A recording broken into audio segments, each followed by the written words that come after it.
we've held at 5 p.m. and we changed the time to make sure that we have more community participation. But before we start any meeting, the first thing that we do is we provide 2 opportunities for members of the public to address the board on items not listed on today's agenda. One at this point of the time at the beginning of the meeting, and another at the end of the meeting. Ms. Ward, in addition to the speakers on the blue sheet, are there any additional speakers on non-agenda items? And you gave me 2? Okay, thank you. So at this time, this is public comment. And the first person up is Ms. Deborah Stevens, followed by Colonel Howell, followed by Captain Diaz.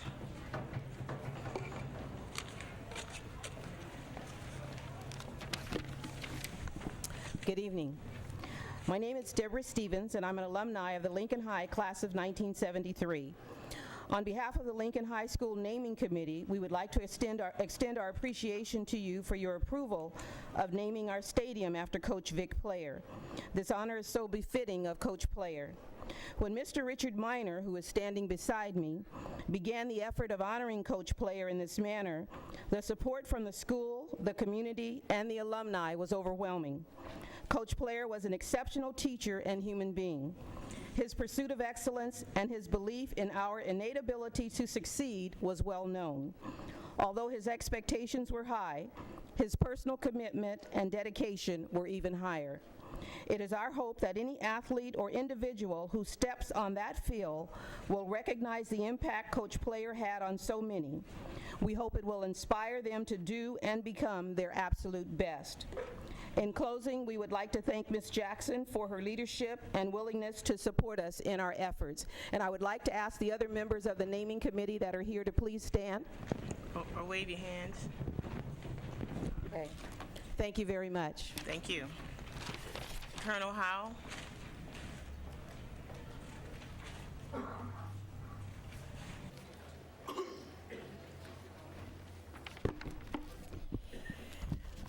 Good evening, Board President Jackson, Deputy Superintendent Morris, board members, educators, students, community leaders, and parents. I am Lieutenant Colonel Miguel Howe, and I command the Army Southern California Recruiting Battalion. And I am responsible for offering the tangible and intangible opportunities that come with Army service to include advanced education and long-term technical training to the young people of San Diego, Imperial, Orange, San Bernardino, and Riverside counties. And I'm joined this evening by members of the battalion who will introduce themselves here directly. But first I wanted to thank you. I wanted to thank you for your time this evening, as clearly you have important issues and challenges to discuss and work through, but you made the time to hear from the public and from the Army in particular, so thank you for that, ma'am. And secondly, we want to thank you for your service. We want to thank you for your service to the young people, to our children, and to the members of the community here in San Diego. For those of us that wear the uniform, defend the Constitution, and defend the nation abroad, it is much easier to do so knowing there are heroes like you and all of the employees of the district that you represent. So thank you for that. We are here this evening to introduce ourselves as your Army partners in education and to offer our support, our opportunities, our resources, and our friendship as you plan, resource, and meet your mandate to educate our children. We offer a path to higher level education and a lifetime of learning that are keys to the success for individuals, for our communities, and for our nation as a whole.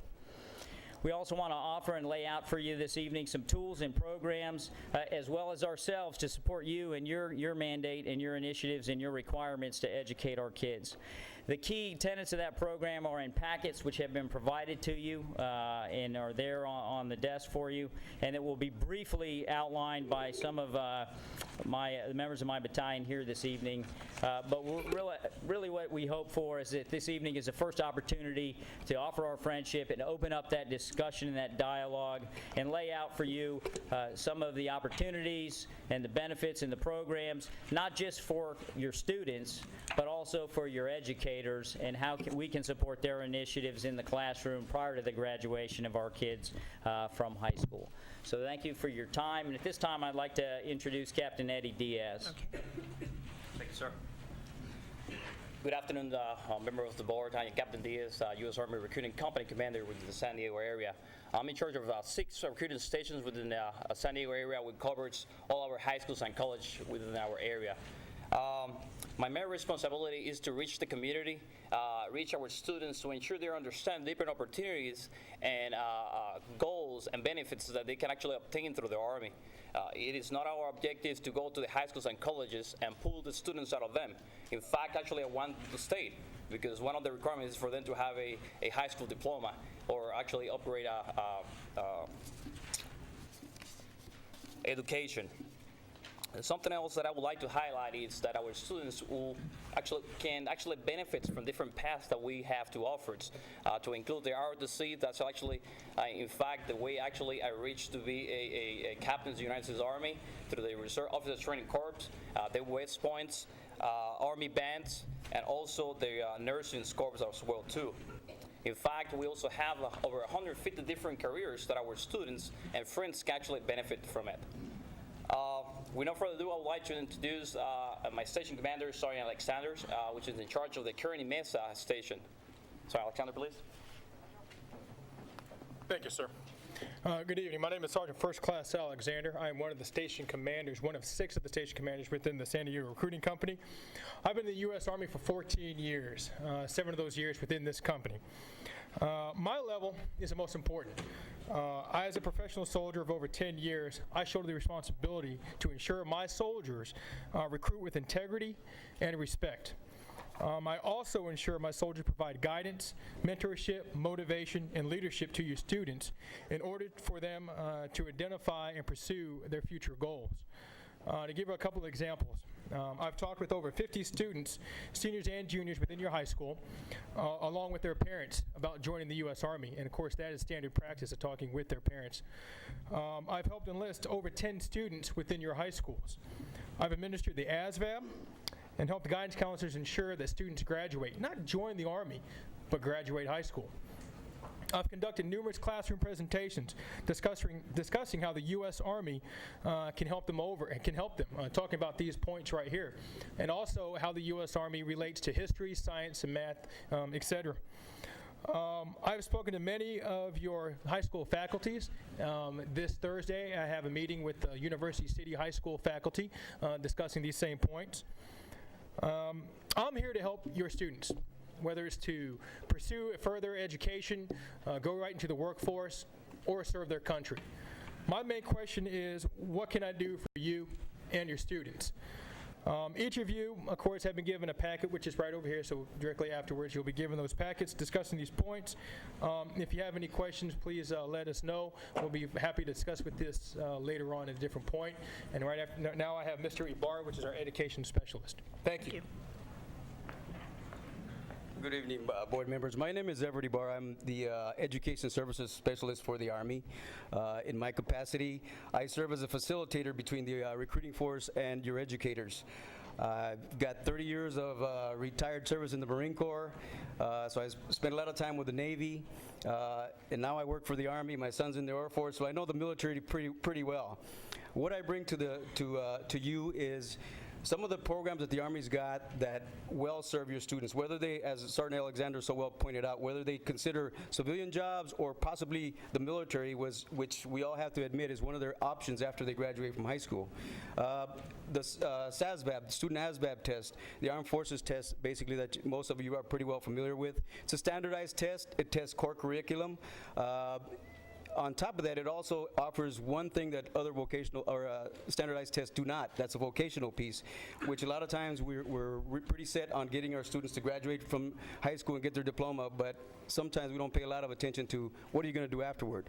So the ASVAB points them in that direction. It measures their knowledge, skills, and abilities at the time that they take the test, and hopefully will point them toward the Career Exploration Program, which is another program that the Army has that will then point them toward future goals and possible occupations as they graduate from high school. On top of that, the Army values education. As they join, there's one particular program that I'd like to present to you. It's the CONAP program, Concurrent Admission. When a young man or young lady enlists into the Army, They can also send a letter of intent to a local college, which basically, as research shows, if they intend to go to college, a lot of times when they serve in the Army, they actually will or tend to take college courses, which is another thing that the Army offers, education while they're in service. As they establish that bond with that community college, any class that they take while they're in the Army, which the Army offers up to $4,500 a year for education for our soldiers, any class that they take goes back and gets credit with the college of their choice. On top of that, we also have the Army Education U, which is a web-based program where anywhere that the soldier is serving in the world, they can actually go online and take classes, which again will be given credit by that college that they chose in the beginning. After service, should they intend to continue their higher education, which we always push, lifelong learning, then, as most of you know, Montgomery GI Bill, about $40,000 worth of money for college, which many people like myself have been the beneficiary of. I did retire from the Marine Corps and I became a teacher. I'm halfway through a master's in education right now. I've paid zero money for any class that I've ever taken.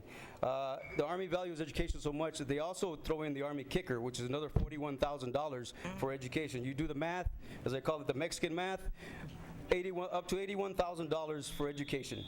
Again, thank you very much. I appreciate your time. Hope to work with your educators in the future. Thank you. Thank you. Rosalind Winstead, Anne Marie Haney, and Chris Cole.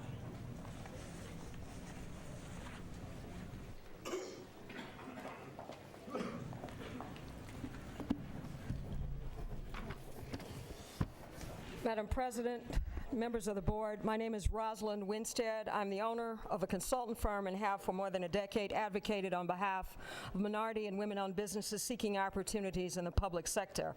I'm here today to convey information gleaned from responses to 5 Public Record Act requests initiated over a 15-month period.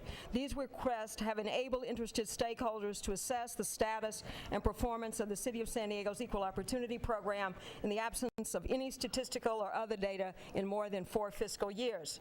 With the lowest percentages of awards to firms owned by people of color and women since the 1960s, when the city's Equal Opportunity Program was established, and with upwards of 98% of all taxpayer dollars awarded to white male-owned firms for commodities and construction, and a currently unknown amount of professional services consultants, it seems something had gone terribly wrong, and it has. Initially, we learned that waivers of outreach requirements were mysteriously issued and that a data management system that had been described as corrupted and unable to produce statistical data functioned quite well. We later saw evidence of misinformation campaigns orchestrated to hide the truth about the failings of the city's minor construction program and other initiatives purported to address documented disparities. Given local political dynamics, patterns, and practices observed over time, I believe what happened at the city warrants the attention of the Board of Education and other policy makers. I would assert that factors that undermine the climate of opportunity for disadvantaged businesses seeking to do business with the city, your district, or other public agencies are too often the same. There is evidence that some local agencies and their prime contractors are more inclined to pay what appears to be go-away money to nonprofits and consultants rather than to solicit bids and proposals from real firms that provide real services. There is further evidence that some politically potent organizations enjoy undue influence and access to decision makers within public agencies that either serendipitously or systematically undermines opportunities for people of color and women. The 5 Public Record Act requests raise specific concerns about the following. 1, a lack of measurable outcomes and transparency for numerous programs funded with public dollars allocated to assist disadvantaged firms in securing contracts. The absence of verifiable data and ongoing accountability allows agencies to check the politically correct "we tried" box, but with few meaningful results. 2, inadequate compliance, monitoring, and enforcement of contract provisions that address equal opportunity and non-discrimination in contracting and and employment. 3, inadequate outreach tools and resources required to assure broad-based outreach to available and interested disadvantaged, minority, and women-owned firms. Sadly, we recently learned that the city does not currently have a viable database of certified firms, nor an electronic notification system that was to have been operational months ago. Could you wrap it up, please? If I might close, on a final note, when taxpayers ask why Johnny can't read, we need to make sure the answer is not because Johnny is hungry or homeless or because Johnny's mom or dad was unable to have a fair opportunity to compete in the marketplace, because discrimination in contracting is alive, well, and thriving in San Diego. Appreciate the opportunity to address the board. Thank you. Anne Marie? Anne Marie?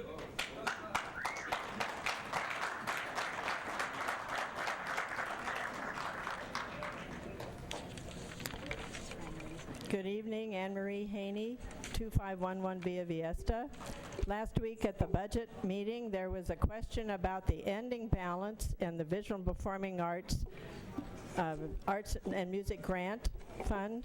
And in answering that, I have a handout here for you that indicates that we want to ensure equal access to all students to arts education, and the purchase of music books for the remaining 103 elementary schools was earmarked out of that money. And that answers the question why so much is in the central office, that those books have not been purchased and the money was set aside to be sure that those children had the same opportunity as students in other schools. 20 of our schools have the books because they have designated music teachers through prep time, but the other schools have students who will not receive quality arts education because they don't have the materials and the teachers won't receive the training. And as we all know, our teachers come through now a couple of generations of having gone through school without any music or art specialists teaching them. They're not prepared to teach their children, and we need to empower them. We have the materials selected, we have the in-service ready to go, the music lessons have been prepared, the art teacher is ready to help with the art instruction, and I illustrated some of the uses of those funds on that sheet and repeated the one I sent in December that outlined some of the uses of that arts and music grant money.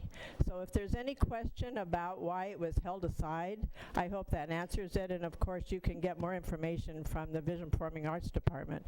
But we want to be sure our children have an equal opportunity for a complete education. We can't just give it to the ones that come from communities that can pay for it. Thank you very much.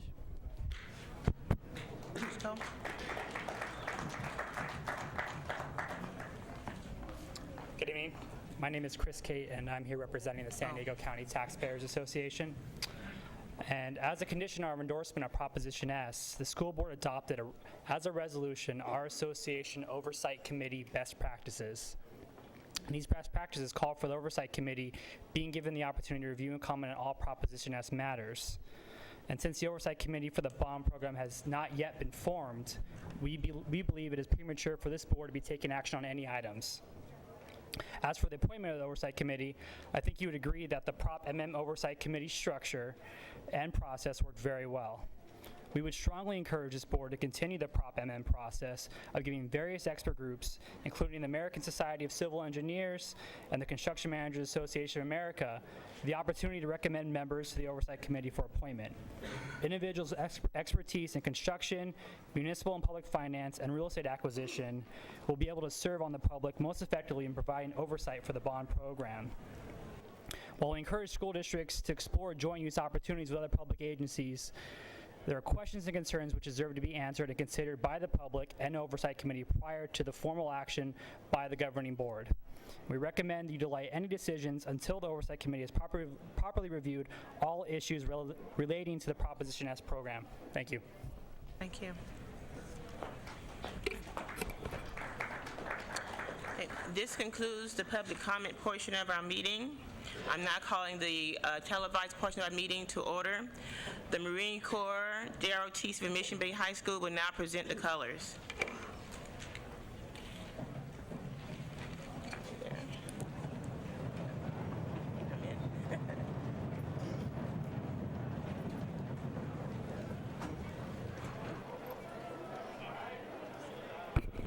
They took a shortcut.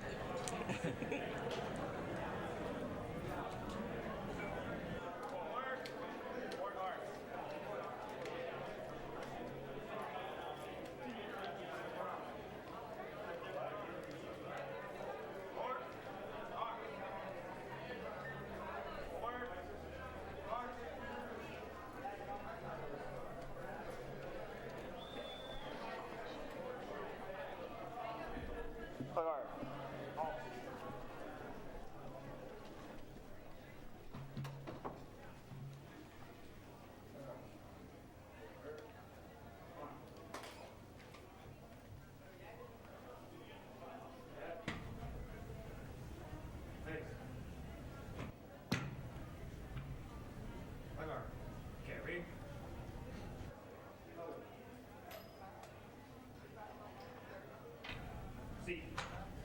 Ready? Cut.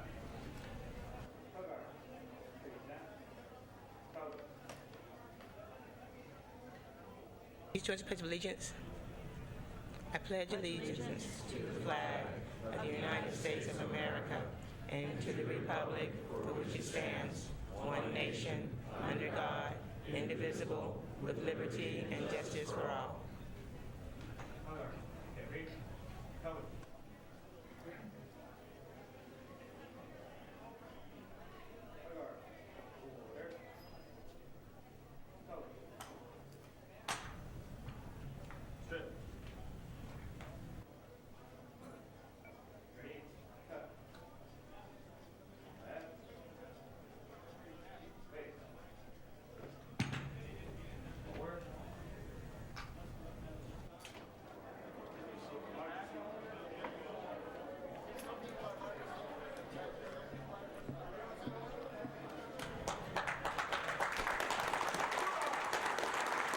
Please be seated.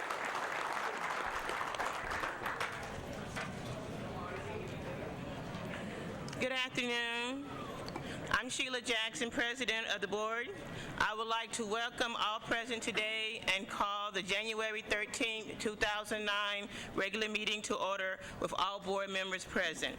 We hope the discussion and decisions you observe today will give you a better understanding and appreciation for the important part that you play in setting the course for education in San Diego Unified School District.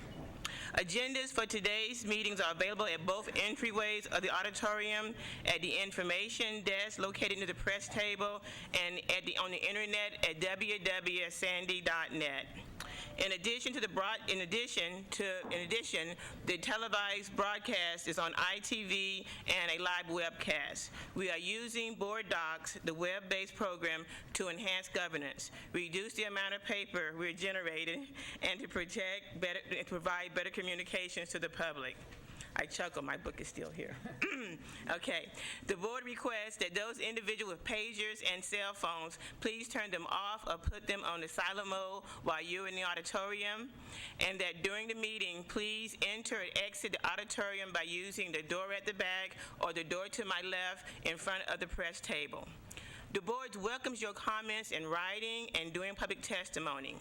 Public testimony request forms are located on the tables at my right inside the front door and front and back entrances of the auditorium.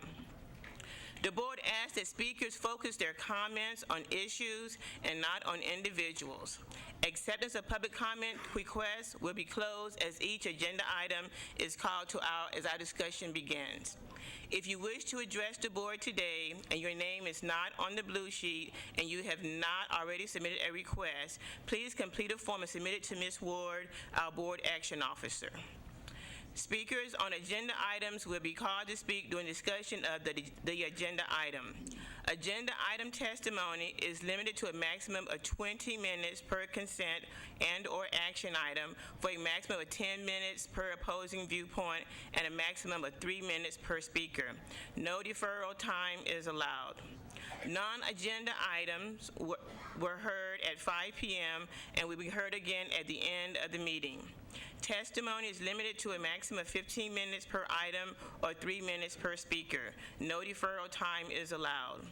The board operates under Robert's Rules of Order, which confer upon the governing body and the audience participation in proceeding in a civil and courteous manner. At this time, I'm very happy to have our ASB reps introduce themselves and tell us a little bit about what's happening at your schools, both academically and socially. Thank you very much. First off, my name is Jonathan Jennings. I am the ASB president from San Diego High School. If you may not know, San Diego High School is one of the oldest high schools in San Diego, and we do keep a very, very important tradition in our school. Academically, right now, seniors are preparing for senior expositions. We do have early exhibitions February 19th. Also, as far as ASB-wise, we did finish our annual food drive, blood drive.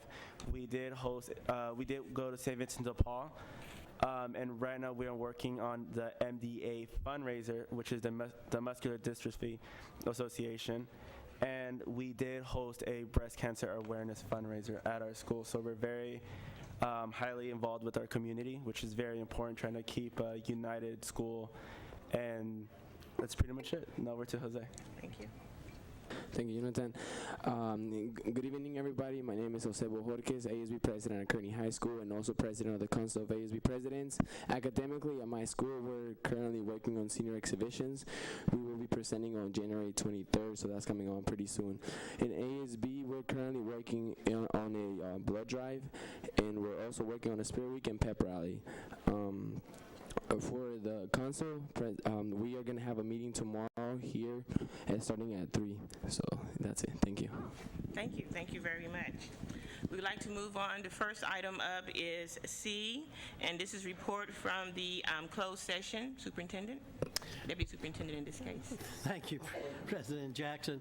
I'm pleased to announce in closed session by a 5-0 vote that Dr. Brenda Campbell was approved as the Executive Director for Federal and Special Programs, and would like to congratulate her on that process. You have to excuse me. Also did want to make 2 brief summaries of some items that the board has, in the last couple of board meetings, directed us to do. And the first one is on the teacher recall process. To let you know that out of the 45 teachers that were not brought back into temporary positions, that 23 of them have been contacted and they have opted to request a leave of absence for the rest of this year. 5 teachers have accepted jobs and are ready to return to work and are currently waiting assignments. And 17 we have not been able to contact because of no response or disconnected phones. We are in the process of sending out letters to them, trying to contact them to see what their desires are. In addition to that, HR and the labor relations representatives have met with the SDEA president and the UNISERV representative to develop a joint frequently asked question document that will be posted on SDEA and the district websites. So we are continuing to try to contact those 17 that we have not had contact with. In addition to that, we have been looking at the food stamp information program to let you know that the task force met on January the 12th to develop a plan to expand that program to the school community about the food stamp program. At that meeting, Jennifer Tracy reported on the outcomes of pilot programs at both Kimbrough and Balboa Elementary, and Gary Patel, who is with our food services, talked about breakfast in the classroom and summer feeding programs. The following steps were determined that we would continue to work on, and that's partnership with the county and the community organizations in terms of how we can have that happen in our schools, looking at selecting 10 to 13 schools as target schools to be able to develop this program. We are exploring a consolidated application that would allow a consolidated free and reduced lunch and food stamps application to take place all at the same time, which would allow us to meet more of those needs. And then we're asking for the County of San Diego to do school site application interviews, but also waive a request for an in-person interview at those sites. So those are just the steps we're taking, and I think President Jackson and Vice President Carrera are doing a presentation tomorrow on this particular subject. So that's where we are in terms of our updates. Thank you very much. I will now ask for a motion to adopt the agenda that is before us this evening. So moved. Moved and seconded, please vote. I hit the wrong button. Aha. Do it again, sorry. So early. It's just New a year. Bible decision. Can you erase, do you get it? Yeah, redo it. Can we redo it, please? Okay, I'm sorry. And that should pass 5-0. Thank you very New much. chair, I'm not used to where the buttons are. Okay, moving along. One of the things that we also implemented was student presentations. And this evening, we have the first of our student presentation. And I will ask Principal Fred Hilgers and the students from the African Percussion Dance Team at CPMA, located in Claremont, to come up at this time.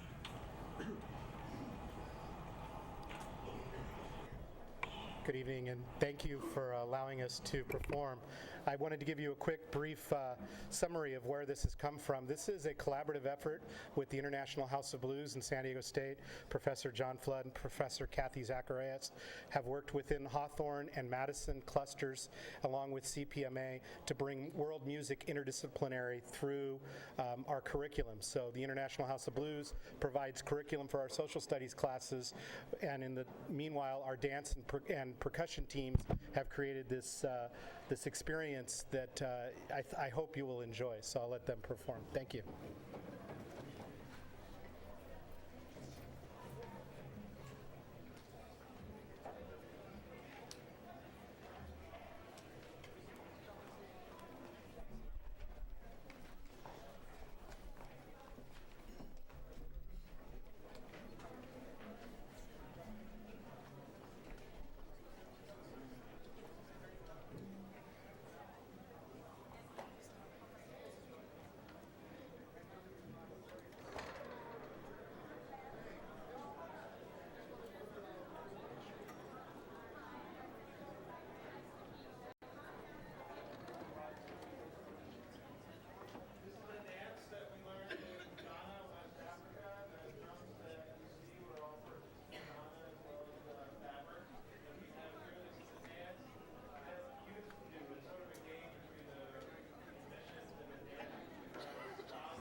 Thank you. What a way to get started.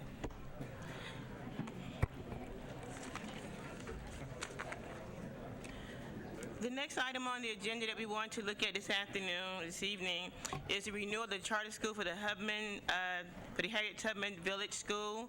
Dr. Morris, please. Yes, and I'm going to ask Dr. Rich Cansdale, who is our Chief of Magnuson Charters, to head this off.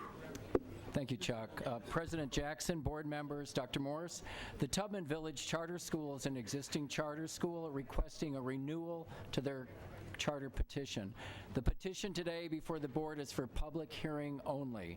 The school's academic performance on state accountability measurements allow them to be eligible for charter renewal this year. The second item on the agenda is for board action on the Learning Choice Academy charter renewal. Wait a minute. Okay. One at a time, please. We do have speakers for the Tubman Village School. Catherine Pope, Savannah, I think it is, Burrows, and Andrea Walsh.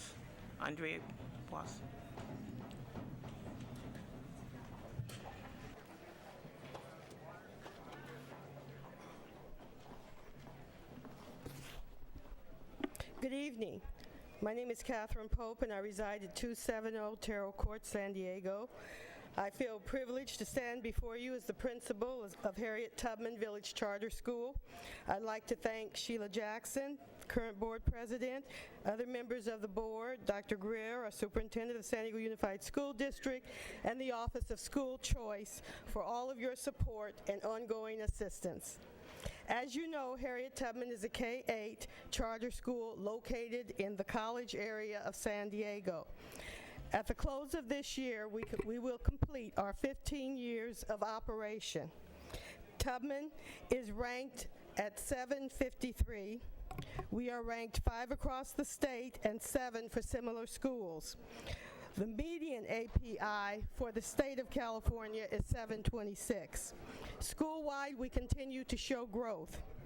Not only are we striving for academic excellence, we are also highly motivated to contribute to our students by making important connections across all ability levels, races, and cultures. Through those connections, we hope, and we know we will, build bridges which will assist them with making good choices, stay in school, graduate from college, and become successful as well as responsible, contributing citizens in our society. Last but not least, we hope to contribute to their future success by modeling resilience, equity, tolerance, courage, fair play, selflessness, fortitude, compassion, and a love for learning day to day on our campus. It is our other mission to not only talk the talk, but to walk the walk day to day. W.E.B. Du Bois put it best when he said, "Of all civil rights for which the world has struggled and fought for 5,000 years, the right to learn is undoubtedly the most fundamental. We must insist upon this to give our children the fairness of a start which will equip them with such an array of facts and such an attitude toward truth that they can have a real chance to judge what the world is and what its greater minds have thought it to be." Harriet Tubman looks forward to 5 more years of contributing to the education of the children of San Diego County. In the words of our president-elect, we know we can.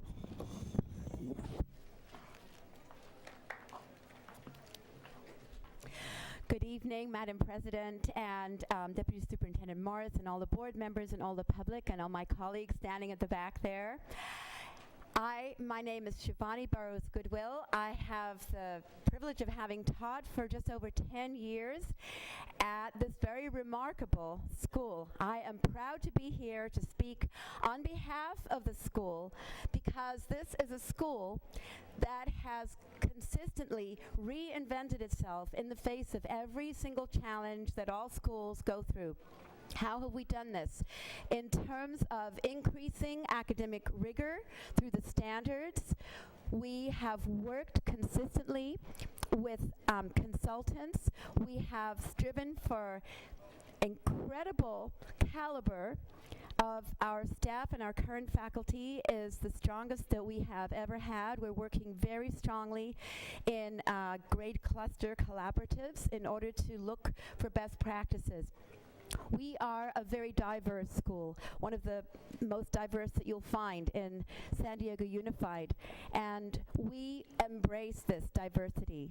We use this diversity as a strength. How do we do this? We look for best practices in working to make content universally accessible at all grade levels by using multiple learning styles and an enriched curriculum, particularly through our training, very, very stringent training in the guided language acquisition design, the GLAD strategies. This is very popular throughout Southern California school districts. We use it by respecting and honoring all of our cultures, celebrating our cultures, and you can see it in the eyes of the children. The children feel safe at Harriet Tubman. The children feel welcome. You can see how much they appreciate our challenge to them because we are asking them to do better than their best. But how do they come back to us? Every morning. When we step onto the campus, the children are there full of excitement and eagerness to learn, asking us, what are we going to learn next? This is a friendly, family-like environment. That's what K-8 really brings. And how many times has a substitute teacher taken me aside when visiting our school for the first time and said, do you know what a friendly school this is? Every single person has been so helpful and the children are so well-mannered. I ask you, this school deserves 5 more years to continue serving at the high level that our scores have demonstrated and the healthy, whole child approach that we take. Thank you very much.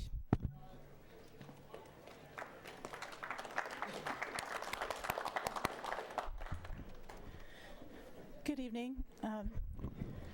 My name is Audrey Walls. I reside at 6984 Mohawk Street.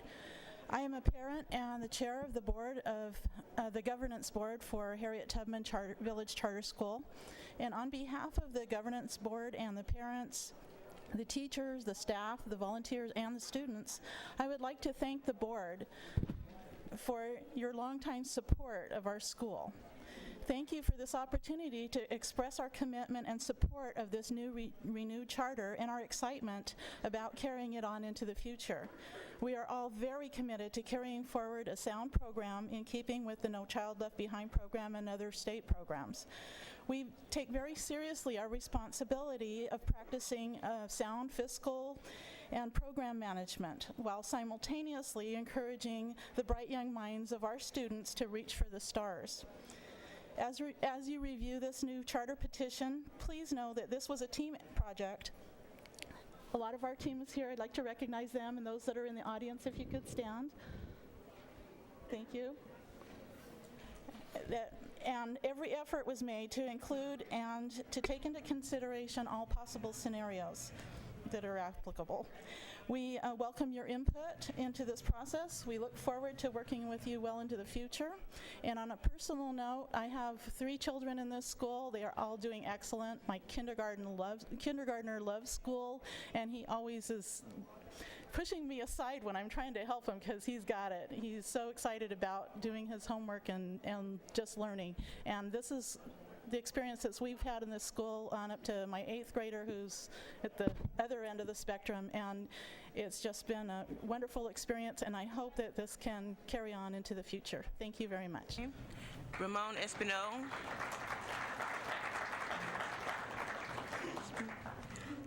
Ramon Espinal.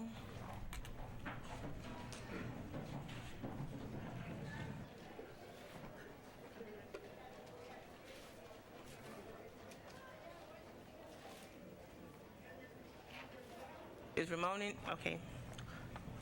Okay, that was for information, so we'll move on to the other charter school. The next one is a charter petition for the Learning Choice Academy Charter School. Dr. Morris? Again, Rich is recommending approval, but he will explain that to you further. Yeah, the second item on the agenda is for board action on the Learning Choice Academy charter renewal. The Learning Choice Academy had a public hearing on October 28th, 08, and the item is now returning for your action with a condition that the petitioner revise closure element 16. Did you repeat that?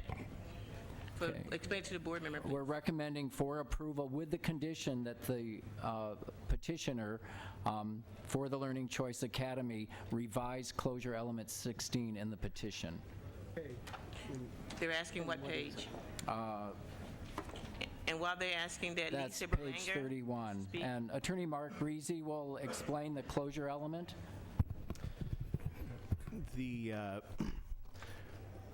Through a series of miscommunications, and frankly, I'm not even sure the petition that you have in your packet is the closure provision that was intended by the school. Ms. Boss can clarify that because there was some confusion about it. But there have been discussions ongoing related to a disagreement on an element of the petition. Every charter school petition is required to have closure procedures. And there is a disagreement that we're working on over where any remaining assets would go after any debts and liabilities are paid off, and under state regulations, any categorical funds have to be returned to their source, and if there's any assets left over at the end of that, where those assets would go. It's the position of legal services that the closure provision should specify that they will go to in this case, another charter school that's authorized by the Board of Education, because those are the schools about which you are most familiar. And like I said, we've been involved in discussions, including up until 5 o'clock today, and I'm confident that with that condition, we'll be able to work those issues out subsequent to board action. Is there a motion from the board members? This school is operating out both in and outside the district. And is that the question that we're talking about, that whether the assets are or just those that are inside the district assets? In other words, if you're talking about closures, there's a Temecula, there's a La Mesa, and is there any dispute about what happens if those schools close relative to their assets? It's all one school, and Kathy can correct me if I'm wrong. It's an independent study charter school, and under state law, they are entitled to have satellite locations in other parts of this county or in adjoining counties, and so all of those are satellite locations of the same school. So then, I'm not quite understanding the closure disagreement. Let's say the closure disagreement has to do with software or some other proprietary things they've already bought. Under their proposal, they say it's going to another charter, or under our proposal, or what's the split? What's the argument? The essential split is whether they will be able to transfer any remaining assets after liabilities are resolved to any charter school they want, or only a charter school that this board is familiar with that it has approved. So we're recommending approval, and then that's the end of it. They basically, we still have an unresolved agreement. With the, on the condition that we are able to come to terms on that. But what if we don't? Then we still approve the charter? I'm not going to do that. What I'm saying No. is I think the condition of the approval would be that they come to terms before we approve it. That's correct. It would not be approved by this board until that condition is met. What's the deadline for the charter renewal approval? The reason they're asking for a renewal is that sometime, some indefinite time, as far as I'm concerned, their charter lapses because the approval is over a period of 5 years. Their 5 years comes due sometime. The end of this academic year. Yeah, the charter, correct me if I'm wrong, the current charter expires at the end of this academic year. This is a renewal for another 5 years. Okay, so then I would move approval of the charter on the condition that the disputed issues are resolved prior to the expiration of the current charter. Okay. Okay, it's moved and seconded. We have some speakers. We have one, Lisa Berlanga. Hi, thank you, President Jackson, members of the board. I'm Lisa Berlanga. I work for the California Charter Schools Association, and we're a little frustrated here this evening. Up until 2 days ago, TLC Academy was under the impression that we were going to receive a positive recommendation for approval. So tonight we've been told we're not, and that it's going to be conditional. I have Ed Code right here in front of me. It's section 11962, and nowhere in Ed Code does it specify that when a school closes, assets have to be given to a district charter school. This school is a 501c3 nonprofit. As such, they follow nonprofit law. They should be able to dispose of their assets as per their board as a 501c3. Second issue is that we just completed negotiating with the district an MOU agreement. And in there's language requirements about renewals and those kinds of things. There is no mention of this. This is the first mention of this. This is a brand new item brought to our attention 2 days before the board decision for renewal for TLC. We've been working really hard with the charter office to develop processes and to be transparent ahead of time to avoid situations like this one. And it might seem minor, but I'd actually like Kathy Boss to come up and explain to her why it's important that her assets be distributed as their board sees fit. Thank you. Okay, well, yes, because you did not put in a request thing. I don't have it. Is there any more request forms over there? No, I mean from our staff. In the meantime, Member DeBeck, please.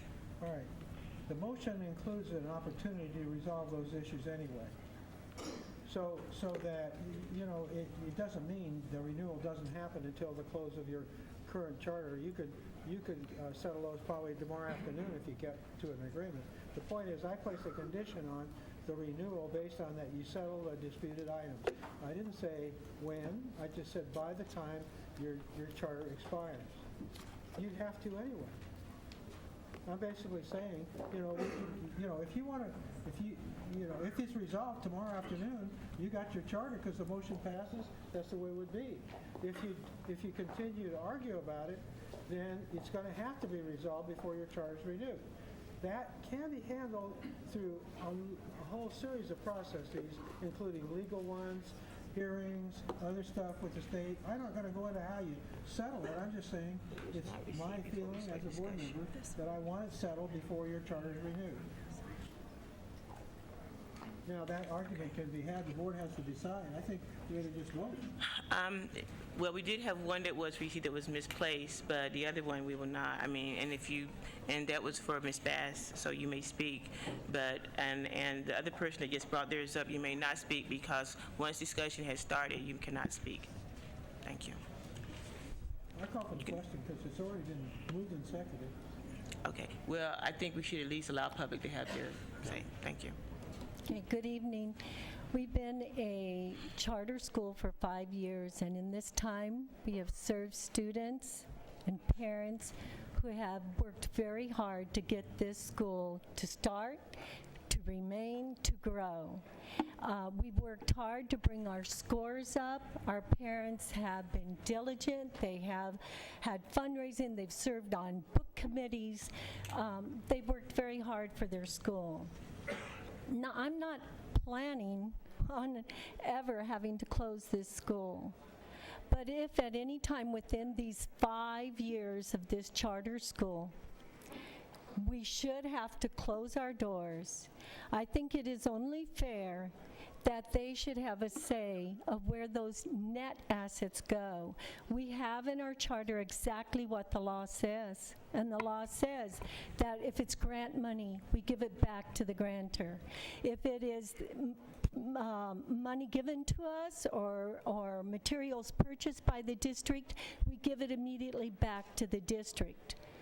Where the difference is that if there are net assets, we're simply stating that our board can make the decision as to what charter school, and we did make a change in there before it followed the law and said, or nonprofit organization, but there was a concern that maybe it wasn't a charter school, a school. So we went ahead and we changed that and we said, okay, for another charter school. But I think they have the right, after their hard efforts, they know. We have people in Temecula, we have people all over, and they should have the right to decide where those assets go, because that's where their children are going to go. Thank you. The question has been called. Please vote. That passes 5-0. The next item we're going to be taking up will be item 503. That is a property inventory and property management plan update. Dr. Morris, information only, please. I would like to ask Bill Kova to introduce this. This is information only, and we're going to ask if the board has any questions. This is not a board presentation. You have received the information previously, and so he will be glad to answer any questions.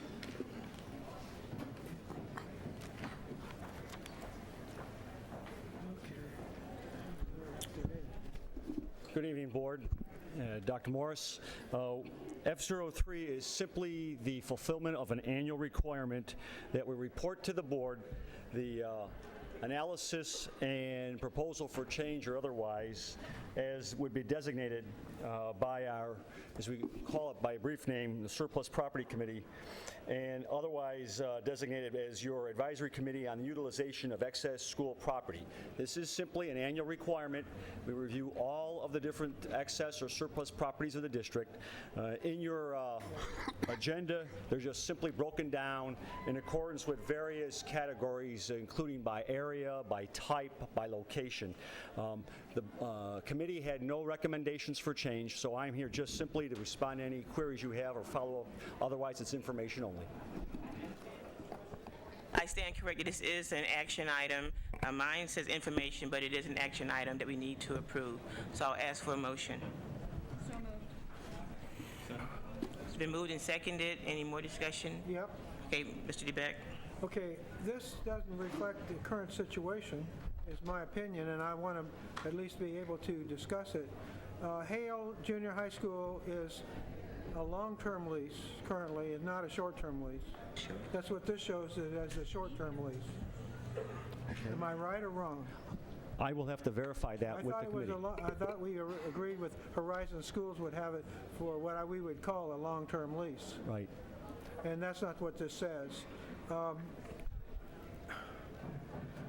Okay, then I'm not going to argue if it's factual. I'd like it to be reported factually. I will confirm that. that. And if that's the case, I would go along with voting for it with the modification that the final information we get would be correct. On this topic, as long as I'm speaking, I'd like to point out that we have closed some of these schools by action of the boards in the past. That's correct. Some of these are surplus sites, and some of them are just pieces of property, but the schools that were closed by board action in the past. That's correct. Some of the proposals that the board will face in the next few months will have to do with closing schools. I want to point out that I can go to one of these schools, at least one, where the school has been closed for at least 20 years and no disposition of the property has occurred. If we go to another round of school closings, I would hope that we'd have a plan for the disposition of the property and run it through this committee in time for us to decide when we vote, if we're going to vote to close the school, that we know what we're closing it for and what's going to happen to it.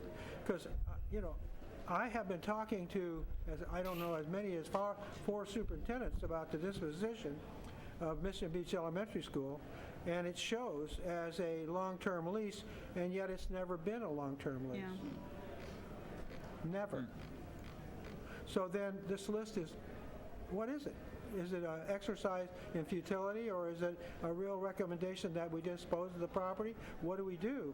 Well, I believe that community, and I'm speaking for the 20 years I've been experiencing that contact with that Mission Beach community and all the planning groups down there, they want it resolved. They don't want it to be left in limbo as it is. Right now, we're using it for school offices. I know that. Right. But that's not what the recommendation is here. So then what's the recommendation good for? I think, sir, that this is just a identification of surplus properties. Well then, but see, what I'm getting at is, if you look at the designation, that somebody within the public would look at it and say, oh, they're being reasonable about the use of their surplus property. They are talking about leasing, redeveloping it, exchanging it. That makes sense. Except, if you really know the facts, those designations, just in the cases I've released, are not correct. So if this is something we approve, we're approving it for public consumption, I'm assuming, and I think it should be factual. I agree. I'm over. Any more comments? I think. Yeah, I was just going to comment that it's been resolved, Mr. DeBeck. Okay. Okay. No more comments or questions? Please vote.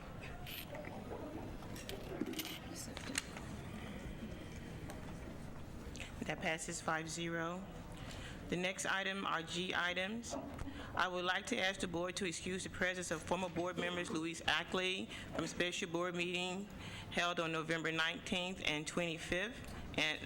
November 19th and November 25th, 08, and to also excuse absence from board member Mitch Lee from special board meeting held on November 25th, 08. So moved. Second. Moved and second. Any discussions? Please vote. Thank you. This is the board consent items G2, G4, G5, and G6. I'll entertain a motion for those. Do we have any public speakers? I'd like to pull. Okay. You want? This is our consent agenda. This is our consent, all the right? Gs? Yes. Well, I have a speaker on item G5, so we'll pull that one. You're pulling it? We have speaker.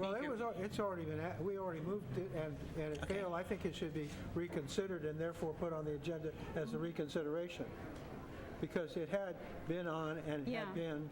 And that's what it's up for, isn't it? And so Yes. the point I'm making is a parliamentary one.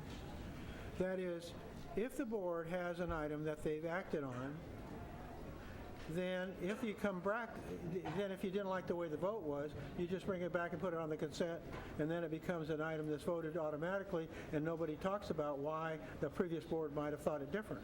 I moved it, and it failed, I'll tell you that. So I was not in the prevailing side. But if I was, I would have said, let's reconsider it. I think there was no action. It was a split vote, 2-2, which means there was no action at all taken. So it vote fails. So, and then, okay. So right now we have a speaker on item 05, and the items want to be pulled. G items. G2. G2 and G5 have been pulled. Okay, motion for the other ones, please.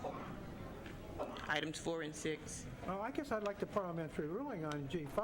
I mean, I really think we need to understand whether a failed. I believe that the rules would say that an item that did not pass failed, and a 2-2 vote is not passing. We'll ask All right, so then the next question is, if an item failed, then if it's brought back for reconsideration, that's appropriate. If it's brought back as a brand-new item, I don't think that's appropriate under parliamentary rules. Okay, well, let's ask the lawyer. He's here. I hope I don't put people to sleep with this one.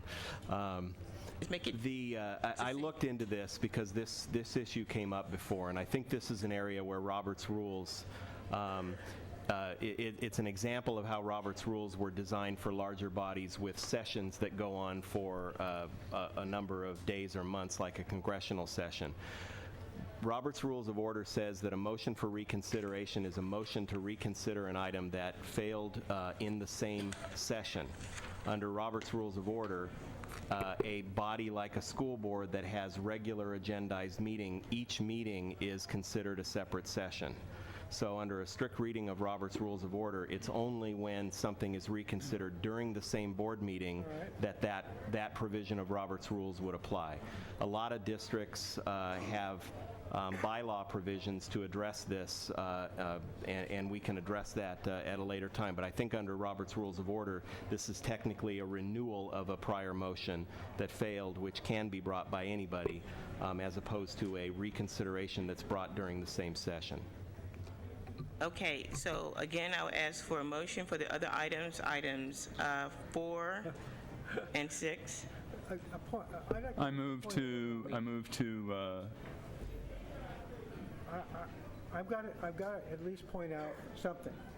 And I'll discuss abide by item their 5. rules, but I really have to understand the effect of that ruling. We're going to pull 5 off so we can discuss it, John. We're just doing the other items first. But then if we discuss it, that still doesn't mean we have a right to vote on it until we understand the purpose. That's his ruling. We have to agree to it. John, I don't think the public can't hear you. All right, then Okay, let's and what I'm I got my thing on. Thank you. Let me say it another way, all right? Let me just say it another way. If this ruling holds, any motion passed or failed that occurs in this board or past boards or present and future boards can be overruled by bringing it back and putting it on the agenda in the next session or any future section, because the ruling is that it's a new item if it's not the same session. Okay, let's just say there's something you care about that passes, and I didn't like it, but I lost. So now I wait maybe a month, and then I put it back on the agenda, and it's on the consent agenda. Which is routine matters that are reserved for whatever, all the trite stuff we say, and somehow it gets through and gets passed. What it means is our votes normally don't mean anything because they can be reconsidered at any time. I don't think Roberts was written in order to make a body's work ineffective. I think it was written to make, when you make a rule, that it stands for some foreseeable time and it can't be just brought up any old time because you lost or won. So, if the board's consensus is that they don't care, whenever something gets on the agenda that has failed or passed, don't blame me. Okay. Okay, so that item is still off the agenda for now. What we could ask for was a motion for the other items that had no discussion, and that was items 4 and 6. I move that we approve the non-pulled items. Okay. Second. Okay, for the non-pulled items, can we vote for those, please? That passes 5-0. The first pulled item was GO2, the appointments for the Audit and Finance Committee. Yeah, I asked that be pulled. Yes. I just, if I may, and this is, I don't mean to make this a reflection on anyone, but I think having both the president and the vice president also on the Audit and Finance Committee, I don't think is necessarily a good idea. I would recommend that we let other board members participate on that committee and not consolidate so much power in one space. This is a very good committee. Richard, I'm glad you're going to be on it. You're going to learn a lot. It's very interesting and it's important. that you be on there, but Sheila, I'd recommend that John Evans or John DeBeck go on that committee in your stead, because you're going to have plenty to do over the next I'm few months. fine with that. If John DeBeck or Dr. Evans had elected to go on a different committee already. I would prefer that I have been on it. I know. And I think I'm fairly comfortable with the district finances. I would rather have a new board member on it than me, but I'd rather have John Evans on it as so well. that's the way I would support that. But the question is, does he want it in addition to other committees that he just joined? It only meets 4 times a year, but it's an important committee, and it does set direction. You'll learn a lot to be on it. So. Okay, the reason the way I decided that was because I was going to serve on the as a delegate to the California School Boards Association, which does meet more regularly. However, if that's what the board wants, I'm willing also to serve on that committee. Yeah. You decided it? Well, it's on the agenda. We just voted for it. So they've decided on the California School Boards Association that he's going to. That has not. I'm uncomfortable with that. That hasn't been decided. Yeah. I thought we met to decide things. I thought, yeah. That has not been decided. I just Exactly. I'm putting myself up for that particular one. Okay, well, I'd recommend, if you want to do both or whatever, but although it's always good to have somebody on there that has some experience on it, and then sort of rotate the position a little bit so that you get older and wiser. Your hair turns gray very quickly being on that committee, however, I can tell you. I agree with you wholeheartedly. Mr. DeBeck, that's item IO3 that's coming up later on the agenda for the CSBA delegate. So, But you just said you would like Well, this is- one experienced and one less experienced person, so do you want to be on that committee? I've already served I've served Okay. actually on it since its inception. I don't, the two of you are well enough first, but. So the question is whether or not John Evans or care. John DeBeck want to serve on the Audit and Finance Committee. I'm willing if Evans doesn't want to, but I want to tell you that if we're talking about in advance about a decision around California School Board Association, I have been a continuous member, and I don't want to preclude my membership on that just because it's been decided in advance that I might not be on it. It was not decided in advance, Mr. No. DeBeck. If you look at the item, you are It's still... okay. Maybe it's a Freudian slip. I Thank don't you. care. Okay. Okay. So I would entertain a motion. I do not mind not serving on the Audit and Finance Committee. If Mr. DeBeck, if there's a motion for him to serve on that committee, I will entertain a motion for that. I make a motion that I serve on the Audit Committee. I second that motion. Okay. Any more discussion? No. Okay. Thank you. Okay, now, item G05, that passes unanimously. Item G05, we have one speaker on that item. Item G05 is the ratification of expenditures for New Era. Mr. DeBeck, do you want to comment, or you want to do one round and you want? This was moved and seconded seconded and failed in a previous board. In order to facilitate it, it was something that I agreed with.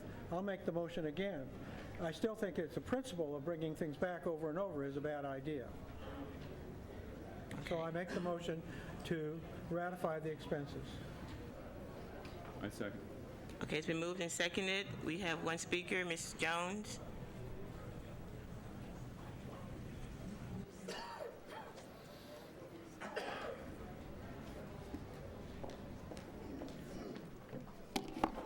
Good evening. I could barely hear you back there, so I really had to pay attention.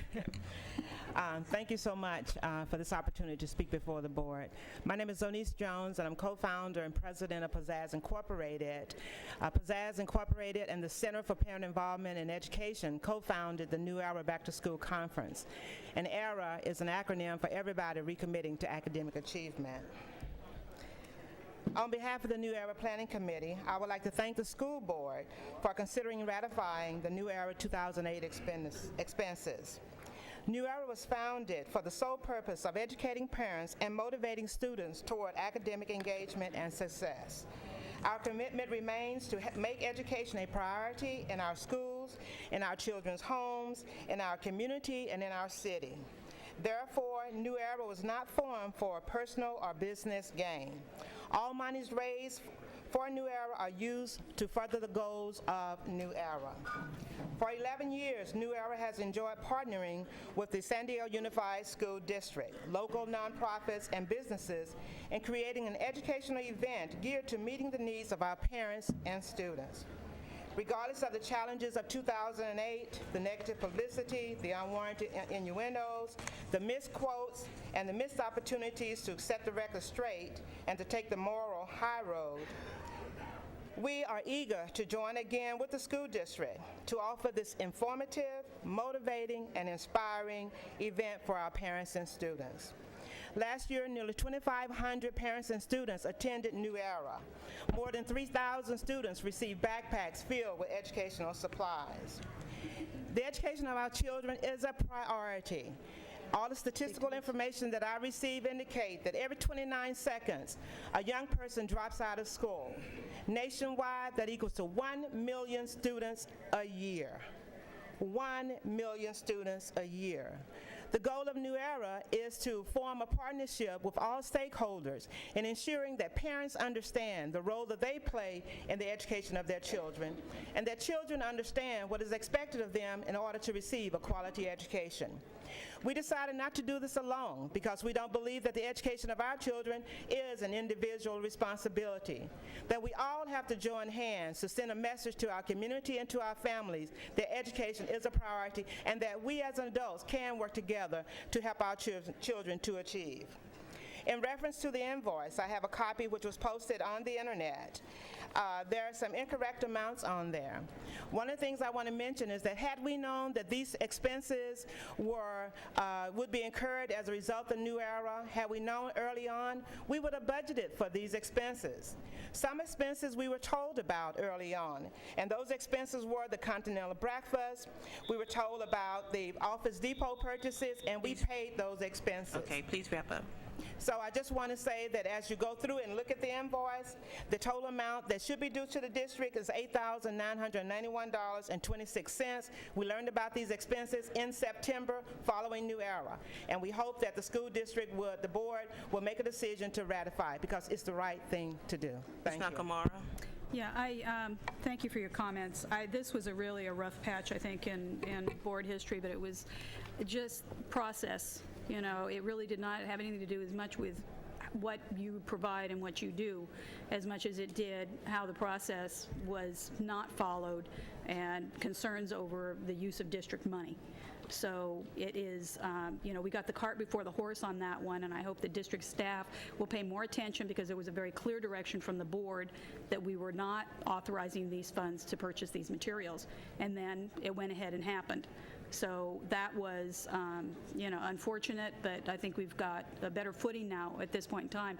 But one of the concerns when you came up and spoke during that time, you know, you mentioned 3 high schools in your speech that were benefiting from this organization's event. And ironically, not one of those 3 high schools are in this school district. So I'd like us to make sure that in the coming year that we don't, you know, that we make sure that the schools participating in this event are schools from San Diego Unified. I don't know how you got the list or whatever, but there were 3. That may be a clarification because what we were trying to indicate is that there some people were saying that this event was not available to schools throughout the entire district. I know. And what we were trying to show is that not only do we have the schools in our district, Lincoln High School, Gompers, Morris High School, SCPA, all of those schools were involved as well as many elementary and middle schools. I know, but so all of our schools in our there were districts, no, I don't mean District E, B, A, whatever. I mean these were schools that are outside the San Diego Unified School District. So, you know, that was just, it was ironic that you named 3 schools that were not in our district, so I'd like to have some attention paid to that. Secondly, we just approved item G04. You know, is this going to be a single event that's reducing it from 25 to 60,000? Are we just going to go back and do this event again, or we're not? Because originally we were going to do this throughout the district. We want to do G5 right now. We're on 5. That's not this agenda So yeah, it is. Let's It's finish. G04. We're on item G5 right now. Okay. Okay, so I'm going to ask for the vote, please. Because it's my understanding that the goal tonight is to ratify the expenditures. Thank you very much. Thank you. Yeah. GO5 is only, Okay. has to do with the previous event, not But- the future event. But G04 is the future event, which we approved, and it reduces the amount from 60,000 to 25,000. That's okay. Is Yeah. that only going to be Okay, one event? thank you, yes. Okay, can we go into items H? I mean, when I asked, We have to vote we on did this. not, we've already voted for item 05. We already did all the Okay, items motion under passed. G. Okay, so on item H, On G. there's one more on G? On GO1. Yeah, I want to make an announcement, though, on... Oh, I'm sorry, on board on G- reports. On GO6, There's a board. which we ratified because Board it's on member consent reports, you mean? agenda. What we did was we provided every single board member with a credit card to use for their own purposes, and I will refuse to take mine. Okay. I think that there's a problem there. I can imagine, for example, sometime when I'm running for office and I decide that I'm going to pay for a meal, and the question would be, well, was I in district business or not? I'm not going to take the card. It will not ever come up as a question for me. And as far as arranging travel for 20 years, if there was ever any charges for my travel, they were either paid for by the district in advance or by me, by my credit card. That's my own personal card, and I was reimbursed. Okay, thank I you. think it's dangerous. We've just approved it. Okay. I think it's dangerous for a board member to accept a card that gives them the right to choose whenever they spend money that the district owns. Is Okay, there... okay.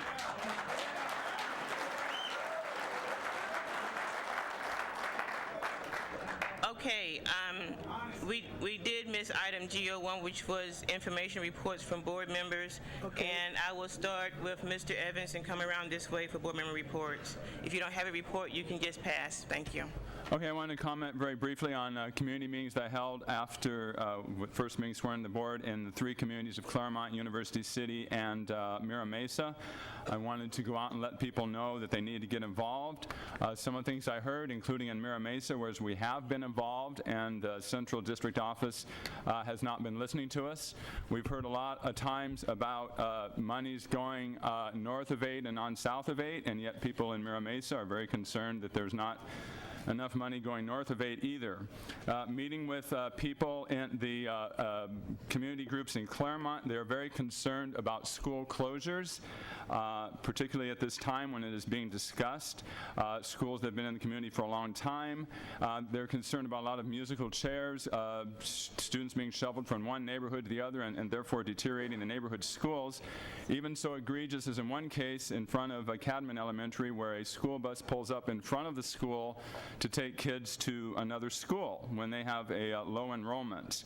At Mira Mesa, I heard concerns about the schools being subject to the bus schedules, which has resulted in the kids having to start school at 7:15 a.m., which is totally contrary to teenagers' biological clocks, and they have a concern about that. There was also concern in Mira Mesa about the turf for the football field, and a concern that maybe they were being bumped. I have verified that, in fact, Mira Mesa is on the top 3 for having the turf replaced when the funds are available as they go through the contracts. One other issue that came up at all of the high schools was the issue of the possibility of divided school lunches, and many of the student body presidents and others have commented on that and sent me letters about that. There's a concern that there are a lot of club activities, tutoring and so forth that goes on during lunchtime, and again there's a concern about what happens. The district office is not necessarily in tune what the needs of the local schools are, and I did verify, contrary to some rumors, that this was not even proposed for this year, so that's going to be looked at more closely.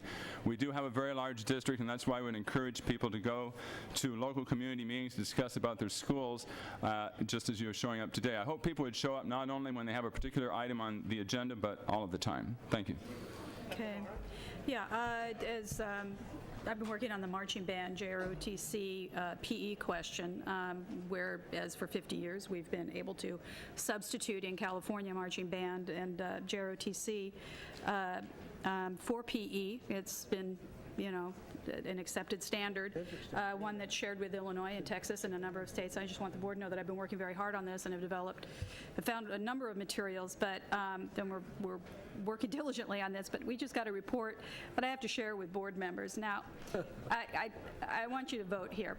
Out of JROTC, out of marching band and PE, who do you think would have the highest physical fitness score? PE, raise your hand. Not so a few of you think the PE would have the highest score. JROTC, you think they'd have the highest score? You do. Marching band? Marching band has the highest physical fitness score. I saw the results. At 3 of our high schools that we looked at, and that's, yeah, isn't that amazing? I mean, it's just really, so I think that I'd like to make a motion that we make all the students take marching band. Instead of PE, Thank you, make Ms. PE an elective. So anyway, but Are you done now? no, I just had, it was just too cute.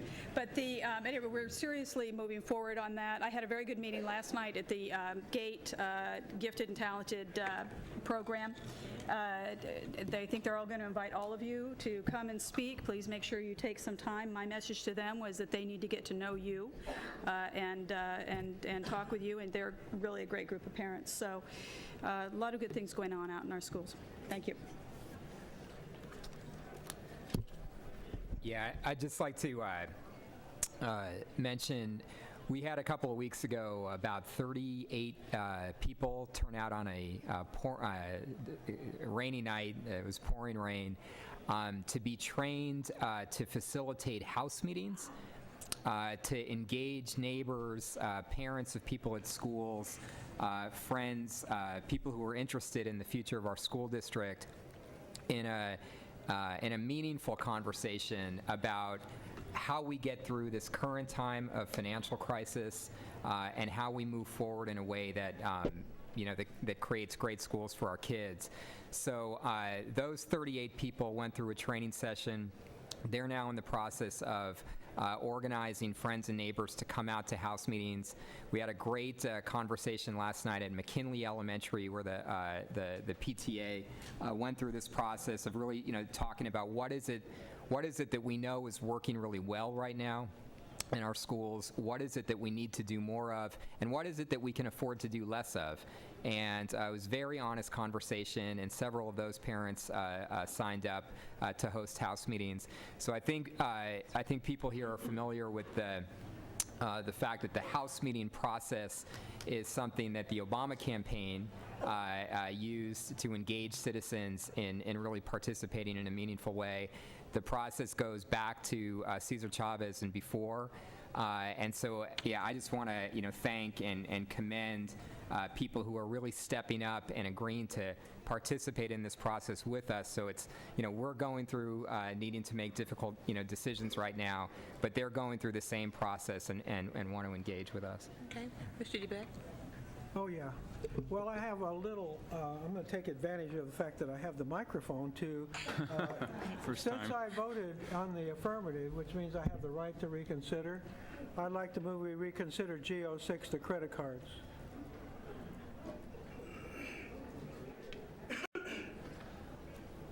It's in order because I was on the prevailing side. No second. No second. Okay. Is that it? I would like Okay, to. Can I speak to that motion first? Can I clarify with Can't speak procurement to a card? motion that hasn't been seconded. No, that's true. Okay, I second it. Okay. Okay. I'd like to speak I'd like a question as to whether or not the intent of this, every employee of this district, and for very little pay, I will tell you we are employees, get training, and that you have to go to a mandatory training, you have to sign off. It is the intent of the board that no, we're not just getting this Yes.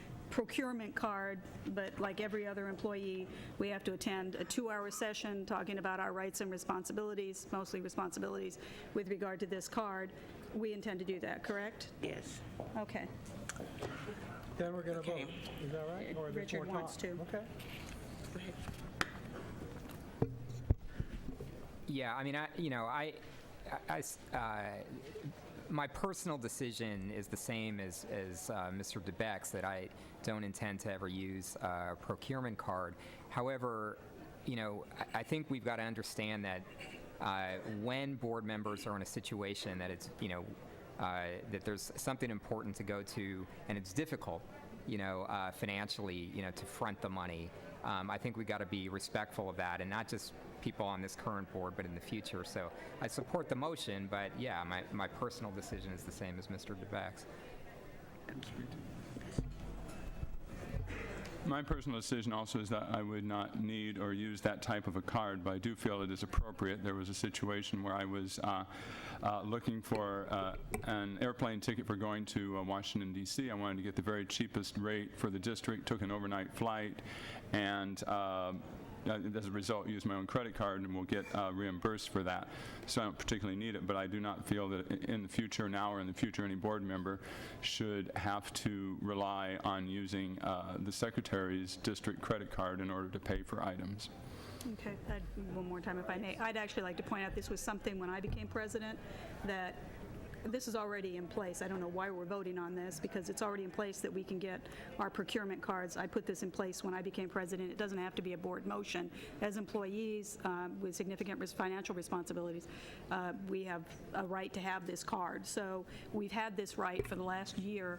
I've gone through the training, actually, and I have not used the card, but I do have to admit that it is, it's a lot of money at times if you have to make a trip to Washington or to Sacramento representing this district.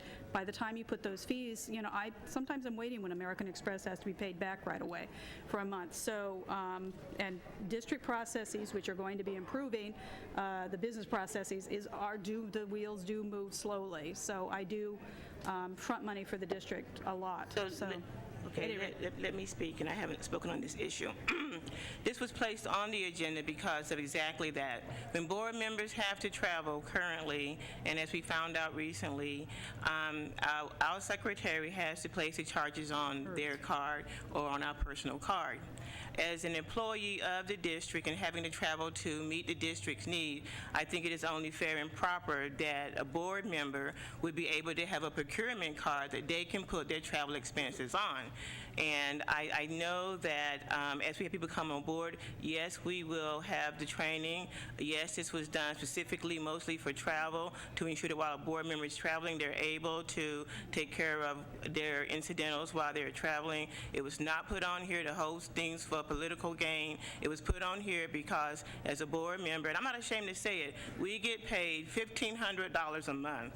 That's not enough for us to travel to D.C., Sacramento, or any place else to advocate on behalf of the second largest district in the state and the 8th largest district in this nation. And I'm sorry if other people have a problem with it. If you don't want to use it, then I say don't use it. This was simply put here to make sure that those who need to have a card when they travel, the card is in their name and not a staff person's name.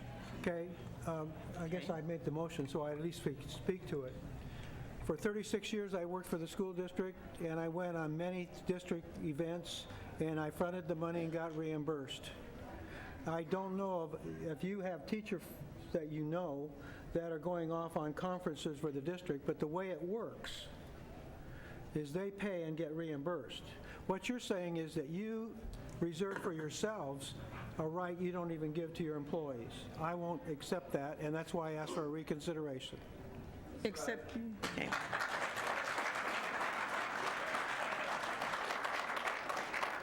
A point of order, excuse me. Dr. Morris, do you have a procurement card? I do not. You don't?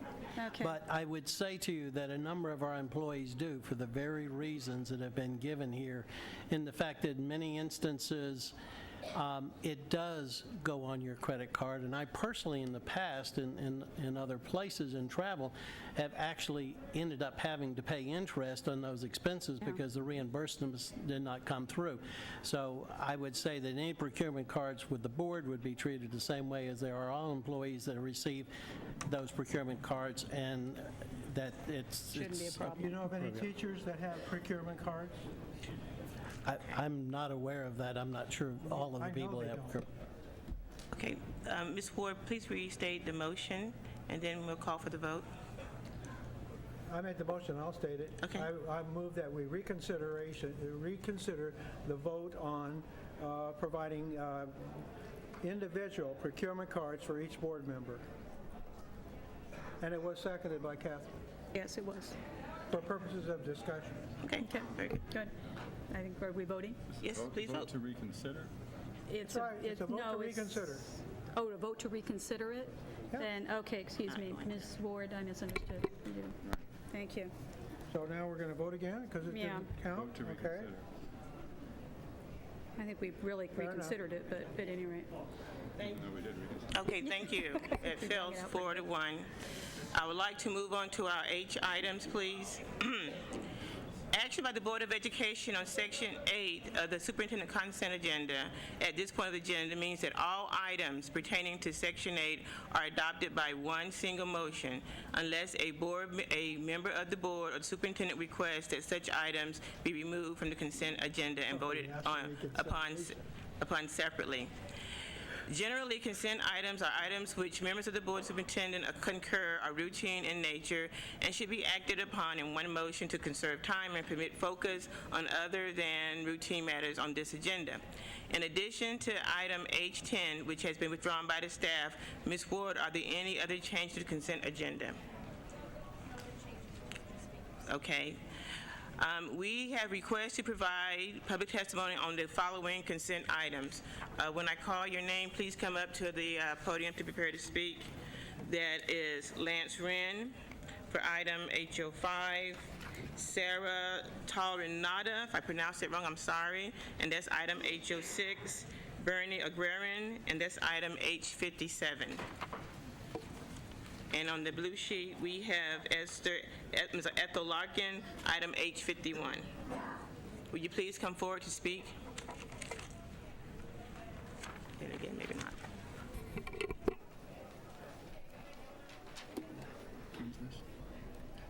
H05. My name is Lance Wren. I'm the CSEA Vice President of Custodial. My address is 4166 Euclid Elementary. I am speaking on behalf of the former Building Services Supervisor at Sunset View Elementary. I submitted a letter to your offices yesterday explaining why I feel that he should not be terminated. Again, I want to reiterate that the unfortunate accident that occurred at Sunset View was a mistake. This is not a worker who has a long history of shirking his responsibilities. He had never been in Human Resources offices before this incident.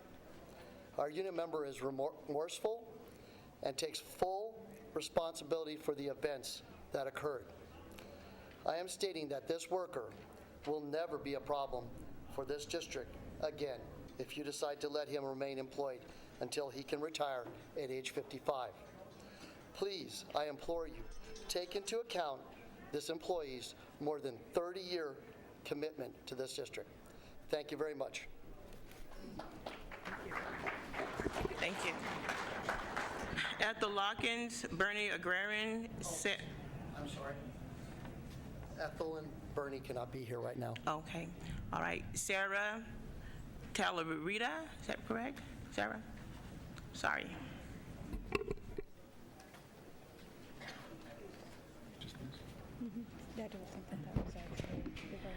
Good evening. I'm sorry, and she's speaking to, I'm sorry, Adam H06? Yes. Okay. May I begin? My name is Sarah Talarita, and I'm a junior at Patrick Henry High School in San Carlos. I understand that the budget is becoming an issue and that a proposal has been created to create 2 lunches in most schools in the district, and to make a new source of income with the food. Although it may help the budget's needs, it also becomes a serious issue among the students. With splitting the lunches, students will no longer be able to join clubs, socialize, and meet the teachers for extra help in the same manner as we do currently. It causes a major problem accommodating clubs and other student activities such as ASB, which is also a very important aspect of student life. This proposal also creates difficulty in deciding how much students should be divided. Dividing by grade takes away the feeling of unity with the school as a whole, as well as separating siblings and friends of all grades, which is like friends in most grades, like common grades, is very common in most schools, especially Patrick Henry. This will also create a large distractions to those students who are in classes while others are attending lunch. This will vastly influence education and learning environment for those in class because noise will become an issue. I strongly urge you all to reconsider this proposal and, I don't know, maybe put like more carts out with lunches rather than just 3 or 4 throughout the whole campus.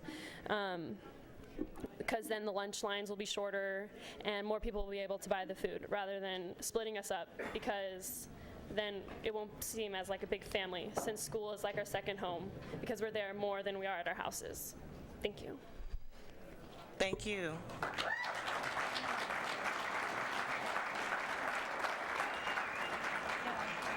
Does any board member wish to remove any items from the consent agenda?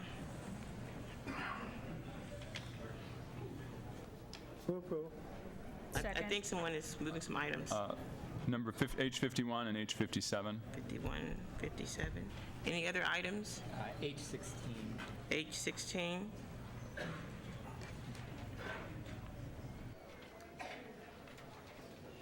Okay, so I have items H16, H51, H57. Okay. I move approval for the remainder Okay. of the consent agenda items. Second. Okay, moved in second. Okay, please vote.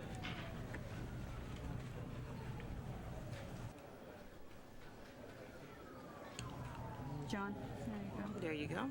Thank you. Okay, the first item, item H16, Board Member Barrera. Yeah, I've got a question on this item. So what we're approving is, or we're ratifying purchase orders here, and one of the purchase orders involves the contract to develop a new system of principal evaluation.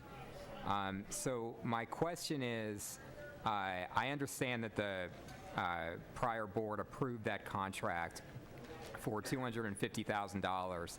My question is, how much of that money has been spent so far? So I would move that until we get a determination of how much of that money has been spent, that we delay action on this, on that particular issue, the contract for the evaluation of principals. Single question, has the work been done? The answer's, it has been started. I'm not sure exactly in terms of where we are at this point, so we would have to get information to you in terms of what we have obligated at this point and how much of the work has started. But it has started since it was approved before Christmas. I second the motion. which item is this? Item 16, H16. So all of the purchase orders and materials, or this one item is what you're pulling off? H16? No, he's approving all but the one. All but that one. That's the effect of the motion is, he's pulling the one subset, which is the consultant's agreement regarding principal evaluation, and all the others are, he's going for approval. Okay. Did I say it right? You did. Okay. Any discussion? Okay, please vote. That motion passes 4-1. Okay, Dr. Evans, items 51 and 57. These also have to do with budget items in very tight times. We have an item of $493,000 for an agreement with Beacons Movers on H51, and also on H57 agreement with Ramona Paving. On both of these, it is the same issue. And we've instituted a partial hiring freeze, and I'm also looking at spending outside money. We have a lot of classified employees who can do some of this work, and as the kind of stepchildren of the district, the classified employees are often the first to be laid off. It seems like certain hours can be put into the moving issue and also the paving, which I understand we have equipment for also. We may not get to it quite as fast, but we could save by not spending on outside contractors. That's a matter of So you opinion. have a motion? So what is your motion? Or is it? What's your motion on H51? Oh, on H51. I move that we not approve the expenditure on H51.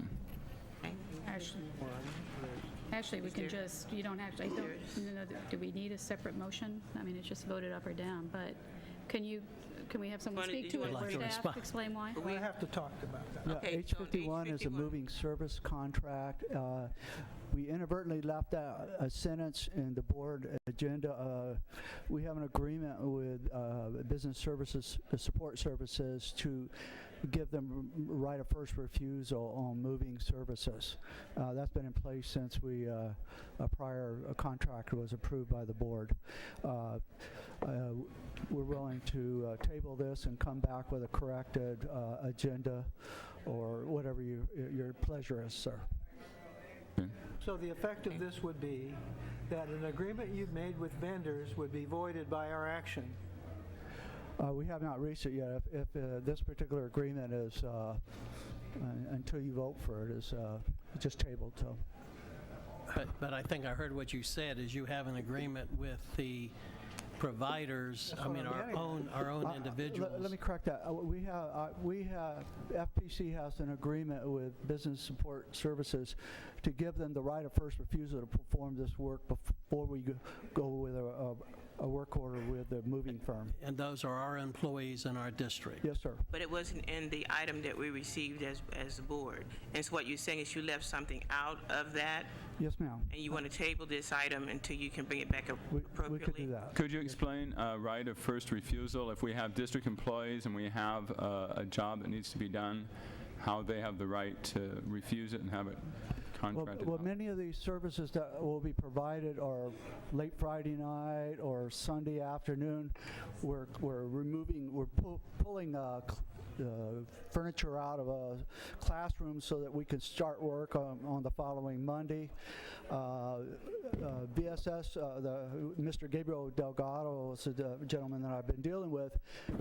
There's times when they can handle that, but at other times their workload does not allow them to handle this. These are short-term, furiously fast moves. So it's optional overtime? Yes, sir. Okay. So the staff wants to table this. We can table it and bring it back with the explanations on it so that it's very clear. We'll take care of that. The motion to not approve it, so we're going to concede that we're just going to pull it? We're tabling this? Well, the motion was to... Do you have a second? I don't think you had a second. You didn't have Okay, a no second. second, okay. So staff can just table it. Thank you. Item 57, please. I can address H57 also. Okay. Same item.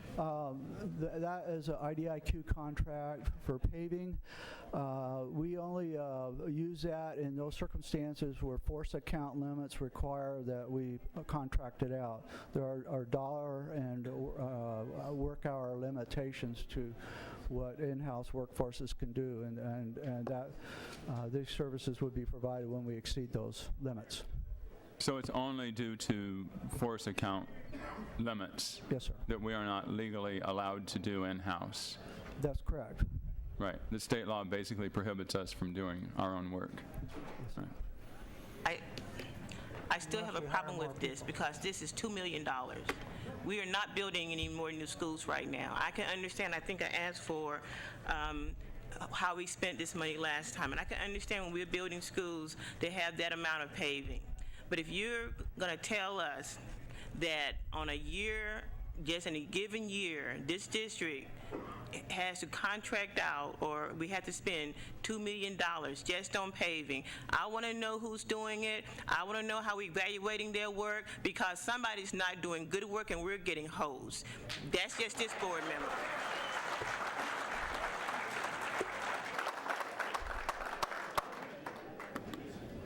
I'm trying to be quiet, but... So what is the board pleasure with this item? I'm sorry. Well, they've asked to table it? What do you No, want? not this one. Oh, okay. All right. I move that we that we go back to staff and get further information about what is the paving and what needs to be done. I understand about the Forest Act limits, but I do want to know if we really need to be spending $2 million on paving at all.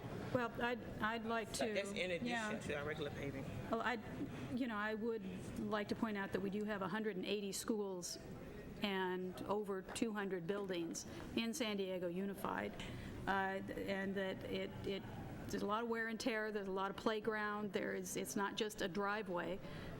There's a lot of asphalt, a lot of concrete, and sidewalks. Kids are marching on all the time. This is in but I addition agree to that our staff.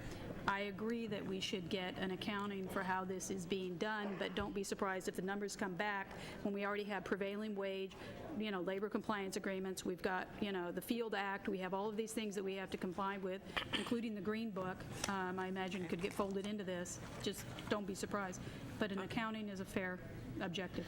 And I think it'd be fair that the staff come back with a 2 to 3 year plan in terms of paving so that you can see how all of that lays out over the next 3 years, so that when we come back to you again next year or when we come back to you next month, that you will be able to see that our own staff is going to be able to do this amount of work, but we'll have it laid out for you by school, by project, and by what we estimated cost. Okay, very good. Is there any possibility that we can change schools or move some of that around? I have a school that is in dire need of paving. Nice try. I won't go that far. Okay, please vote. Vote is to. This was bid, wasn't it? What are we doing? Are we voting for what? Well, The motion on the floor was for this to go back to staff for more evaluation. Okay, there we go. Just want to be sure. there was a scope for this that was described. Basically, the scope was going to be jobs that range from $10,000 to $250,000 in value. So there were jobs involved in this. Somebody had made an assessment that our deferred maintenance on asphalt or cement was equal to this amount. Then they decided to assemble those together and get a master bid, and it went out to 9 firms. The ranges in the bids were from $2 million to $4 million, round figures, and then they are recommending an award. If we go back, it'll have to be bid again. There may be a time span between the time we gather together the projects by name and then we put them out for bid. And I suspect that will range from now until when? Business Services should be able to tell us that, but I suspect that there'll be a great deal of paving that will not get done between now and March. We have a project list developed, so we can provide that in relatively short order. I would remind you, we have over 20 million square feet of asphalt pavement.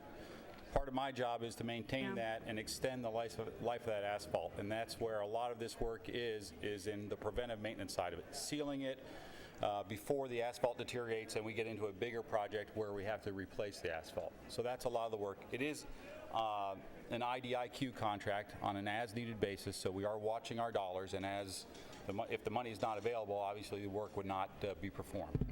But we can provide additional information on both our projects for in-house and for projects that we intend to put towards the contract. Let me ask one more question. Yes, sir. Just for the board's purpose. Do we have in-house the ability, the equipment and the staff, to accomplish a $10,000 asphalt job? Yes. Then why is it on the bids? That's what these guys are asking. We do have the capability.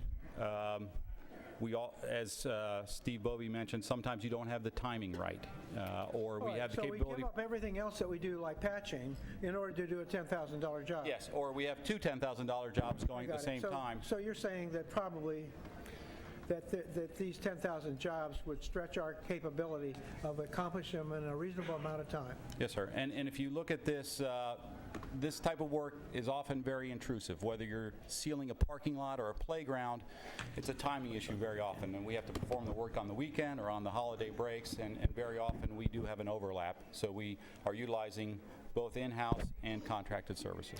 Drew, let me ask a question. How long is the bid good for that we have received at this point? You know, Steve, I don't know off the top of my head. I believe we do have a little bit of room with it still. Okay. Okay, thank you. Can we post the vote, please? That passes, that motion passes 4-1. I'd like to move on to the I section of our agenda, operational matters for the board. First item up is the annual ratification and reenactment of district policies and procedures. May I have a motion, please? Have there been any changes?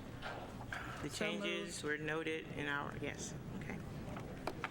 Do we have a second? I'll second it. Okay, discussion? These policies are already in writing, and that they're basically going to be reviewed in time. So all we're doing is saying that the existing policies, until they're brought to us for change, we're ratifying. Right. Okay. Fair enough. Any other discussion? Please vote. It passes 5-0. The next item is readoption of our current bylaws. So moved. Second. Okay. There been moved any and second. changes to these? Changes? Have there been any changes to the bylaws? Not yet. Yes, Okay. please. My only thought on this is this a place that we can address the concern that Mr. DeBeck has about, voting on an item and then re-voting on it and re-voting on it? So can we amend our bylaws to prohibit that, say, over the course of a fiscal year? Instead of doing that, we best not put it up for discussion right now. yeah, instead of doing it, when we have our workshop on the 26th and the 27th, why don't we talk about that then? I think that would be Would wonderful. my So you recommendation. want to pull this till then? Is there a motion? Yeah, why don't we, I adjust my motion to pull this, I guess, to make it a motion to pull it until the 26th or 27th, and then we can reaffirm. Is there any problem with reaffirming this a little later? Counselor? No, there isn't. What I was going to say is that I am undertaking the process of going through the bylaws in relation to the coherent governance policy, and will be making recommendations. Why don't we wait until then? And it can be at that time. There are no changes to the bylaws now, and the answer to Mr. Barrera's question is yes, that can be addressed, and often is addressed in school board bylaws. Okay, so the motion on the floor is that we Table this until our workshop. Well, I'm wondering, you're doing an awful lot. When are you going to be, I know what your plate looks like. Get to sleep. My timeline was that the amendments would come at the first regular meeting in February. We're not going to get a chance to discuss them? Well, you will, yes, you will get a chance to discuss them workshop. in I don't think he's going to have it done. in conjunction with, you mean discuss them to give direction to staff? Yeah, Sure, that can be, when we have our meeting on the 26th and the Yes. 27th? Sure. Okay. So there's second. Yeah, table this until the workshop. Okay. Any more discussion? Please vote. Okay, that passes 5-0. Item I-05 is board members' appointments to the CSBA Delegate Assembly Board. We have Board Member DeBeck, who is serving from April 07 to March, the end of March. We're going to renew him. We have Ms. Lee, who is no longer on the board, and my term is from April 08 to 10. So this is a motion that we have 2 delegates assigned. Yeah, I'd like to express my interest in this. I'd like to be on I was on for several years, and I'd like to go back on. So it's 3 at a time. Yeah, it's 3. Yes, we have 3. We get 2. We get to put 3. We're entitled to 3. We're entitled to 3. Okay, so Mr. DeBeck is... Yeah, I would, if I get to speak? Is Sure. it time? Go ahead. Okay. Well, it so happens that I would support Mrs. Nakamura for this because she has undergone the training with CSBA, which is something that I think every school board member should go through. And it's a considerably valuable training program that district pays for. It involves learning, a lot of things that I think would help new board members. So I personally believe that I would support her nomination for Thank you, John. CSBA. And she's already recognized by the group locally as being one of our delegates. will. Any other? Just for clarification, the two positions, John DeBeck and the vacant position, are until March 31st of this year. No. Correct? The new term begins April '09 and it goes through March 31st, 2011. Mine goes to 2009. That's Oh, what I'm the current reading. terms are. Okay. You know, the only reason that I continue to want to be serving on this for the interest of the district, it is also I'm appointed by the local school board association to the Voluntary Health Benefits Association board, and should I not be on this delegate assembly, I would also not be on that board.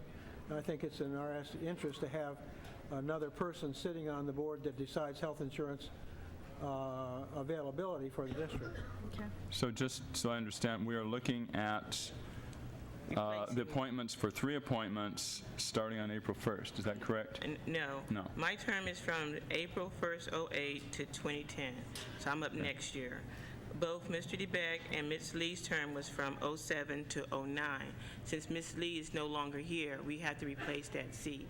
And so what we're trying to do tonight is replace that seat. That's all? Just a vacant seat? And And Mr. from DeBeck- what date until what date? The date is April 1st, '09 to March 31st, 2011. Well, I'd like to, and I No, don't mean to not be this picking one. on you, Ms. Jackson, but when I became board president, one of the things I did was step down off CSBA to give other board members the opportunity. Well, I understand you may have done that. I'm not going to do that. Thank Okay, you very I'm much. just bringing that up. Good for you. Okay. Okay, so with that, we have a nomination for Ms. Nakamura. Is anyone else interested in serving on CSBA? Any other board member? I'm also interested in serving. Thank you. Okay, so we have Dr. Evans. And I say that I would support Mr. Evans because we do need fresh blood that are attending these meetings. And we have I have been going to Washington for the last 3 years and other meetings, and other board members have not shown that much interest until now. So I think that someone coming on the board who's willing to show interest right at the beginning. Excuse me? I'm sorry, but I've been to Washington, D.C. I've been to Sacramento. That's an unfair comment, Ms. Jackson. But you only went a couple of times over the last 4 years. No, I've been several times over the last 4 years. Okay. That's an excuse But we won't get into that debate, but I support Mr. Evans' nomination. Okay, that's fine. So we have, I don't think you need to thank be, you. denigrating on this, so.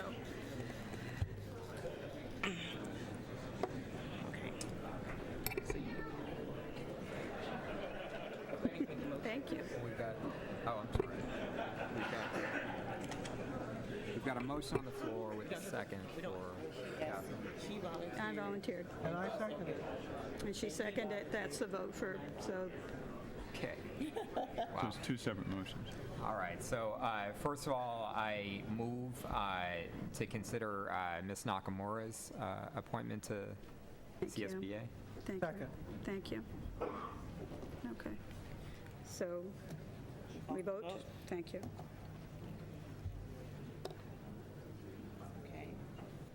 That motion fails. Another motion, please. Okay, I move to consider Dr. Evans' appointment to the board. Please vote.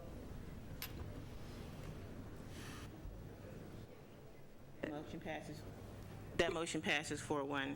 Thank you very much. The next item on the agenda is I-04. I'd like to make a motion on that. Okay. I-04 is a discussion regarding board interest and next steps to determine the feasibility of establishing a secondary district school on the downtown library site in partnership with the city of San Diego. And I move that the board provide $20,000 as our share to support a feasibility study for the possible inclusion of a secondary school in the proposed downtown central library. Is there a second? I second. Thank you. We have 2 speakers. Is there any board comment before the speakers? No? The board comment is Okay. before or after public You can speaking? either one. Do you want to make a statement now? Sure. Okay. In terms of a feasibility study for the library, $20,000 may not seem like very much money, but certainly very tight budget right now. I'm concerned about the timing and the issue of the downtown library. The state has offered possibly putting in another $20 million. If the district is participating, that it will kind of close out the gap in the library funding. However, we are right now in a situation where we are closing down a lot of neighborhood libraries, or talking about closing down neighborhood libraries. To me, putting one big downtown library is like having a skyscraper of Starbucks instead of putting Starbucks in every neighborhood. I think we do need to have joint use agreements between the city and the school district, but I would rather those joint use agreements are at the school sites, at the neighborhood libraries, that we are working together there. The other issue that concerns my constituents, particularly right now, is there's talk about putting a high school for 300 or so students downtown, when there's, at the same time, they're hearing talk about closing elementary schools that have less than 400 students. So it doesn't really, we haven't really, as a district, adopted a policy, although it may be a very good idea, that we're going to have smaller high schools. I think it's premature to jump on the boat at this time. I understand it's not a lot of money for the feasibility study, and I will certainly be supportive if that's what the board decides. Mr. DeBeck, please, and then Ms. Nakamura. Sure. Well, I had my own doubts about the downtown library, and I understand the motivation to include, I'll call it, economical space for kids. The reason for a feasibility study is to settle the questions that might be raised about it that will never be answered until somebody actually gathers the data. It sounds sexy to say put a school in a library, but when they build that building, it's going to have to meet earthquake standards just like a school, and that's going to escalate the cost of the construction for the downtown library. It wouldn't be required if it didn't have school kids in it. So when you do a feasibility study, what you do is include the answers to questions like that, as well as the questions about what kids would we be giving up in other schools to put into that school, or all these new school kids that we're going to get from somewhere else, and how would this operate, and should East Village be developed into low-income housing, and this is all we have committed for the next 10-plus years toward downtown school construction. Should we spend this money on that particular high school investment? So all those kinds of questions would be answered by a feasibility study.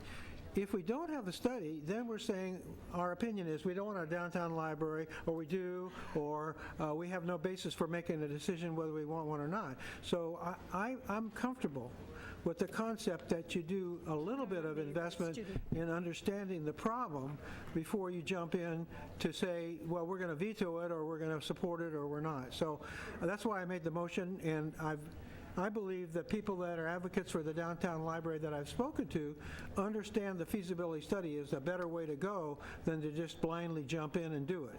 So there's other folks that have said, yeah, we want a downtown library that I've been in communication with that feel a feasibility study is far more appropriate than just saying, yeah, we're going to go. Okay, thank you, Mr. DeBeck. Ms. Nakamura, and then Mr. Jennings. Yes, I have been very open about this, in that I think that great cities have great libraries. If we have a place in the library for our students, I think that'll color the entire direction of the library. Right now, we really don't. We have great libraries in San Diego at our universities, but our students don't necessarily have access, or immediate or easy access to those. I'd like to see a library downtown that really has a collection that particularly our high school students can access, that is on caliber with a college level library. Having our students housed in that facility would do, I think, a great deal for education in San Diego. It's a very unique opportunity, and it's one that other cities have embraced.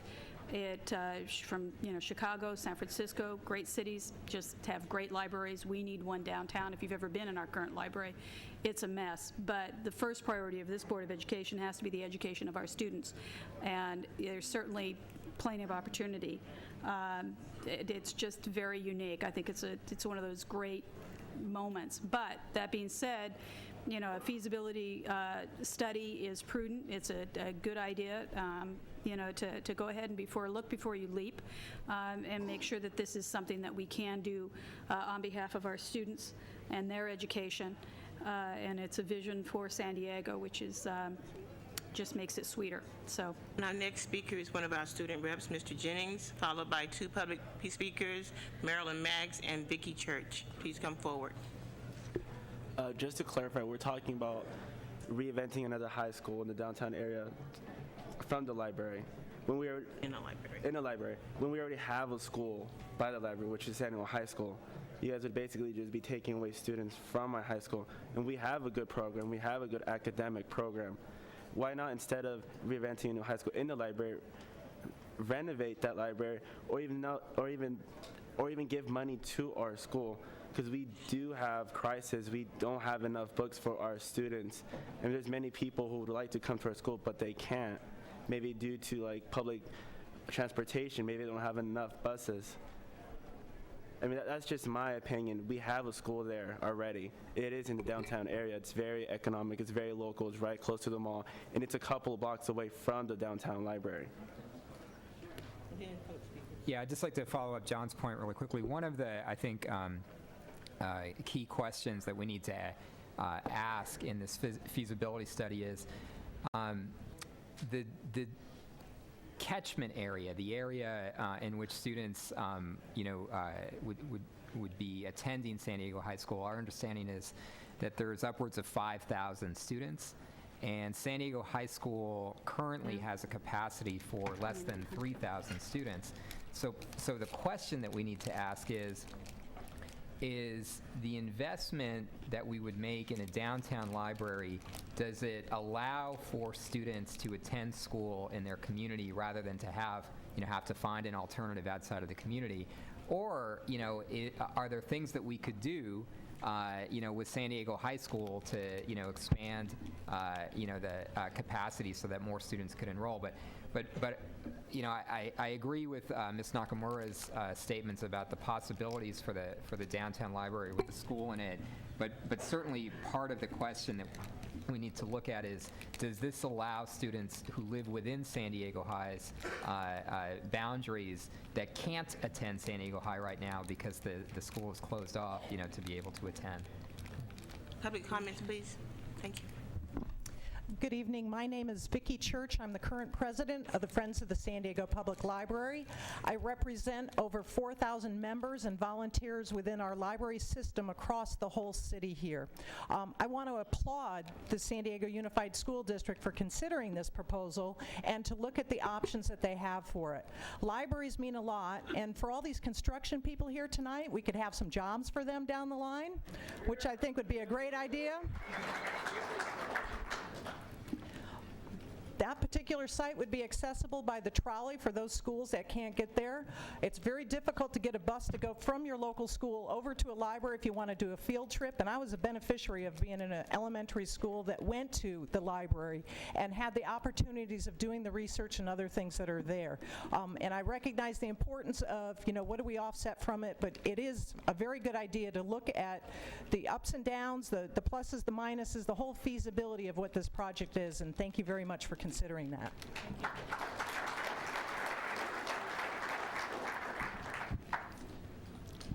My name is Marilyn Marks, and I live on Harbor Drive in the downtown. I've always been a supporter of libraries. My husband, Gene, and myself now are committed donors to the construction of the new library. I want to give my voice of encouragement to the board for considering this innovative high school option. I have worked in literacy programs over the last 10 years as a volunteer in the schools, and I have to say there is nothing that seems to excite the kids more than being in a library environment. And I can only think how charge these kids would be by having all this around them. And I think that Ms. Nakamura has touched on so many things that are that speak to the issue of having this happen. I think it's so innovative. My husband and I were just cheering when we found out that this was a possibility. So I would just encourage you to give it your consideration and know that there are many, many members of the community that share my enthusiasm and a lot of our enthusiasm for this project. So I have fingers crossed. Thank you. Any more board member comments? Just one clarification in terms of the construction monies. We have $2 billion set aside for construction in San Diego, and the money will be spent on construction projects in San Diego, whether it's spent in the library or elsewhere. So there still will be construction jobs throughout the city. It's just more a question of where we decide to put them, and that is really based on the strategic interests of what is best for the students of San Diego. How many students are going to best be served in what area by what school. We're also, as a side note, we're in an unfortunate situation where the voters voted for Prop MM. One of the big things they wanted was libraries in the public schools, and we opened up a lot of new libraries. And in the meantime, we do not have them open because we do not have librarians there. So we really need to look at the whole issue in terms of we build something, but are we really using it? And I think that applies to all of our building decisions. If I may, I don't know what schools you've been to, but the libraries at my schools are open, so maybe you could look into why they're not open in yours. Okay. I'm talking about if there's any more staff by board- librarians. Okay. Staff. Okay, if there's no more board comments, can I call for the question, please? Please vote. Do you need the motion again? Okay, very good. Okay. I move that the board provide $20,000 as our share to support a feasibility study for the possible inclusion of a secondary school in the proposed downtown central library. Okay, everyone has voted. Thank you. Okay, that passes 4-1. We have another item left. We're going to take a 10-minute break. I ask board members to be back in their seats at 7:30 so we can start on item I-05. Thank you. This is called a teaser.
Thank you for your patience.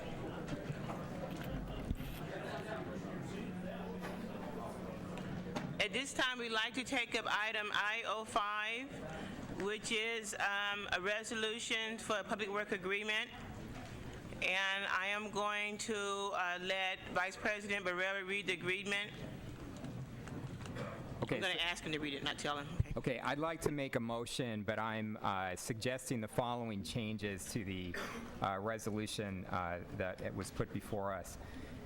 So, the first change. Well, let me read. straight through. Let me read it as I suggest. So this would be a resolution directing staff to negotiate the terms of a project stabilization agreement for Proposition S, school construction, repairs, and renovation. Whereas the San Diego Unified School District and its Board of Education have the responsibility to promote efficient public works project delivery.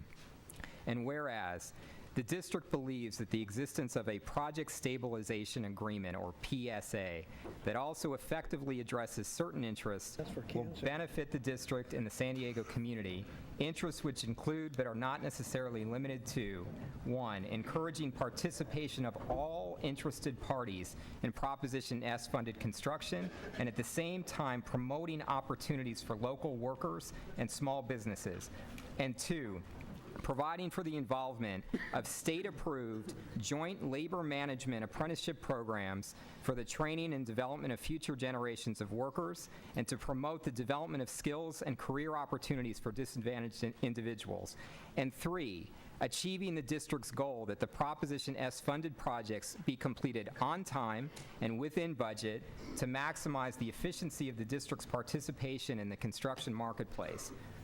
And whereas the district believes that it is in the best interest of the district and the public that it serves for the board to utilize the use of a project stabilization agreement consistent with the provisions of this resolution, and whereas the district wishes to negotiate the terms of a project stabilization agreement to better execute the district's master plan related to Proposition S funded projects, now therefore be it resolved that the board hereby directs staff to negotiate the terms of a project stabilization agreement for Proposition S projects with the San Diego Imperial County's Building and Construction Trades Council, which will effectively reflect the content of this resolution.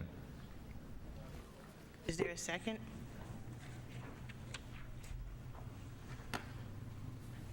Is there a second?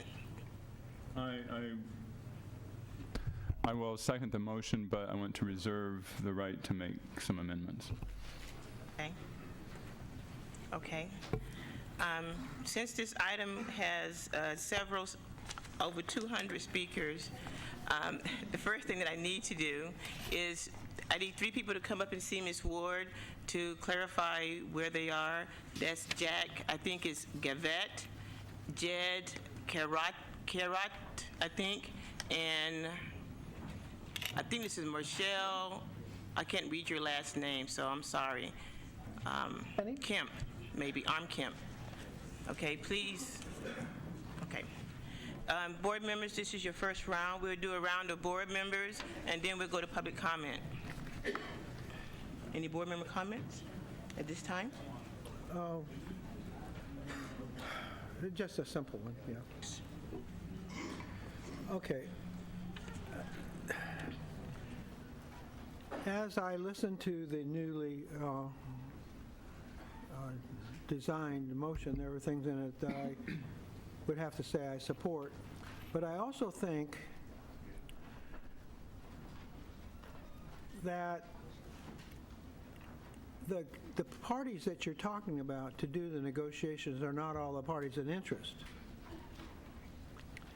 And having been a labor negotiator once, and I would find it, and I negotiated with the people that were going to be paying me for the work I did. I don't think that I would like the idea, I mean, and I know I don't like the idea now, of someone else being the negotiator for the employer. We're not directly employing the people that do this. We're contracting out on the job. So when you say you're going to do it with the Labor Council, I'm saying there should be other people at the table besides the Labor Council, because there are other parties.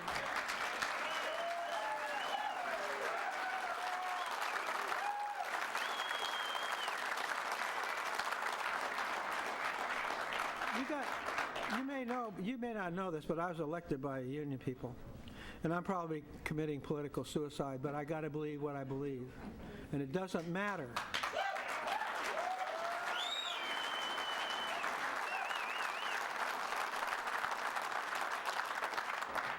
When I went out to get support for the funding for the Prop S campaign, there were people that stepped forward that didn't give me conditions on why they gave me the money. And I believe that my good faith comment to them was, and I made it to every single person I talked to, was that I believe that this project is going to be good for the community and for employment, and that my goal would be to have everybody that is interested in participating to participate and share in the benefits that this would have for the local economy.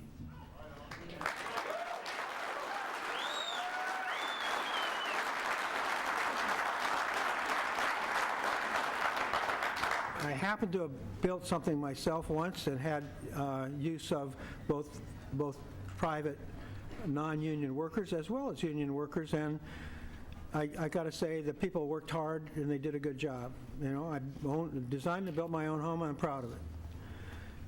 The people that work for me, I actually put out bids on separate parts of the project, and I was satisfied with all the subs, and some brought in their existing workers who were non-union. Others brought in existing workers because they were a labor shop. It didn't matter to me as long as the job got done in time and the quality was good.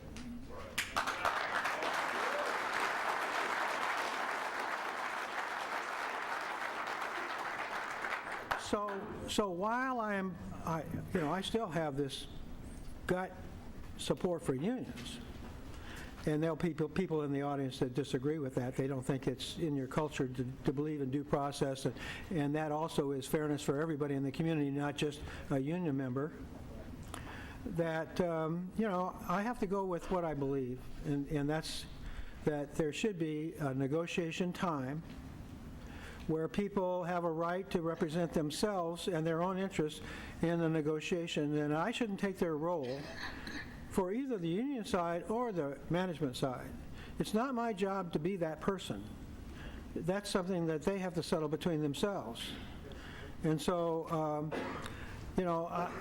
this sounds better than the original PWA concept, but I think it also has some kinds of dangers in that it's prescribing what might happen in the work environment. And I can't do that. So that's that.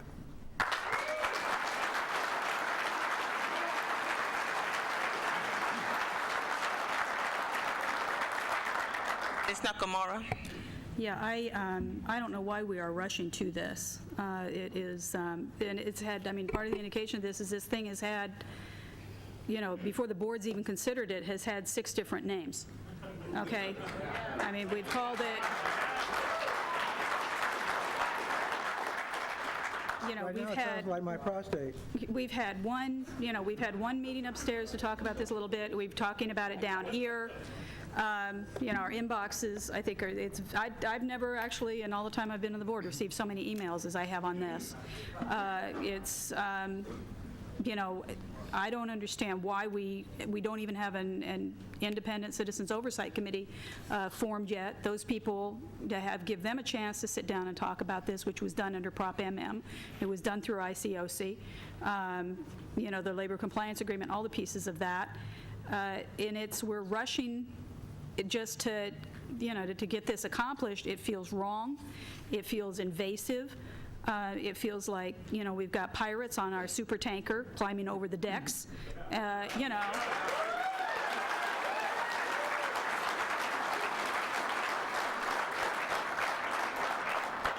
This is not the way to get this done if we do it at all.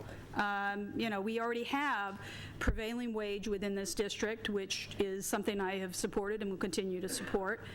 We have, we've got, the Field Act, which if you remember when the schools collapsed in Sichuan, China, we have the Field Act in California to make sure that that doesn't happen, but it incredibly increases the cost of our buildings, appropriately so. We've got, a labor compliance agreement that we've put on. We have stacks and stacks and stacks and stacks of bureaucracy, and we're going to add one more layer of making it difficult to get the job done. And this is why urban school districts don't have the schools and the facilities that our kids deserve. It's one thing to work with labor and to make sure that people are treated fairly, and it's another to just hijack a $2.1 billion bond.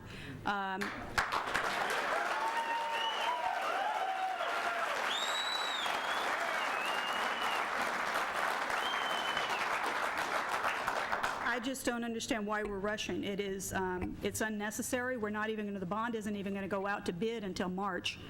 And why again, we don't have an ICOC, but it just feels incredibly wrong. But somebody wrote this up. Even the language of this, the board directs the board. I'm the board, it's the first time I've seen it. We haven't, the board hasn't done a doggone thing. Some board members have, clearly, but not this board as a whole. And, and that's not the way we're supposed to operate. We're supposed to work together and come to an agreement on all of this. And I thought this board was about transparency and about talking to people, and about doing the right thing. This is not the right thing. So.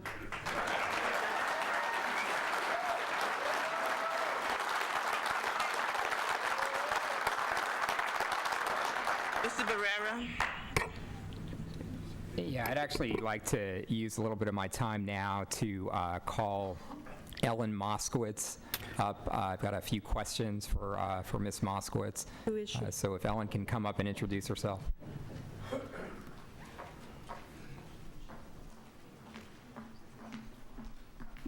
Do you introduce yourself, Ms. Moskowitz? Sure. My name is Ellen Moskowitz. I'm the attorney for the San Diego Building and Construction Trades Council. I've been a labor attorney for 22 years and a law professor for 10 years in the field of labor law, and I've written extensively on labor issues. I've also been part of negotiating dozens of project labor agreements and defending them in courts when necessary. Over the last 2 decades, and so I'm here to address certain questions as well as have an opportunity to speak to you about the pro side of project labor agreements. And while there's a lot of applause here right now, I want to point out there's 500 union people that aren't allowed in this room right now who really want to be heard as well.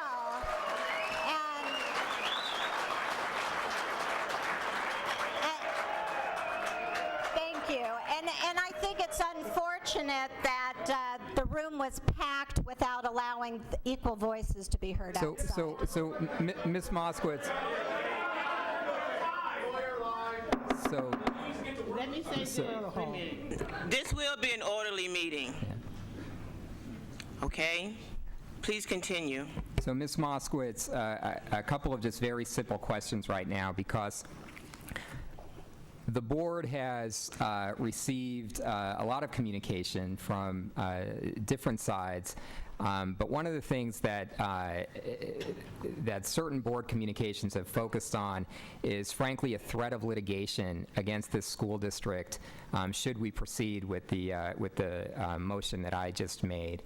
And my first question is it appropriate, in your experience, for a school district to decide that it has the responsibility and the right to promote the notion that local people would be hired to do the work in a school bond measure? Okay, well, there are a couple of aspects to that. Of course, the Los Angeles Unified School District has had a very successful project labor agreement, and I know there some of those representatives from the board are here tonight to speak to you about that, as well as the Orange County Unified School District has a project, some call it a project stabilization agreement, some call it a project labor agreement. Frankly, I don't think there's much difference between those two terms. Both of those terms have been upheld by the United States Supreme Court, as well as the California Supreme Court and the San Francisco Airport Commission in a 7-0 Supreme Court decision. The ABC raises at every one of these type meetings the threats of litigation, but in fact have not been successful in any litigation against a project labor agreement that I'm aware of since the Supreme Court ruled in its favor. I also wanted to quickly point out, before I get to that specific issue, that I'm disappointed to see it phrased as some type of agreement that says only union contractors or union workers can work on this project. Every project labor agreement that I've ever been a part of absolutely allows non-union contractors equal rights and equal participation to bid the project and do the project under the same terms of the PLA. However, I've never heard of a project labor agreement that was ever not negotiated by the unions, which allowed the non-unions to participate on an equal basis. So thank you, Ms. Moss. But could you speak specifically? Okay.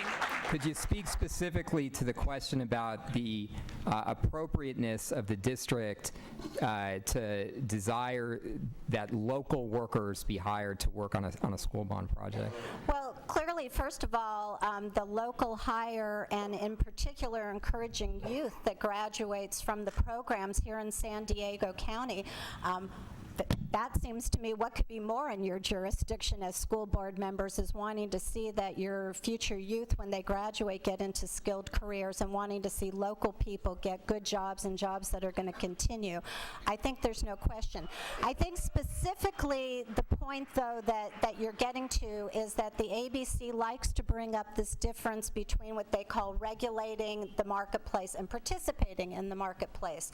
That comes from a case in Wisconsin, which the United States Supreme Court basically disapproved in the Boston Harbor decision. And the key difference between what happened in Wisconsin and what the participant thing is here is that in Wisconsin, the government body tried to ban a certain contractor from being able to bid at all within the district because they had violated numerous labor laws under the National Labor Relations Act, and they said this guy's not a good player and therefore he shouldn't be able to bid. And what the court there said is that the board, that the government body was trying to regulate the conduct of contractors, which is not in their jurisdiction. That's something that is in the jurisdiction of the National Labor Relations Board or other government agencies other than that in that particular context. But what the United States Supreme Court has distinguished is that when the governmental agency, when the awarding body is acting in its own interest for its own project, and in this case, all of the projects we're talking about under Prop S are school board projects that are your projects. You're responsible for those projects. And there's absolutely nothing wrong with encouraging project labor agreements in that situation because you're the participant. You're in effect acting in the place as the developer or the owner of the project. Just like, it's not just public bodies out there that enter into project labor agreements. There are numerous private jobs. The Hoover Dam was built with a project labor agreement. Okay, thanks, Ms. Mossworth. Thank you very much. I hope that doesn't mean I still don't get my opportunity to come speak when it's my I turn. think you're encroachment. Okay.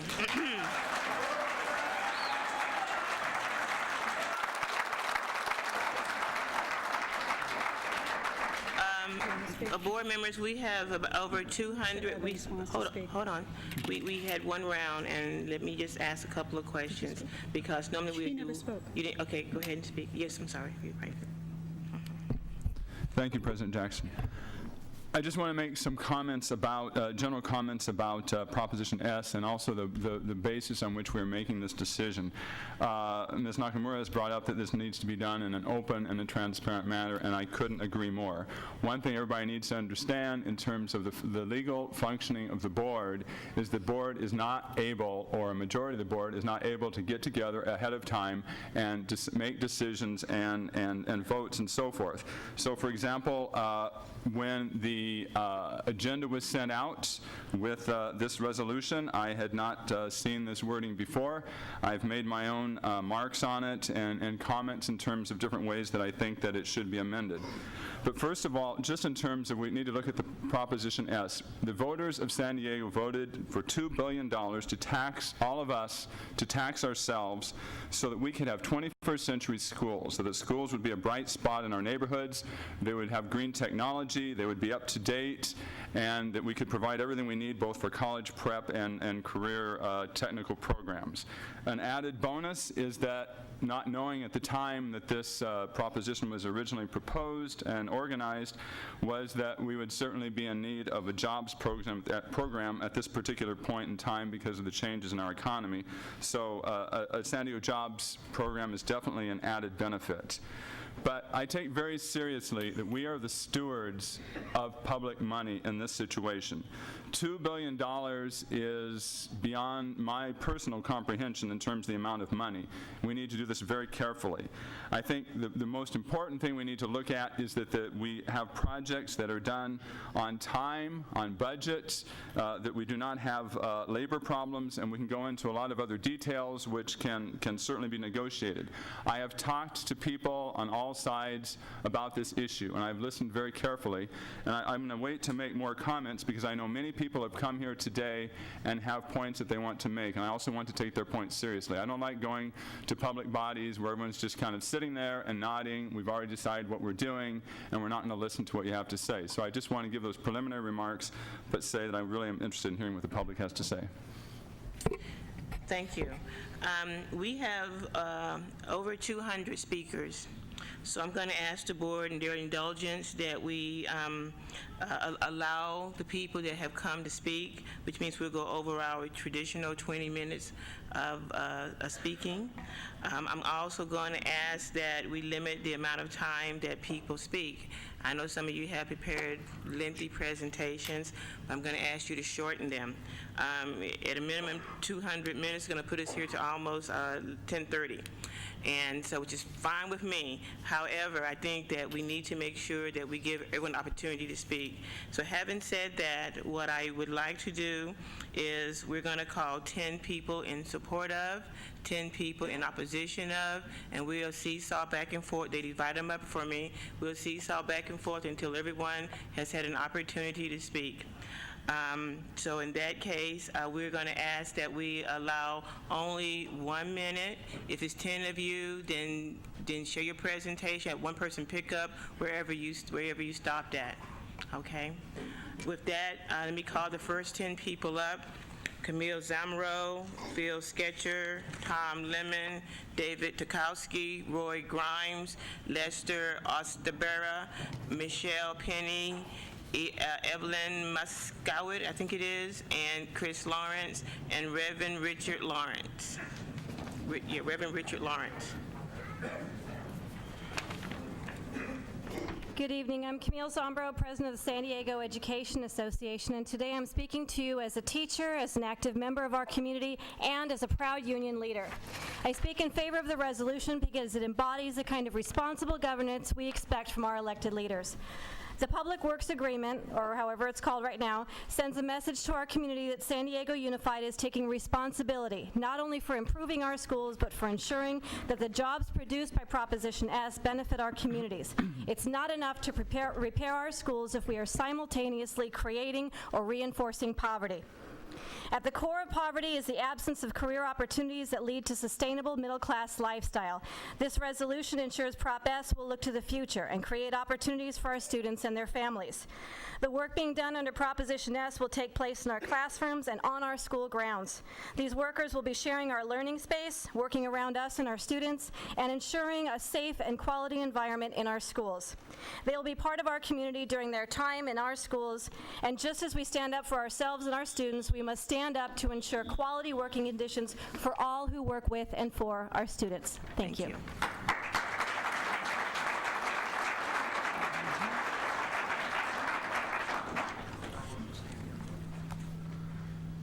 Good evening. My name is Tom Lemon. I'm the business manager of the San Diego Building and Construction Trades Council, representing union workers who have built almost every school and college in San Diego over the past 100 years. We take a great deal of pride knowing that our projects are done with union labor, tend to be the best projects, completed on time and under budget, utilizing the best trained and the safest workforce. We're also excited to join the school board in creating a pathway to a solid middle-class career for local residents and students, students of today and the workforce of tomorrow. Before you today is an opportunity to take education to a new level, to give your students direction, a direct line that will provide them with a decent lifestyle, health care, and secure retirement. A construction careers agreement will reach into unrepresented populations in our community and provide a pathway out of low-paying, dead-end jobs. We will not leave behind those that have been unemployed or underemployed. I'm going to be taking up other people's time also as part of my 10-minute presentation. I'm sorry, we do, please, no applauding. We have a long way to go tonight, and we do not do deferrals of time. You can transition into someone else, but you can't take their time. Transition? That means the next person can come up and continue where you were. Who's next?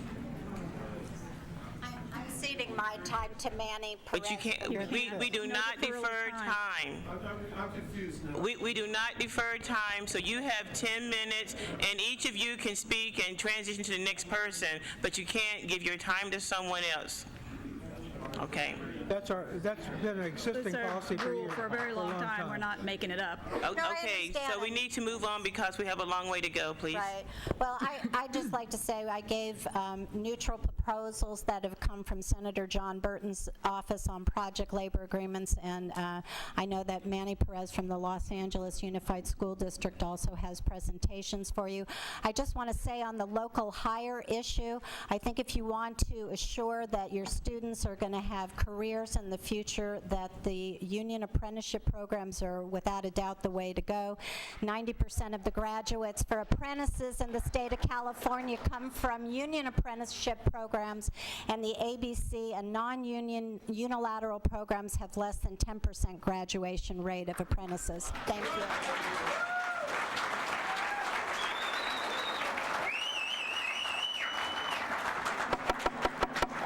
You know what? We have a lot of presentations, and I would ask that you please hold your applause. Just raise your hand and wave them in the air like you don't, just wave your hands or something, but no applauding. Okay. Members of the board, new ones, experienced board members, superintendent, senior staff here and listening. My name is David Zukovsky. I served 3 terms, 12 years on the LA School Board, 12 years as a teacher. I have 2 kids in our district. As you know, LA Unified passed 5 bonds totaling $20 billion. I was a leader of one of those at the beginning, BB, when it took 66%. We created an oversight committee that included all members of the community. We created and enshrined it in Prop 39. We included Jarvis Gann on our committee. We included our then Republican Mayor, Richard Reardon. We created an Inspector General's office to watch for waste, fraud, and abuse. Your decision tonight is filled with passions on many sides. I've sat in your seat. I know I have friends that are concerned about this on all sides. And I'm here to say to you that after 5 bonds, our PSA, Project Stabilization Agreement, has provided stability, no work stoppages like you've had here in San Diego County, San Diego City. apprenticeships programs that have had high math skills for our construction in the 21st century, fiscal responsibility, and it is today, I just want to remind you, today is the opening of a discussion of negotiations. This is not the project stabilization agreement, and it is up to you as a board to monitor that negotiation, to have the ingredients in it. Thank you. And welcome any questions farther down the line. There you go in the back. I see the hands waving. That's how you do it. Next, please. Yes, my name is Roy Grimes, and I'm currently the president of the Sacramento City School Board. I'm not appearing here tonight formally as representing the Sacramento City School Board, but as a individual and as a member. And in 2005, I was in your same position, and we passed the project stabilization agreement in Sacramento, and we've actually had cost savings, not cost overruns. We've actually had increased quality in our work, not less quality in our work. We've had union and non-union contractors and union and non-union labor actually participating as part of the project labor agreement. But the main thing we have is what's coming around in front of you. I have a handout. Is our summer construction academy for our students, and that's been going on for 3 years now. We've had at least 87 graduates. Many of those have gone directly from high school to work, and those who haven't gone directly from high school to work have an opportunity to go into the apprenticeship program with the labor unions. This is an historic moment for you, and this is a change opportunity, and I hope you take it seriously and vote aye for the resolution. Thank you. President Jackson, board members, I'm Les Osterberger. I'm Vice President with A.O. Reed & Company. We're a large plumbing and mechanical contractor headquartered here in San Diego. We've been in business since 1914, and we are signatory to both pipe trades and sheet metal workers. We currently employ about 400 members in San Diego. We're also a member of the AGC. We are in favor of this agreement because it levels the playing field for both union and non-union contractors to bid this work.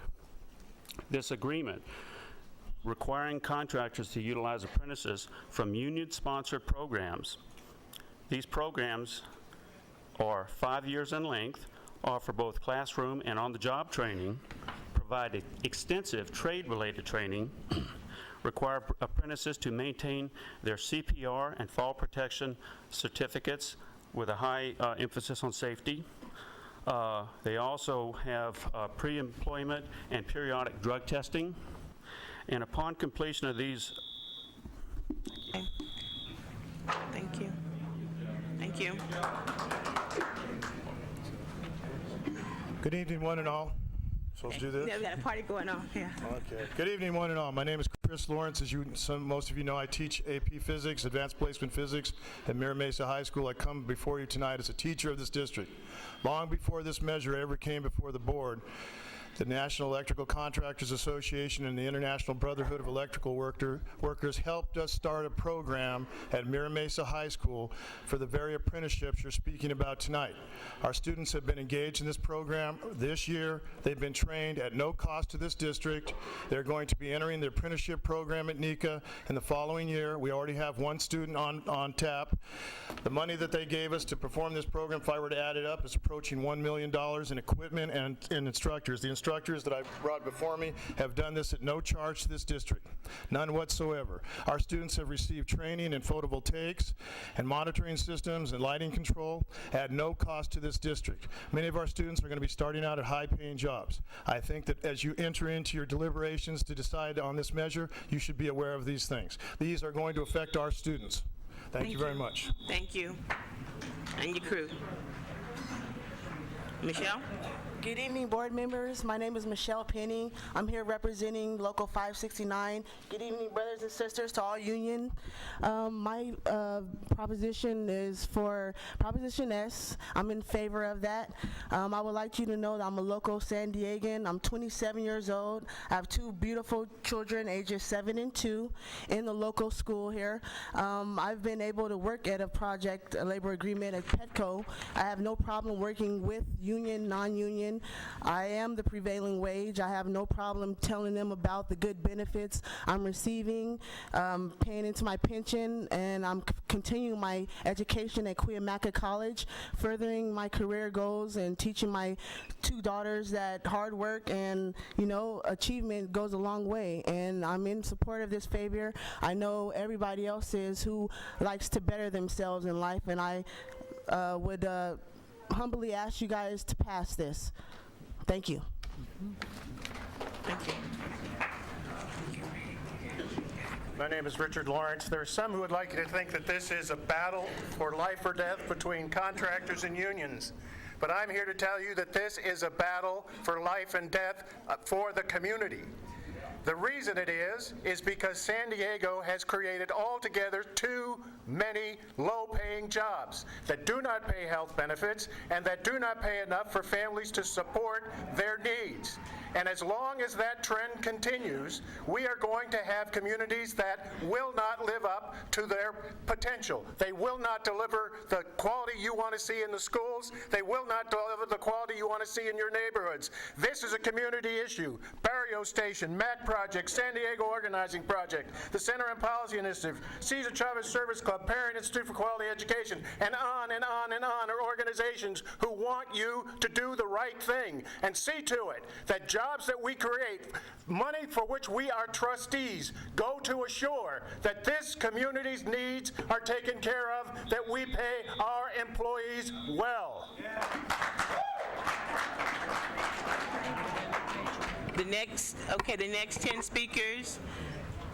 Okay, you're the last one, I think, yes, okay. And then I need the next 10 to get ready. I'll call you out in just a second. Good evening, Madam President, members of your board.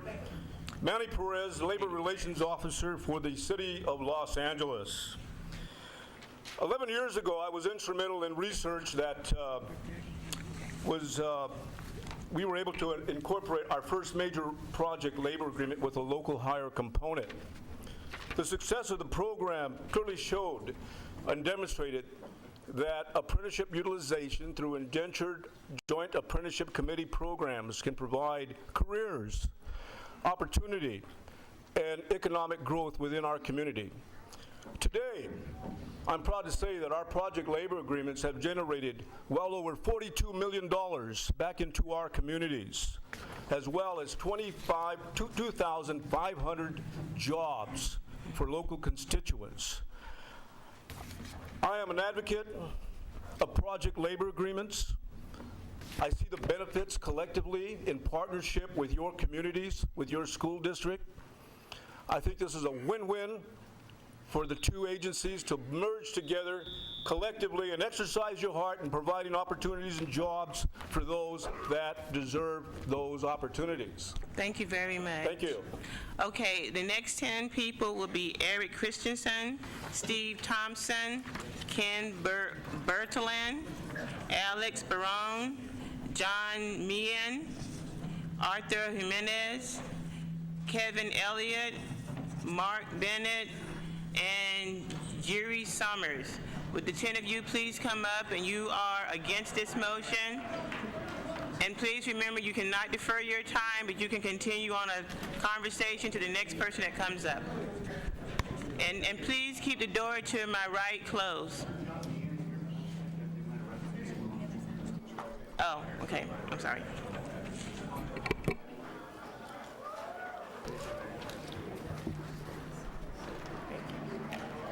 Can we begin, please, Eric? Thank you, Madam President. Before I start, I'd just like to have all the merit shop and non-union contractors in the room please stand up.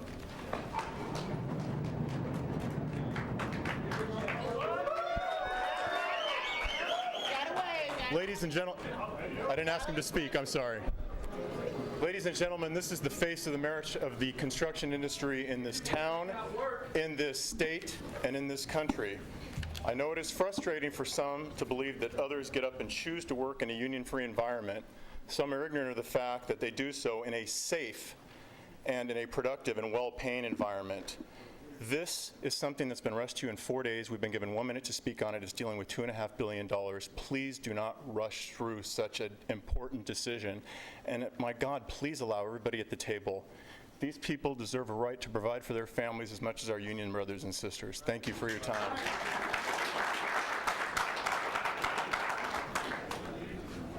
Hello, my name's Steve Thompson. I'm a local resident and a business owner within the San Diego community, within San Diego Unified School District, and my son attended the schools here. I want to say some things here. I've been a building contractor in San Diego for 35 years, and I've done work for San Diego Unified School District for 35 years. There's been no work stoppages. 80% of the construction workers are open shop in San Diego. 80% of the open shop contractors built our schools for the San Diego Unified School District. If this measure passes, there'll be 4 apprenticeship programs that will be eliminated from providing apprentices to do the work and the local jobs.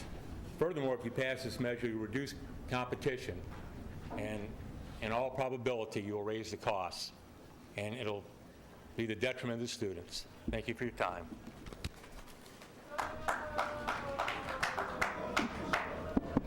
My name is Alexander Barron, and I'm on the board of the Lincoln Club, and I'm here representing the Associated Builders and Contractors. I'd like to first respond to something that was said.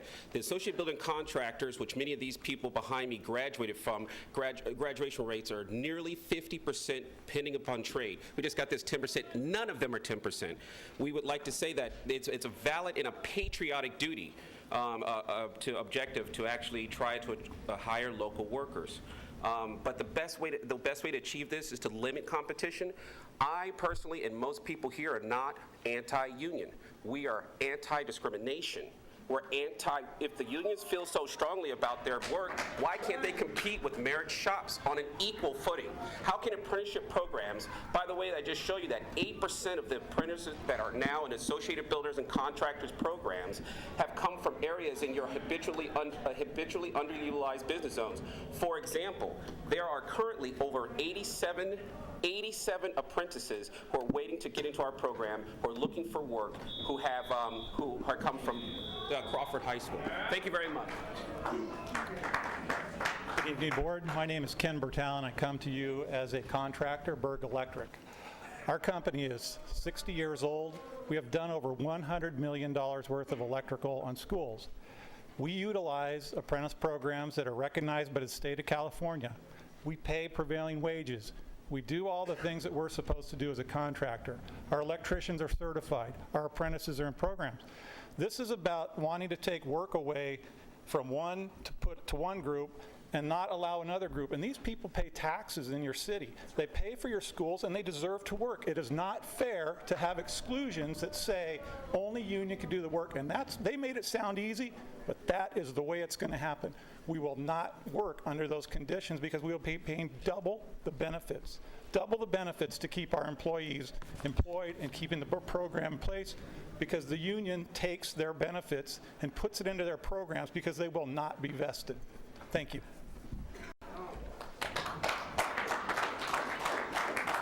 Yeah, my name's Jim Summers, and I own a small general contracting business.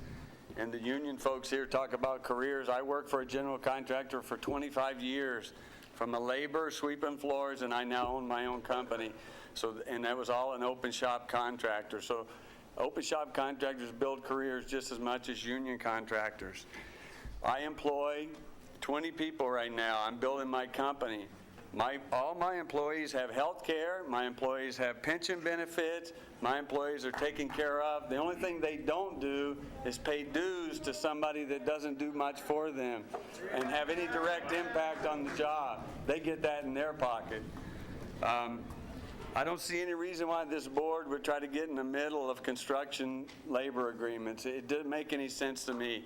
If the board wants to serve their community, then they ought to work with their staff, put out efficient plans to execute the work with the design, get the staff to work with the designers, get rid of all the change orders and stuff, and get the work done effectively and efficiently. John Myers. I've also been in the construction industry doing work for the San Diego Unified School District for 35 years. The San Diego Unified School District pre-qualifies their contractors. On bid day, fact is, there is equal opportunity. It's a low responsible bidder, whether you're union or non-union. We're also, once we award a job to a contractor, they have to train apprentices. It's required by law. We also have to pay prevailing wages, and believe me, the San Diego Unified School Districts make sure that happens because Graham Champion makes sure it happens. The ABC, the AGC, and the BCA all have qualified apprenticeship programs that do in-room classroom training, and also we provide the outside training for the field.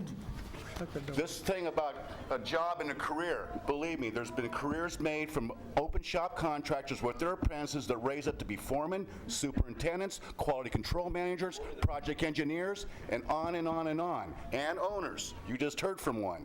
So don't be fooled by these guys out there telling you you have to be union to give the people opportunities. Good evening. My name is Kevin Elliott. I'm the 2009 president of the Association of General Contractors, and I am the president of Roll Construction Company, which is a large commercial building contractor here in San Diego. And I'm proud to say we are the employer of 150 union craftspersons. That's carpenters, laborers, and cement finishers. And I personally have been involved in the negotiations with those three trades on behalf of our employees for the last 15 years. In fact, I saw Mike Magallanes from the Carpenters Union outside. I saw Jaime Barton from the cement finishers outside. I've personally met with them over many years negotiating contracts, and I understand that if you take this action, that the man that was here talking a little while ago named Tom Lemon, who I've never met, will be controlling the terms and conditions of what's going to happen to my employees if we choose to do work on your jobs. That's not right. Mr. DeBeck, you hit it right on the money. We negotiate our contracts for our employees. Please let us do that. It's a sacred right, and it's important, and it's got thousands of years or hundreds of years of history. Good evening. My name is Mark Bennett. I am a labor attorney, and I represent the Associated General Contractors. My experience as a labor attorney has been in the construction industry, and I've done it for almost 30 years. I've submitted a position letter to you that I think demonstrates that it's not as clear that these project labor agreements are as lawful as Ms. Moskowitz has indicated to you. But one thing that is clear, the Associated General Contractors has a 25-year-old apprenticeship program and has currently 1,300 apprentices in that program. That program is approved by the California Apprenticeship Council to train apprentices on public works. It is entitled to provide apprentices to each and every public work. You cannot, under state law, discriminate against those apprenticeship programs that only use union-sponsored programs. And aside from that, why would you do that? Why would it be rational for this board to say, because you are part of a non-union apprenticeship program approved by the state of California, you can't work on your job? It isn't. Good evening, Mr. President, committee. My name is Arturo Jimenez, proud graduate of Lincoln High School, class of 91, and I'm proud also to say that I attend the AGC. We non-union workers deserve to work on the same projects as union workers. We all pay taxes, we all work hard, and we all have families. This law is discriminating, unfair, and unjust. If laws like this are passed, it will limit non-union workers. It will make it harder for us to find employment in an already tough job market. We should have the right to decide to be union or non. Laws like this practically force us to choose. We all deserve to make our own choices. We all deserve to work. It is a fair in a fair job market. Please don't discriminate. Thank you for your time.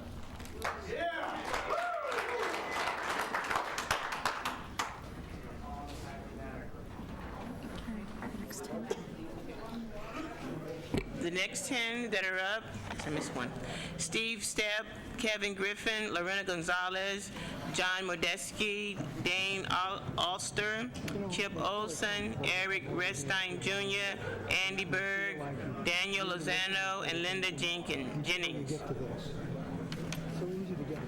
The next 10 up is Steve Stepp, Kevin Griffin, Lorena Gonzalez, John Modeski, Dane Oster, Chip Olson, Earl Redstein, Andy Berg, Daniel Lozano, and Linda Jennings.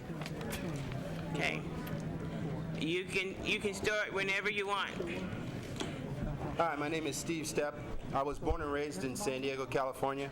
I've been a resident of Allied Gardens for over 10 years. I'm a graduate of Patrick Henry High School in 1975. Excuse me, please be quiet in the auditorium. And if you're leaving, please just hold your seats as you stand up so they don't bounce. Thank you. I was one of the first children to be bused in 1965. I rode a bus to school until 1974 when my family moved to Del Cerro. I'm a journeyman wireman, electrician with the IBEW Local 569, and the treasurer of the Electrical Workers Minority Caucus. I've been an electrician for over 26 years. As a parent of 2 children who have graduated from Patrick Henry High School and 2 children presently attending both Lewis Middle School and Foster Elementary School, I encourage you to employ project labor agreements in all future school projects. Being a union member has allowed me to support 4 children and our unified school district system. From the drama department at Patrick Henry, the talent show at Foster Elementary, or the band at Lewis Middle School. As a construction worker, I have worked on a number. Thank you. Good evening. My name is Kevin Griffin. I'm a member of Local 89 here in San Diego. I also have the privilege of being an instructor for the Laborers Apprenticeship Program for Southern California. Now, this agreement that we're working for here, this is something that's going to keep work local to San Diego. And for those of you that understand that for every dollar that gets paid out into the local residents of San Diego and to the union members that will be working on this job, $7 will be returned back into the community. Now, for you to not accept this agreement and to be able for this work to be put out to other counties outside of San Diego, for other contractors to bring workers in to do this work rather than keeping it signatory to San Diego, that money's going to go elsewhere. You're going to be ruining the economy and giving it a heavy hit in that aspect. All right, and working through the apprenticeship program, not only the laborers, but the electricians, the fitters, the plumbers, on down the line, we turn out a skilled crafts person to do that specific job work. We're not just somebody putting out somebody to go to work. It's a specific trade training. Thank you. Thank you. Good evening. My name is Lorena Gonzalez, and I'm Secretary-Treasurer of the San Diego and Imperial Counties Labor Council, representing 120,000 workers in this county. I'd planned to get in front of you and talk about the benefits of a project labor agreement, but I wanted to remind you that what this does is allow you to work out the details after you pass this resolution. I don't need to tell you the benefits of a project labor agreement because I had the benefit of looking at all of your answers to the question, do you believe that PLA should be used on all district policies? They read, and this was 4 years ago, 8 years ago, 12 years ago. This isn't something that's rushed. You responded in whole, yes, absolutely, I strongly support. And Mrs. Nakamura, your answer was you would be crazy not to. So I want to remind you today, as you begin this process, that this is not about, the devil will always be in the details, but this is about starting the process that all of you have said for years and years that you agreed with. I hope that you'll remain committed to that and keep the money local, the money that taxpayers are putting into this bond, taxpayers like union members who have supported Prop S, and hoping that those monies get recycled in San Diego. Thank you.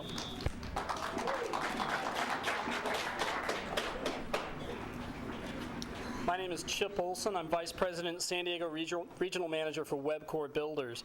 Webcor is one of the largest general contractors in the state of California, with over $1 billion in construction billings each year. Webcor has successfully completed several projects with project labor agreements. These agreements assist us with getting multiple competitive bids for subcontract trade work, together with an available pool of workers that are ready to complete the job, no matter how large or how small. We expect, considering the current economic conditions, that we will receive even more bids on upcoming projects. Additionally, labor agreements ensure that we get workers that have gone through an apprenticeship program and have received the proper training for the work that they're doing. These programs promote good quality workmanship and also reduce accidents on the job site. For these reasons, we fully support the use of career construction agreements or construction career agreements, PLAs, for your upcoming projects. And finally, I'm a product of a similar agreement years ago. I've been a resident in San Diego County for over 30 years. In the late 70s, I was a member of the Laborers Local 89 and worked on a concrete crew. I liked what I saw, got a degree, and have had 30 years successful in the industry. Thank you. Board members, my name is Earl Restine Jr. I'm president of Fuller Electric. It's a local electrical contracting firm residing in the city of San Diego. I also am a product of PLAs. I've gone through the apprenticeship program. It's been it's afforded me a way of life, and I also currently sit on our joint apprenticeship committee through the IBEW and our local National Electrical Contractors Association. I strongly urge you to move forward with this measure because I know what kind of security this is going to offer to the apprentices that are going to come through this program, and it'll afford them a long and illustrious career for the rest of their lives. Thank you.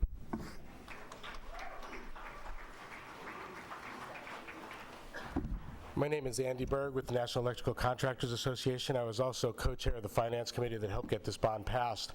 The reason I did that is because I believe that a strong educational environment is a key to a strong education, and a strong education is the key to the future of our society. Plain and simple. I have 3 school-age kids. I wanted that bond passed. Now it's up to you to decide if you want just good-looking buildings, or do you want careers for these kids afterwards? What's your legacy going to be? A beautiful building or kids that actually have good jobs? I want to point out one other thing. You're hearing from these contractors they won't bid. We've had PLAs up and down this state, same tactic every time. We won't bid, we won't bid. As soon as it passes, they bid, they bid, they bid, they will again.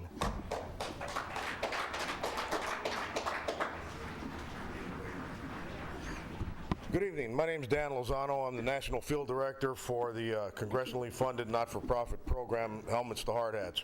Helmets to Hard Hats was created back in 2003 by the Building Trades Department to attract military veterans and also our returning war veterans that have fought on the battlefield for our freedom out there, to get them the best careers in construction. And this organization of the building trades and the contractor associations that belong to them have provided those opportunities to our veterans. And what I mean by that, not only the apprenticeship, we're talking as a retired Marine myself and enjoying some of the free health care and so on, medical, dental, vision, that they can relate to upon their transfer from active duty. I'm not here to talk about PLAs, as you can very well see, but I am here to talk about the great things that the San Diego Building Trades, along with the San Diego Contractors Associations, have done in assisting this program. And as of right now, 34,000 veterans have been referred to apprenticeship across the nation. California accounts for 1/3 of that number, and San Diego in particular, 30% of that. Thank you very much for your time. My name is Charles Bradshaw, and I'm here to speak about the project labor agreement that was at the Port of Oakland. I had the privilege of working on this project labor agreement, and as you were discussing the impact and responsibility to hire local workers, the project labor agreement in Oakland had a goal of 50% local hires, with which that goal ended up becoming and surpassing 60%. So that was a goal that was set by a public agency and exceeded by a public agency, and those jobs stayed within the community. Second, on this project labor agreement, union and non-union contractors bid and won work. They performed work under the agreement, and actually Turner Construction, who was the prime builder on the new terminal for the Oakland Airport, they're an AGC contractor. They successfully won, bid, completed the work, and actually an ABC contractor, a contractor association who is out against this agreement, had a contractor who was a member, one of their key principal members, and they worked and completed the job. Thank you. Let me make this clear. If I didn't call you in that group, in the future, we would turn your mic off. Okay? I want to be fair and equitable, and I did not call you. Okay, for that particular group. Okay, so that means you lose a person. Okay. Anyone else over there? Now you have one more person. Did John speak or Dan? I spoke. You spoke? Okay, I just missed you. Okay, Linda? Okay, thank you. All right, the next 10 then. The next 10 would be Thomas Brown, Carl Rolster, Dan Smith, Todd Gillum, Scott Brady, Jim Ryan, Jane Balsa, Matt Spathis, Geraldo Gomez, and Arthur Jimenez.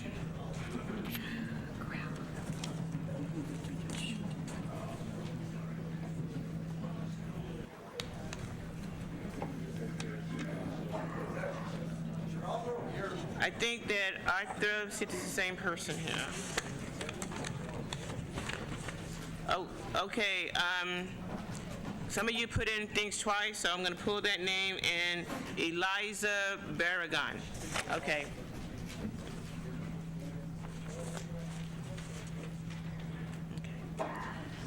So we have Thomas Brown, Carol Roster, Dan Smith, Tom Gillum, Scott Brady, Jim Ryan, Jane Balsa, Matt Spathis,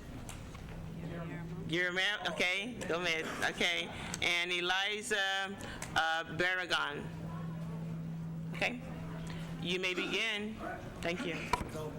My name is Guillermo Gomez, and I'm part of the AGC, and I've been a resident of San Diego for the last 42 years. I graduated from Sweetwater High School, and I've been living in South Crest area for the last 28 years.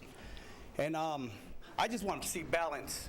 Regardless of the outcome, we're all San Diego, just like we went for the Chargers. We didn't go for the Pittsburgh. We're all balanced, union or non-union. And I want to see balance and the money to stay here. She talks about, Ms. Evans talked about piracy. Don't put your money where they can't handle the money and then have it tip over.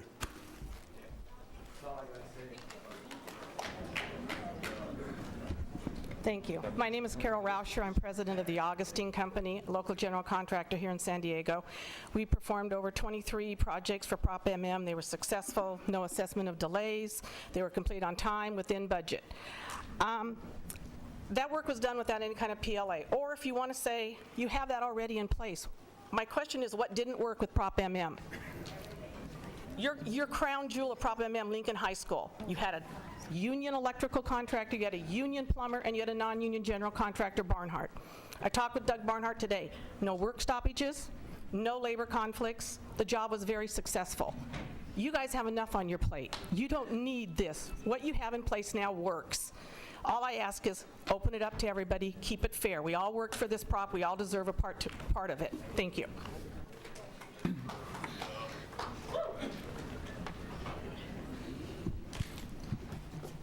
Members, I came with a prepared statement, but listening to everything so far kind of changed all that. I look back, and your Prop MM is already a proven track record, and why you would want to change that now, I'm mystified by. Both union and non-union companies built your Prop MM, and both deserve to be treated fairly in the same way that they did with that project. I walked out of the bathroom here, and on the door says equal opportunity employer, and you guys are an employer to this construction work, whether you think so or not. So I urge you to please vote against it. Thank you.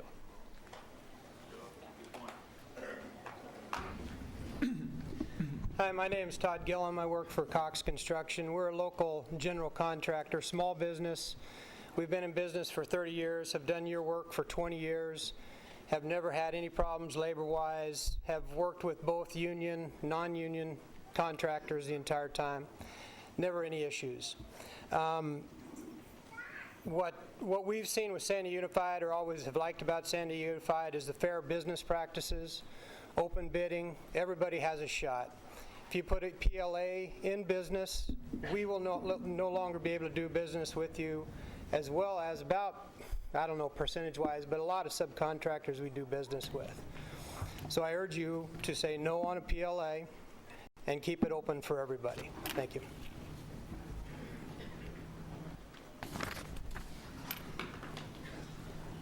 Good evening. Scott Brady, owner of Brady Company, San Diego. Our company's been in business for 60 years. I'm third-generation owner. We do exterior lath and plaster and drywall framing. We've done many schools over the years. We have operated in both union and merit shop structures. We hire only local employees. A year and a half ago, at the peak of construction, we had 700. We provide employee independent health care coverage, pension plan, profit sharing plan. We participate in the AGC's training program and the BCA's training program. We have built as a merit contractor since 1989. We have built many quality projects since then, I can assure you, including Lincoln High School, Southwest College, not to mention the Mormon Temple, University of San Diego work, San Diego State work, definitely know how to do quality construction. And this CCAs, PSAs, PWAs, PLAs, whatever you call it, it wasn't good for Gaylord project, and it's not good for the taxpayers of San Diego. Good evening. My name is Jim Ryan. I'm with the Associated General Contractors, San Diego chapter. I'm going to make my comment very brief. You're spending $2.1 billion. You're hearing all sorts of point and counterpoints. You need to slow down. There's no rush. You need to understand all the nuances of the PLA. See who is telling you the truth. Make sure you understand it. Slow it down. Study it. Look at it later. Thank you. Hi, Board. My name is Matt Spathis. I'm a parent of 4 children in or have gone through public schools. I was also co-chair of the Finance Committee for Prop S. First of all, we've got a great problem. How to spend money and how to create jobs. What a great problem to have. And I'm proud of the work that our community has done to approve Prop S and the value system it put in place to create better environments for our students. I would ask this board to consider certainly both sides, but to take more time to look at this situation, to include community and parent dialogue about the issues, both pros and cons that are being discussed today. I can also tell you as an owner of a real estate company that has no agenda, we're not a vendor of the district, that spends several $1 million a year in construction, in tenant-proven construction in our building. We hire union and non-union workers alike and get a quality product and great work from both. Thank you very much.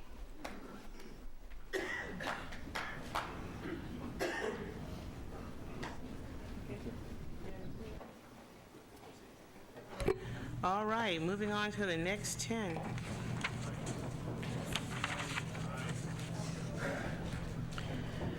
Jay Powell, Rachel Ortiz, David Valadoid, Patrick Knighton, Charles Bresch already spoke, so he's off.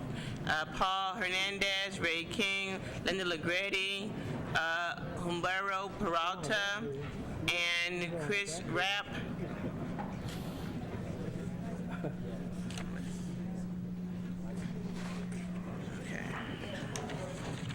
Let me do that one more time. Jay Powell, Rachel Ortiz, David Valadoid, Patrick Knighton, Paul Hernandez, Ray King, Linda Legretti, Humberto Peralta, Chris Rapp, and Ruben Garcia. Let's bring it in person on up too.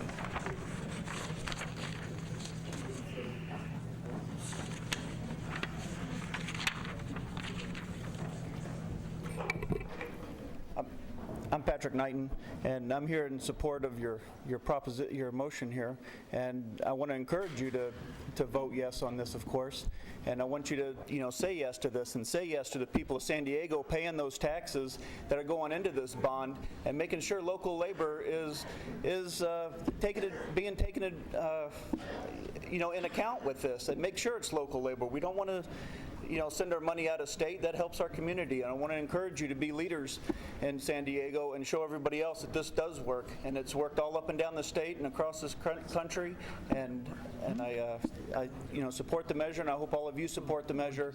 And we all cast our ballot and elected you here to be leaders. And I encourage you to show that in San Diego and pass this measure on the table. Thank you.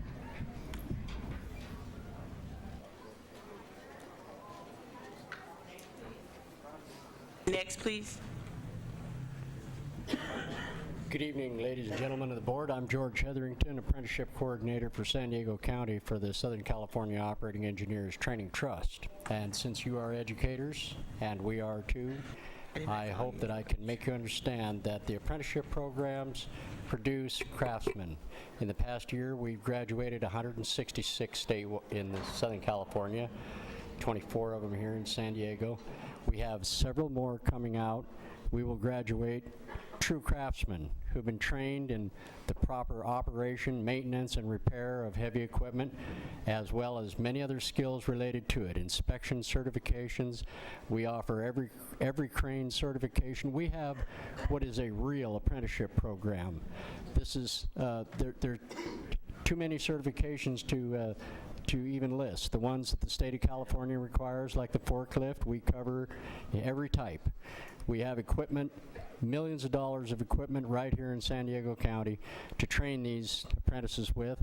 They do a 3-year program. We hope you support it.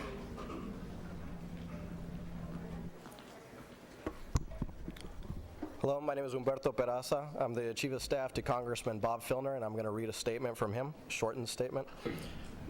Thank you for this opportunity to encourage you to support an agreement that will allow the Building Trades Council to negotiate for construction to be completed under the $2.1 billion Proposition S bond funding. As chairman of the House of Representatives Veterans Affairs Committee, I am impressed with the union's initiative, Helmets to Hard Hats, a path for veterans returning from Iraq and Afghanistan, a path for them to reconnect with their community, a path for veterans who may not be interested in going to college but who choose to become an apprentice as a way to develop an honorable trade that will support themselves and their family on a road to becoming a part of the middle class. We must do everything we can to support these men and women, especially in their efforts to find employment. Already we are seeing homeless veterans from Iraqi and Afghani wars. This is an outrage. We cannot allow a repeat of the experience of many Vietnam War veterans who make up half of the current homeless. We support the San Diego Building Trades and Laborers 89 Constructions Agreement. Thank you.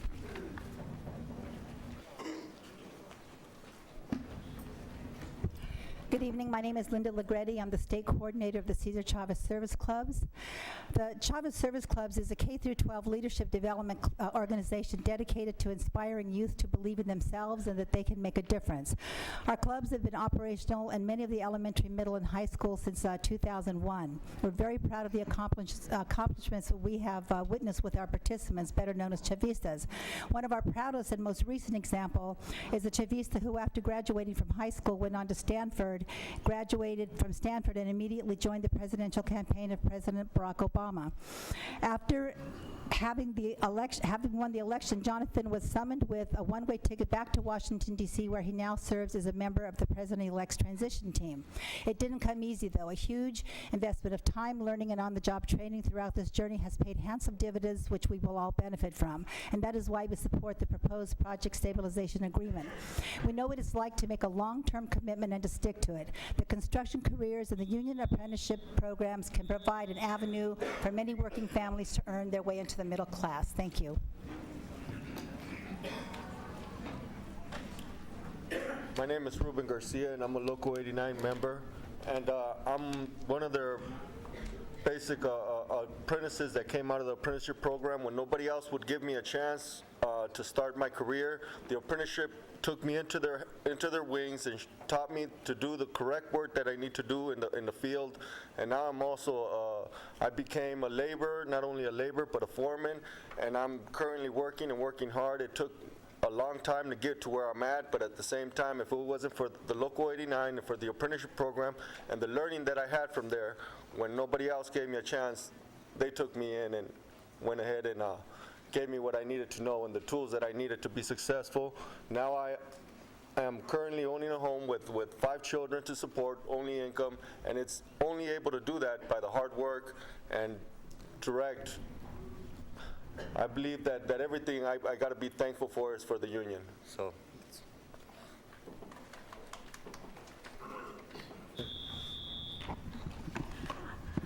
My name is Fahadi Jeffers. I'm reading Rachel Ortiz's letter of support, which she asked me to read.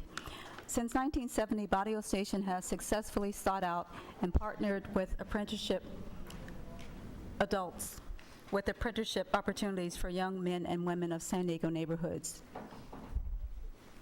These young adults are largely from single-parent, low-income households. Further, many have been school dropouts who work part-time and odd jobs instead of attending school due to being poverty-stricken and working to help meet their family basic needs.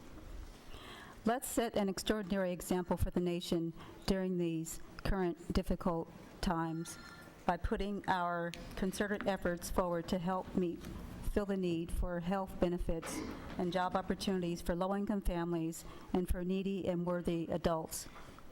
The proposed construction careers agreement, I know project labor agreement now, school board resolution is unique, innovative, and highly practical rescue model.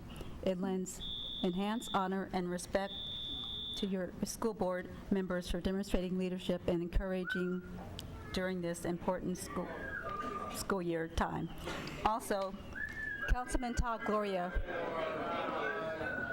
also supports this. Thank you. Okay, thank you. The next 10 people are Ernie Rodriguez,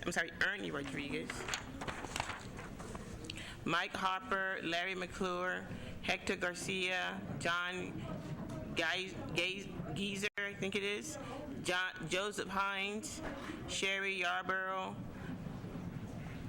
and Lucio Dunas. Just want to make sure this. 1, 2, 3, 4, 5, 6. I didn't have that one. She just gave it to me. That was why everybody's so confused, except for, yeah. And I apologize. My sheet was a little bit different. Okay, come on up, please. Hi, my name is Ernie Rodriguez. I'm a plumber of 26 years. Please speak a little bit louder. My name is Ernie Rodriguez. Thank you. I am a plumber of 26 years. We all know, both union and non-union, we all know we're all safe, the quality of work is the same. We all have good and we all have bad. I also hold a journeyman's union card. I've worked half of my career in the union and half of it non-union. 75% of it in upper management. I will tell you, when you hear that the quality of work is better in one or the other, it's not. I mean, we all have good and we all have bad. All we're asking for now is that, again, you take your time, you weigh them both out, don't rush, and just make the right choice. And don't discriminate. Thank you.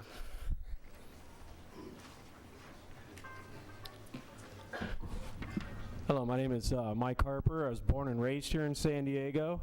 I've been a plumber for 25 years. Some of these buttons around here say it's a job and a career. I've had a career in plumbing, non-union, for 25 years. I've raised 2 kids, made a comfortable living, and I've never had to go sit on the bench. There's great people in merit-based shops in this town that do great work. Please make the right decision.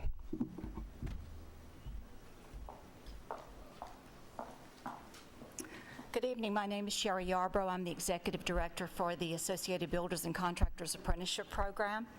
I represent hundreds of apprentices who have made the choice to participate in a merit shop non-union apprenticeship program. You're hearing a lot of rhetoric, and you'll hear a lot more about the quality of various training programs. The simple fact is all programs have to meet basic quality standards established by the state. And what you would not know is that the ABC program has been named exemplary, an exemplary apprenticeship program by the State Division of Apprenticeship Standards just last year. We're very proud of that accomplishment. Would you exclude these men and women, these apprentices who are residents of San Diego enrolled in a quality apprenticeship program, from working on your school construction that's in their backyards? This is just absolute discrimination if they're not allowed to work simply because they opted to work in an open shop apprenticeship program. Good evening. My name's John Geyer. I'm president of J. Geyer Plumbing in San Diego. I've been a resident of San Diego for over 40 years now. voted for Prop S. And after reviewing the resolution, it comes up with some good ideas. Local workers, all my workers are local. Small business, I'm a small business. Involvement with government-approved apprentices, which you changed the wording on that a little bit, but our apprentices are, the ABC apprentices are government-approved. And complete jobs on time, on budget, which we do all the time. We don't strike. We want to get along and get the job done. The plumbers we have over hundreds of years of experience in doing this. This has been a career, not just a job. But the guys do need a job. And to exclude them from this over $2 billion worth of work, I don't think is fair. Thank you. My name is Lucio Dueñas, and it's a privilege for me to be here with you guys. Something that's came to my attention is that, well, I have 8 years in the trade. I'm a plumber, and these 8 years will pretty much be thrown down the drain if something like this was passed, because I would have to start all over again through a union a shop, or through a union school. So I believe it's not fair. I know you guys will do the right choice as far as putting something like this, you know. I believe we need a fair chance. Thank you. Good evening. Thank you for your time this evening, Board. My name is Hector Gracia. I've been a employee of a merit shop for the last over 15 years, mechanical insulator, also a war veteran. I would like the opportunity to also work against union and non-union shops. There's no real big difference between any of the work or quality of the craftsmanship. I'd just like a fair opportunity to be a part of the $2.4 billion that are at stake here. Thank you.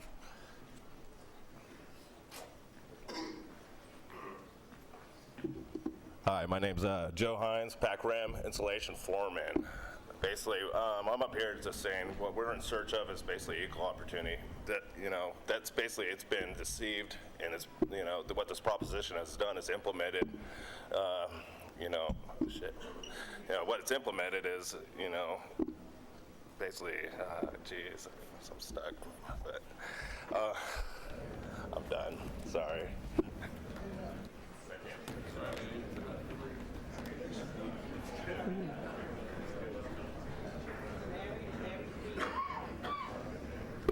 All right, thank you. We'll start our next round. We're doing very well. And remember, if someone has said something that you agree with, you don't have to say anything, as the gentleman did, just go along with it and move on. Okay, the next group.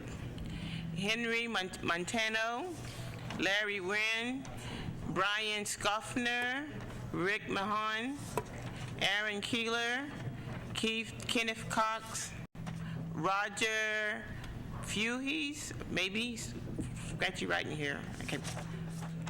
Ed Lucken, George Hetherington, and Gary Johnson. I think people are weeding out here. Okay, next group. Henry Montano, Lance Wren, Brian Scoffner, Rick Mahone, Aaron Keeler, Kenneth Cox, Roger Fuhes, it looks like, Ed Kochner, George Harrington, and Gary Johnson. So out of 10, we got 4. Okay, we're moving on then. Please start. My name is Lance Wren, and I'm a custodian with San Diego Unified School District. I want to share some of my experience with Prop MM when I was at Claremont High School. District hired a contractor from Los Angeles to replace the sidewalks and common areas. This contractor from Los Angeles was constantly cutting through water lines, electrical lines, causing all sorts of disruption to the learning environment of Claremont High School.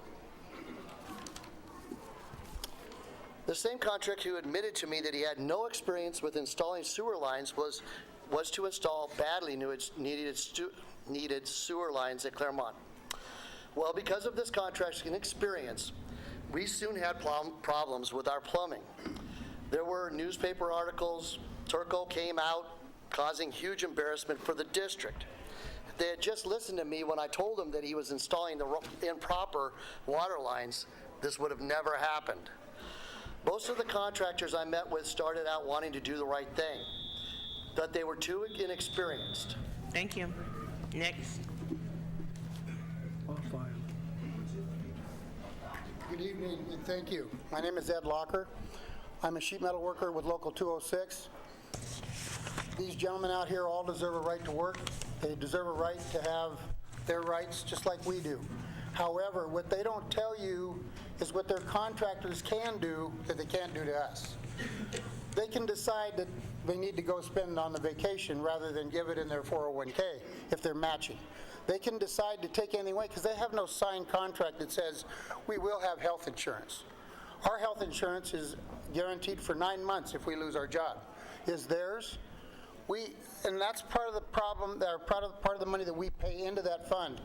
It takes 3 months to get our health insurance, and it's our family's insurance, not just mine. It's my whole family. I don't care if I got 5 kids or 2. It also helps us to do everything that we want to do. No pre-existing conditions on medical for us. So we take everybody, and we help everybody, and we do that consistently. The Local 206, I feel, is ahead of everybody else in the way they handle their union business. Thank you. Hello. Thanks for this opportunity. I wasn't planning on speaking, but you called me up, so I'm speaking. My name's Roger Fuchs. I am also a sheet metal worker, member of Local 206. Been in the trade for almost 23 years now, and I have also not been on the out-of-work list, on the books, as somebody on the bench, somebody had mentioned. I am also a full-time apprenticeship instructor.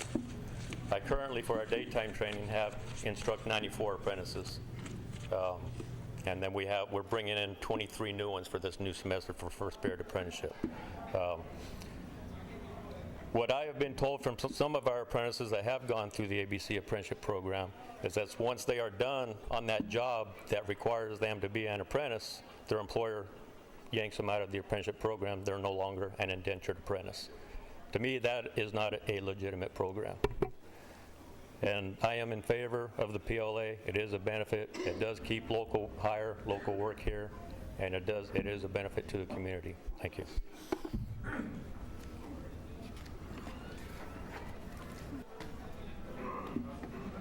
Oh, that was short. Okay. Next 10. Eduardo Vasquez, Eddie Russell, William Parker, Chuck O'Neill, Jason Tyler, Douglas Smith, Patrick Walls, Casey Bennett, and Frank Madigan.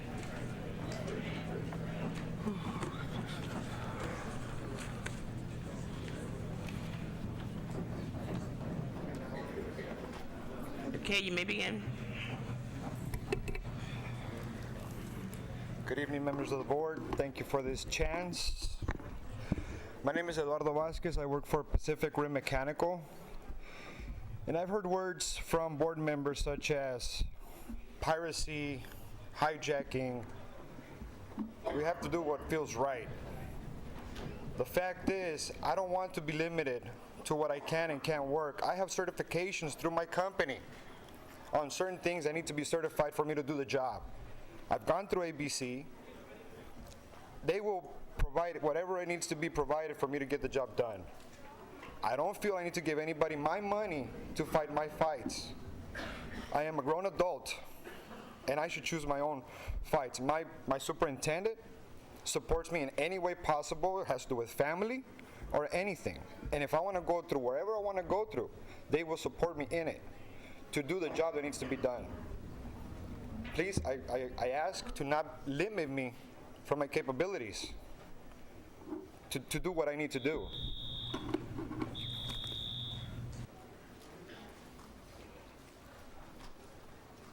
Hello, my name is Eddie Russell. I live at 4362 36th Street. I work for Pacific Rim Mechanical. I've worked for them a couple of years ago. I started working for them. I moved to Texas and then came back and they hired me back. I went through the ABC program. I'm deciding to go back through there again, to get my journeyman's license. What I feel about this proposition is that it's not fair because we shouldn't have to pay dues to a company and for what reason, I don't know, but we have our own bosses. We can go talk to our bosses man to man and get the things that we need to get done, and all the things that we need to get done on the job and get the job done right. So I've been supporting my family with this job, and I'm proud of it, and I hope you guys do the right decision and don't discriminate against us. Thank you.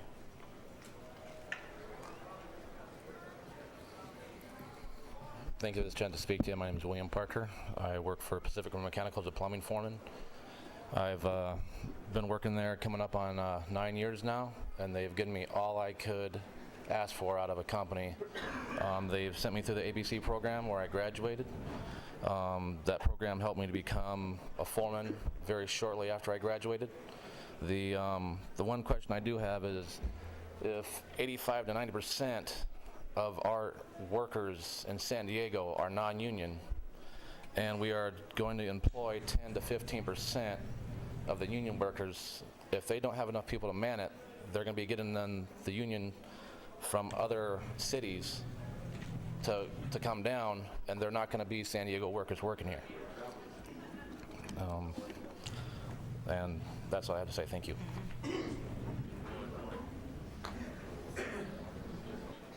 Good evening, ladies and gentlemen. My name is Chuck O'Neill. I am a sheet metal journeyman for Pacific Rim Mechanical, and I am also a sheet metal instructor for the Associated Builders and Contractors. Basically, I keep hearing about local workers. I train a lot of these local workers. I see what they do, not only on the job site, but in the classroom. And believe me, we deserve just as much of a chance as these union shops do. We can do it just as good or better. So please take your time, consider this greatly. Thank you. How you doing? My name's Frank Madigan. I have 26 years in electrical trade, 23 in San Diego. I work for Precision Electric. Give your work to the quality contractor. Don't discriminate against non-union. The PLA is a total discrimination, and take your time and think about it. Thank you. Good evening, President Jackson and board members. My name is Douglas Smith. I'm a foreman, plumber with Alpha Mechanical Heating and Air Conditioning. I've ran several modification jobs for my company, and we did those jobs on time, within the budget, and most of all, we completed them with safety. I don't believe that being born and raised in San Diego, when I voted on Proposition S, I voted for all construction workers, not just for one group of construction workers. And I believe that, that shouldn't be taken away from us like that. And I'm just asking that you guys just take in deep consideration. I have a family to feed and kids and all that, and I'm doing fine in a merit shop. I don't have no complaints. Thanks.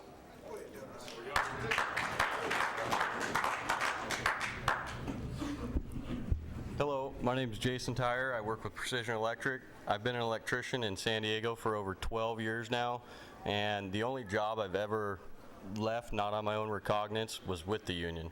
I've worked in both union shops and non-union shops, and it's all about the people that work for the company. It's not about whether you're union or non-union, and it's just a very unfair labor practice to discriminate against non-union shops and agree to hold all the work with the union shops. They will contract labor from out of state through their travelers programs, and that'll cause the recourse of the money to leave San Diego and not benefit the community in the manners it could. Thank you for your time. Good evening. My name is Pat Walls. I'm with Stronghold Engineering. One of the speakers earlier mentioned that you all have a great problem, that you need to spend $2 billion in construction. You have a lot of help here to spend it. But to do it fairly, your obligation is to get the value for those dollars. And by limiting the competition, you're not getting that value. Right now, the economy does stink. There's a lot of contractors that are getting hungrier. By instituting a PLA, you're limiting that competition and removing that benefit of increased value to the district, and you're not going to buy as much as you would with open competition. You know, the students, the faculty, the district, they all deserve as much as they can get out of that $2 billion. And you will get more with open competition rather than limiting the competition to a select group of contractors. Thank you.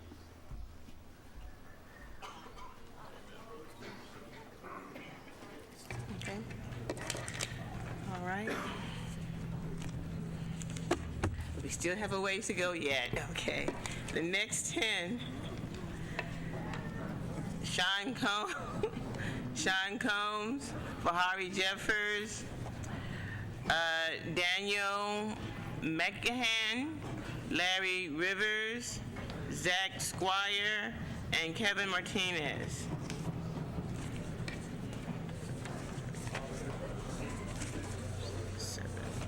Derek Casey, Victor Garcia, and Roy Ross. Okay. People fading on me here.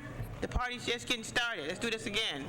Ray Ross, Victor Garcia, Derek Casey, Kevin Martinez, Zach Squire, Larry Rivers, Daniel McGahan, Bahari Jeffers, and Sean Combs. Not here. Okay. All right. Hold on. Okay. I hear. Okay. And she's not going to speak? She's already spoken. Okay. She read somebody's letter. Okay, very good. It goes in this pile. Okay. For the next 10. You guys blocking it down, hold the door up back there, are you? Okay. I see you better holding the door. It's okay. Ken Hyde, David Six, I think it is. Glenn Helgus, Jed Kyra, Jack Gavant, and I think it's Michael Kemp, maybe?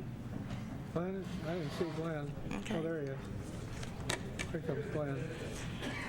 Okay, for that group is, I think is Mario, Michael, maybe Kemp, Jack Gavet, Jed Kyrath, Glenn Hilgus, and David Six. Okay. Okay, I'm Ken Hyde. Okay. I keep hearing a lot of local, but they keep forgetting 85% of the local construction workers are non-union. I work union and I work non-union, and the apprenticeship program through the ABC and the WICA produce good quality apprentices that deserve a chance to work. And if you decide to eliminate the chance for those 85% union shops to work, to bid your contracts, the quality is not going to be any better, I guarantee you that, but I do guarantee you you're going to be paying more.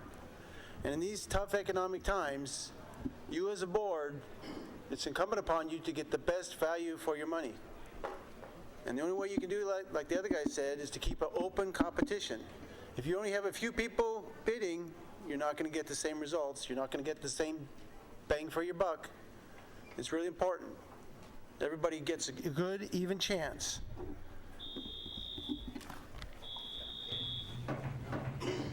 You want to speak? Excuse the glasses, the prescription. My name's Jed Kyrath, and thanks for letting me say a few words. I've been in the construction business for 42 years, and I'd call that a career. I've worked both union and non-union jobs. I prefer to work non-union. I do not understand why the school district would limit their construction projects to union contractors only and union apprentices only. This would only drive up your construction costs and for the school district and the taxpayer. Why would you want to discriminate against local construction companies that qualify to do your projects? This only creates a monopoly. for the union contractors. We all pay taxes, and San Diego school districts should keep their jobs open to all qualified contractors, both union and non-union. If this unfair and discriminatory resolution passes, I can hardly even support your bond issues anymore. Please think twice before you eliminate competition and increase the cost of the school district's construction projects. Thank you.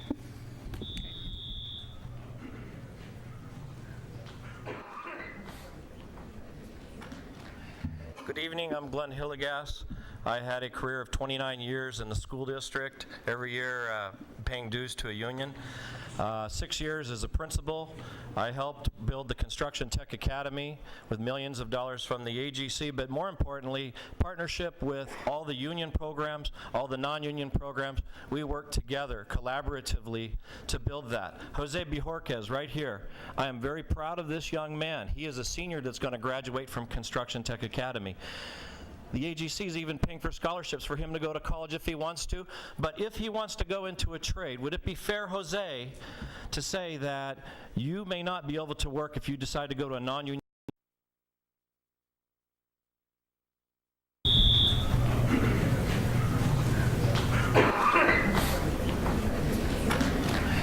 Good evening, I'm Glenn Hillegas. I had a career of 29 years in the school district, every year paying dues to a union. 6 years as a principal. I helped build the Construction Tech Academy with millions of dollars from the AGC, but more importantly, partnership with all the union programs, all the non-union programs. We work together collaboratively to build that. Jose Bajorquez, right here. I am very proud of this young man. He is a senior that's going to graduate from Construction Tech Academy. The AGC is even paying for scholarships for him to go to college if he wants to. But if he wants to go into a trade, would it be fair, Jose, to say that you may not be able to work if you decide to go to a non-union contractor? In economics this year, you're learning about the free market system. And would that be free market? That would be discriminatory if you don't have a chance. It makes no sense not to have union and non-union. Everybody represented at the table to negotiate this out. Finally, 10% of the labor for Prop MM was union. How do they have the capacity? We don't want people from out of town coming in.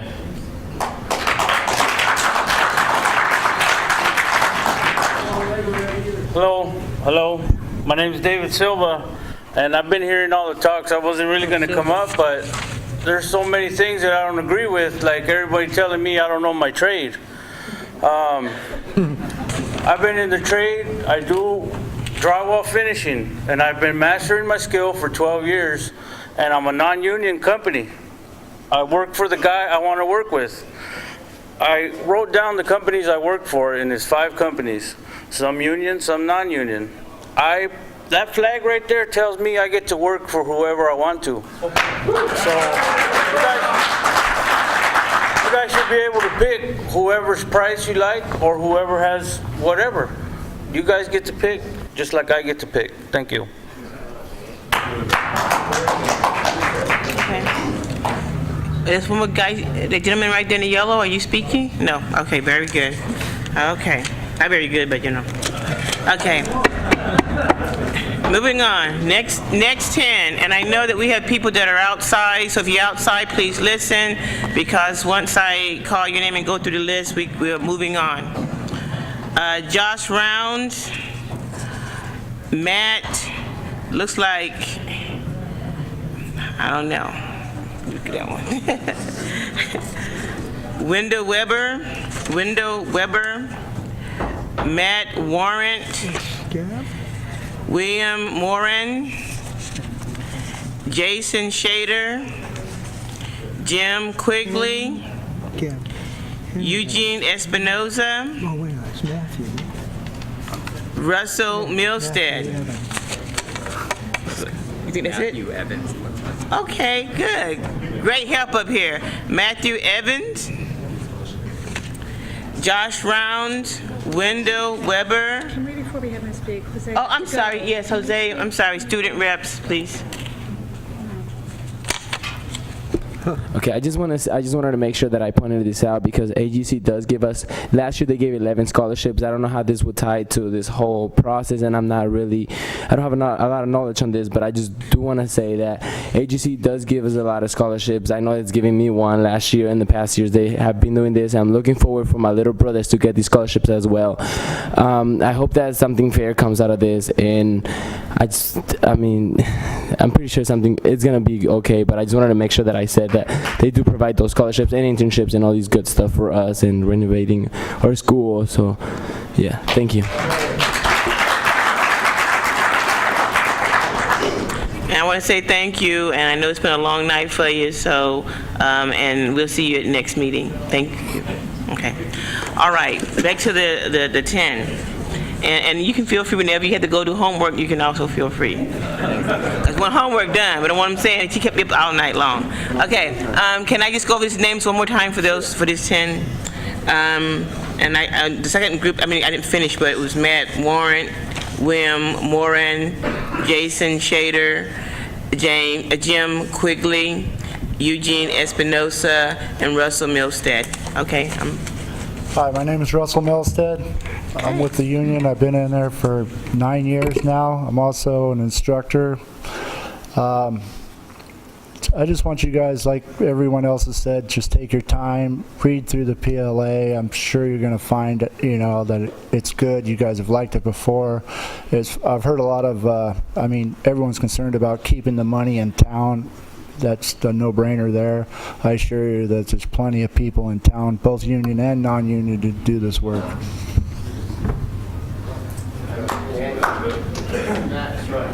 Yes. My name is Jack Abbott. I'm the apprenticeship coordinator for the Ironworkers. I was on the previous list, but I'm okay. Apprenticeship coordinator for the Ironworkers here in San Diego County. Currently, we have 250 apprentices in training, which approximately 50% of those are minorities students.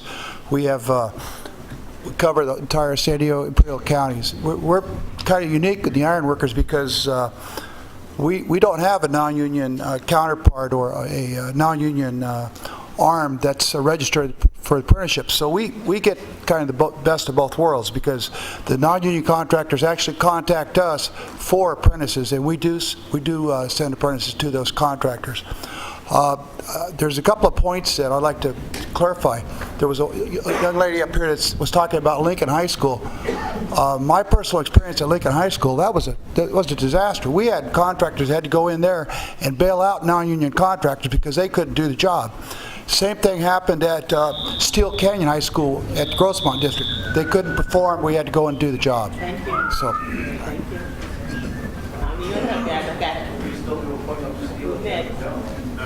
Who's next? You want to speak? Okay.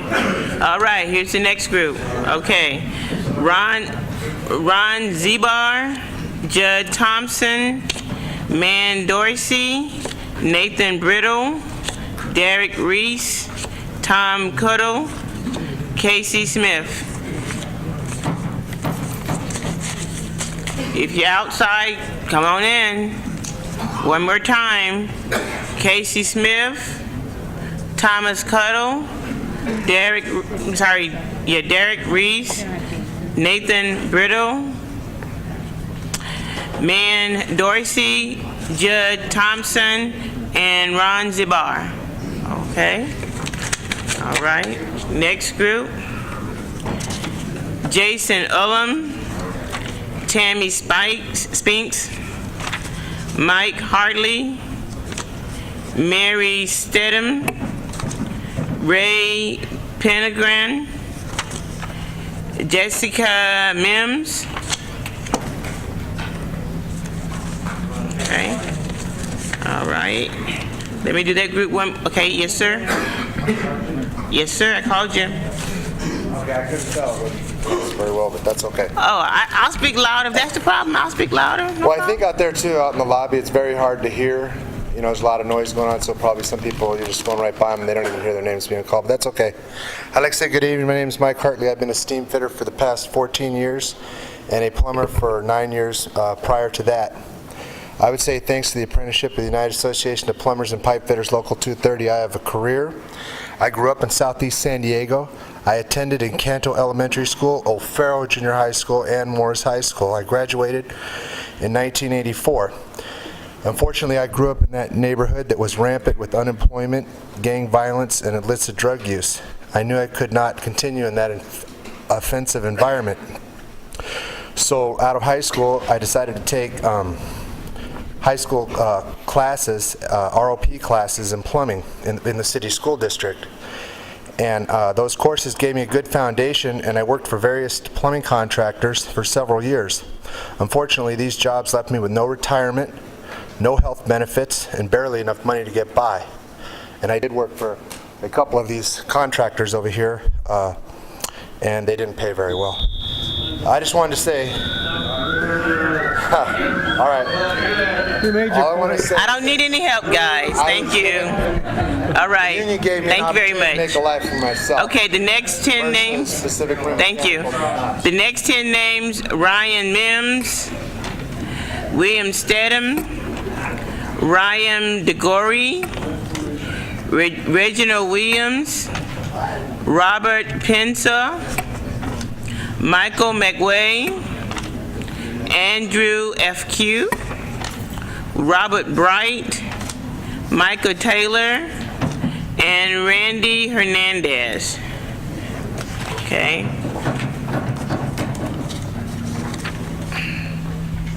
Good evening.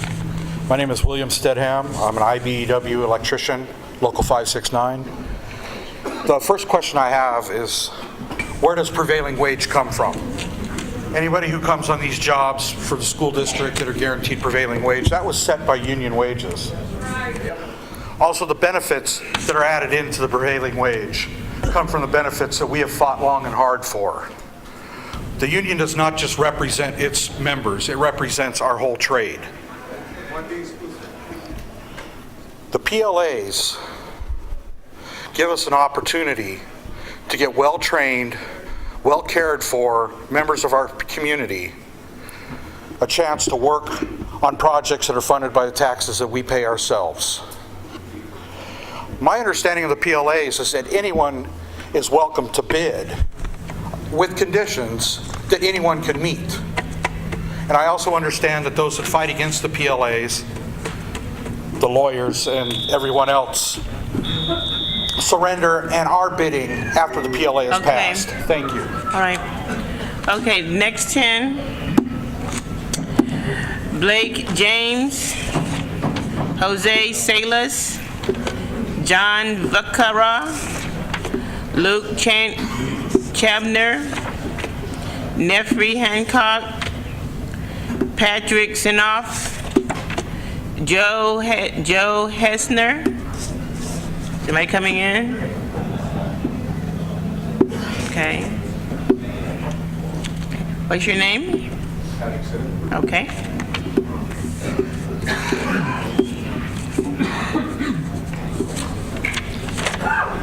My name is Patrick Sinnott. I'm a journeyman wireman with Local 569, IBEW.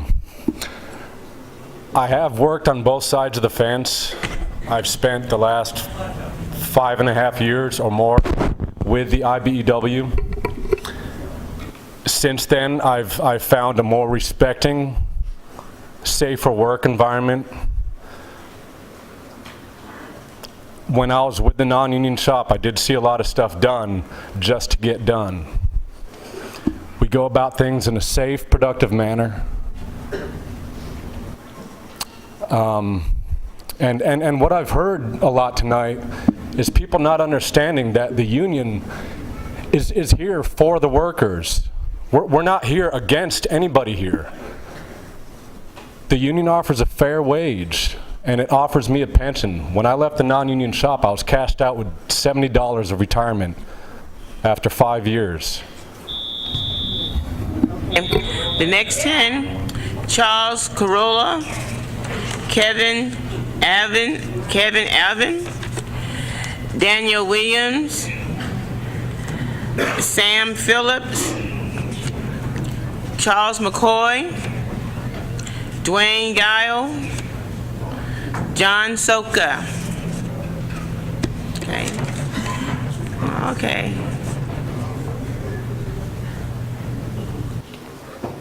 You up to the mic, young man. Make sure you give us your name. After serving in the United States Navy with the honorable discharge, serving in Desert Shield and Desert Storm, I had a real appreciation for life. I wanted the better things. I wanted a wife, family, house, and I wanted to be able to provide a decent living for them. I worked non-union for a while, but the companies that I worked for, their agenda and their goals, they didn't match what I needed for my family. I later went and I got a job working union, okay? And when I was there, I took and I worked hard for them. Worked hard for both companies. Navy taught me to pay attention to detail, which is I'm sure what we'll do tonight. With the union, I worked hard. I just got a 10-year pin for serving with the company. I've done some of the bigger jobs here that San Diego has seen. The Omni, I worked the Biogen IDEC, the Nemo. I've done several Marriotts. What's your name, please? My name is Kevin Alvin. Thank you. Thank you.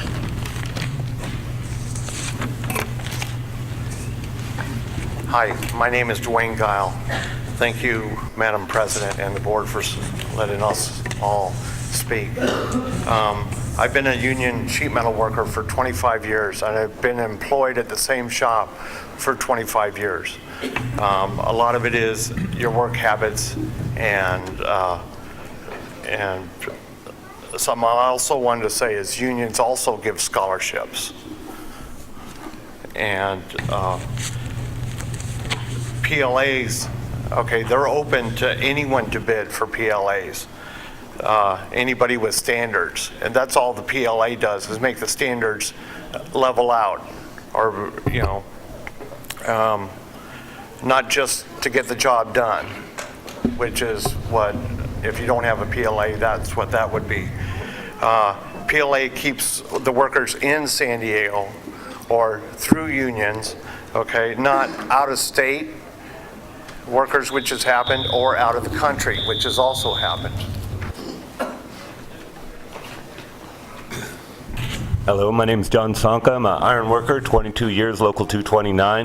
And I think what we need to see here is that opening negotiations for this PWA, or whatever you want to call it, is just that. It's opening the negotiations. And what it does is it allows another level of oversight so that whoever gets to work, it's not union versus non-union. What you want is you want a legitimate training program that you have the oversight to see, and the additional level that you can assure that a large percentage of the workforce, if not all of it, is local, and that you're providing new opportunities for people to get in the workforce, hopefully from the areas that the work is being done in where they might not get this opportunity otherwise. And so it's not necessarily union versus non-union, it's to give you the chance to make sure that people who need a chance can get into a legitimate training program and hopefully get a good career like I have. Thank you. Thank you. Next 10 people, Thomas J. Outlaw Jr., Johnny Hernandez, Brian Bugnick, Thomas Benyon, I think it's Biodon, Robert, not sure,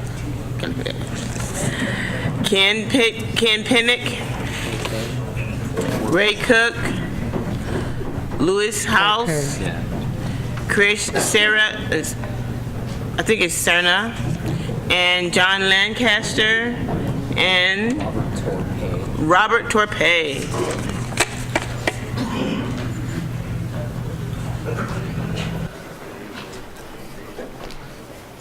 Hello, my name is Christian Serna. Okay. I'm a member of the IBEW Local 569. I used to be a member of the AGC program, and for 3 years, and I wasn't satisfied with that. I pursued, trying to do better. So I went and I tried for electrician. So I didn't even start going to school in the beginning. I just started working with some non-union companies, electrical companies. So I didn't even have the training yet to even, I was just working out in the job, doing what a regular electrician does. I wasn't completely aware of what I was doing. I was just being told what to do, steps by steps. Or sometimes they'll leave me by myself every now and then, but the thing is that I wanted to learn this trade, so I had a choice. Thank you. Next, please. I chose a union. Hi, I'm Thomas J. Outlaw Jr. I'm sorry, local 206. I've worked for non-union shops, and I was handed a drill motor one day and told to go install a fart fan system. I was working up at Camp Pendleton, and sheet metal. I decided, hey, I like it. I didn't get enough training on the job, so I joined the union, and I'm proud to say I'm a union sheet metal worker. I watched my dad, my father. He non-union shop for a long time. Went to the IBEW, Local 569, and it's provided well for my family, and I hope I can provide well for my family. Thank you. Next 10, Jason Rupp, Carlos Ferreira, Patricia Levy, Joseph Slayton II, Miguel Perez, I do believe, Robert Diaz, Max Snyder, Mark Posey, Ricky Robinson, Ross McCartney, Bruce Belton, and Dennis Burkbrack. Okay? Seeing nobody rushing down the aisle to respond, yes. Oh, there we go. Madam President, I apologize. I came late tonight and I did not get my speaker slip in time. I came all the way over from Fashion Valley. I'm a resident. I'd like to be heard if I may. Those 10 spots that no one showed up. I'm sorry, I already have a stack that were here and got theirs turned in that I have to go through. Thank you. No, sir. Once we start public discussion, we no longer take. Thank you. Thank you very much. Sorry about that. Anyway, Brian Morales, Jesse Romero, I'm sorry, Nick Segura, Adam Weisgarver, Daniel Olin, James Sullivan, Tim Busby, Dinner's looking better. and it looks like it's Andrew Rich. So we got a couple of takers that time. Okay, come forward, please, and give us your name.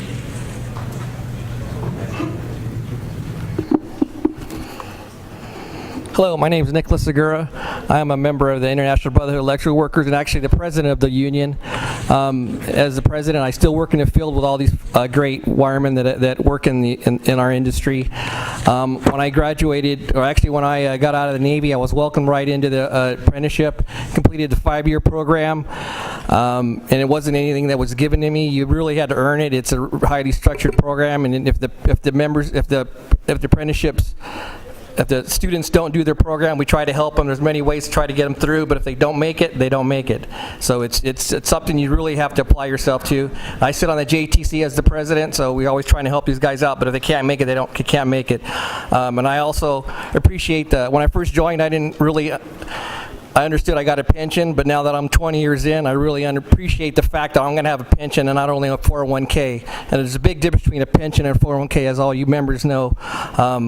And that's something I'll always appreciate, as well as the health care for me and my family. Thank you. Good evening. Thank you for letting me speak. My name is James Sullivan. I'm a member of Local 569, and I'm a second-generation apprentice here from Local San Diego. I'd just like to say right now I work at the Otay Mesa Energy Center. It is a project labor agreement job. It is by far the safest job I've ever worked on. Currently, electricians have had over 100,000 man-hours without an accident. The job site has had over 700,000 man-hours without a serious recordable injury, which is very impressive. It's the best morale of any job I've ever worked on. It's the cleanest, and by far it has the best workmanship from every trade that's there, and it's been a pleasure to be on that PLA. Thank you for letting me speak. Okay, the next 10. Kevin Hales, Dane DaCosta, Adrian Leve, Brian Moraes, Scott Mitchum, Chris Kinster, James Dean, Mike Peters, Mike Bishop, Alan Shore, and Bruce Griffin. I heard a woo outside. I hope they can come in. There we go. Okay, somebody's coming in. Come on up. Madam Chair, Board, excuse me, there's a lot of people in here and outside that can't hear when we're called, but I'm going to keep this short. In the last 8 years, international politics, I've learned one thing, that if you tell a lie enough times, it becomes the truth. Unfortunately, there's a lot of lies being told here tonight. We've heard continually that non-union workers can't work on a project labor agreement. Non-union employers can't do a project labor agreement. It's not true. If they can't do it, it's because they don't want to do it. In fact, on the Water Authority project labor agreement, more than 30% of the construction hours is being done by non-union workers. It's just not true. It's because they don't want to bid.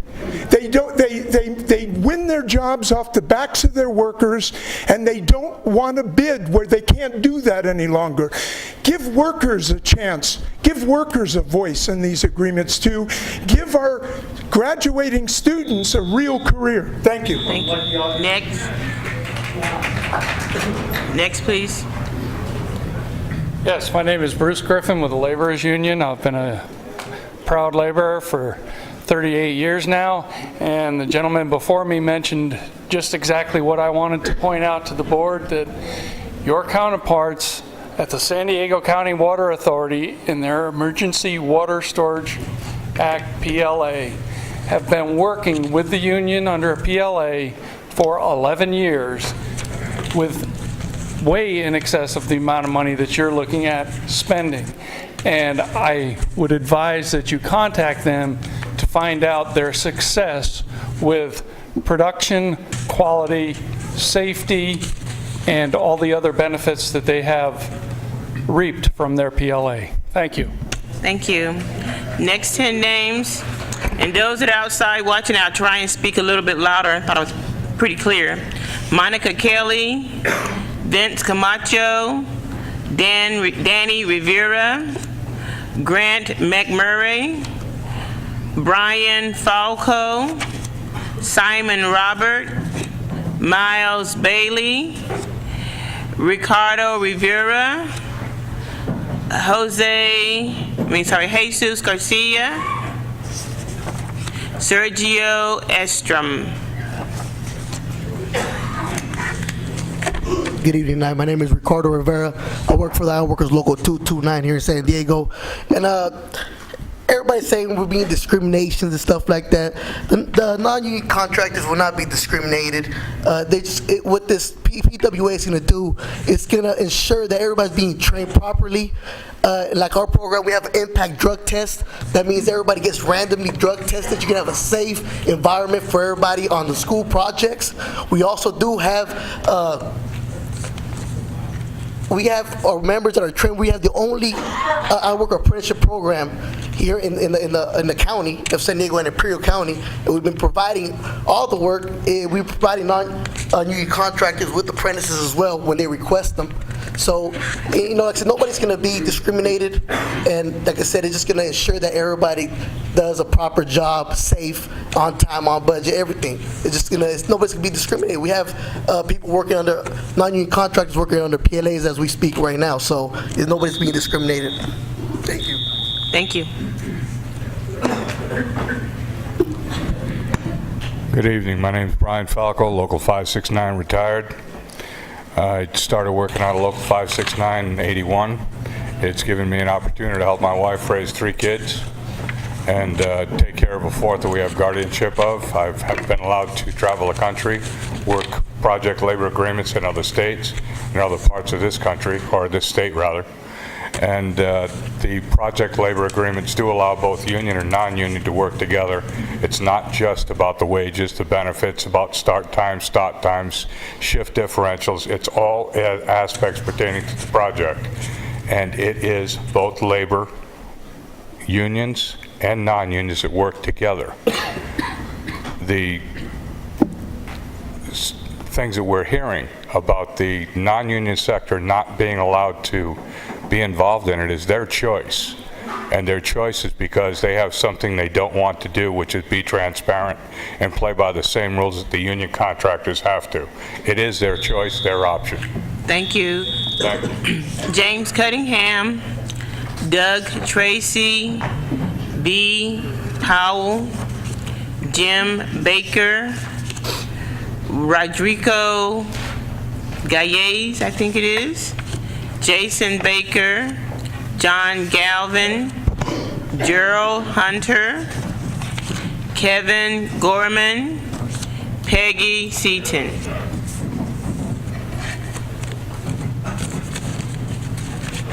Good evening. My name's James Cunningham. I'm a 32-year member with Plumbers and Pipefitters, Local 230.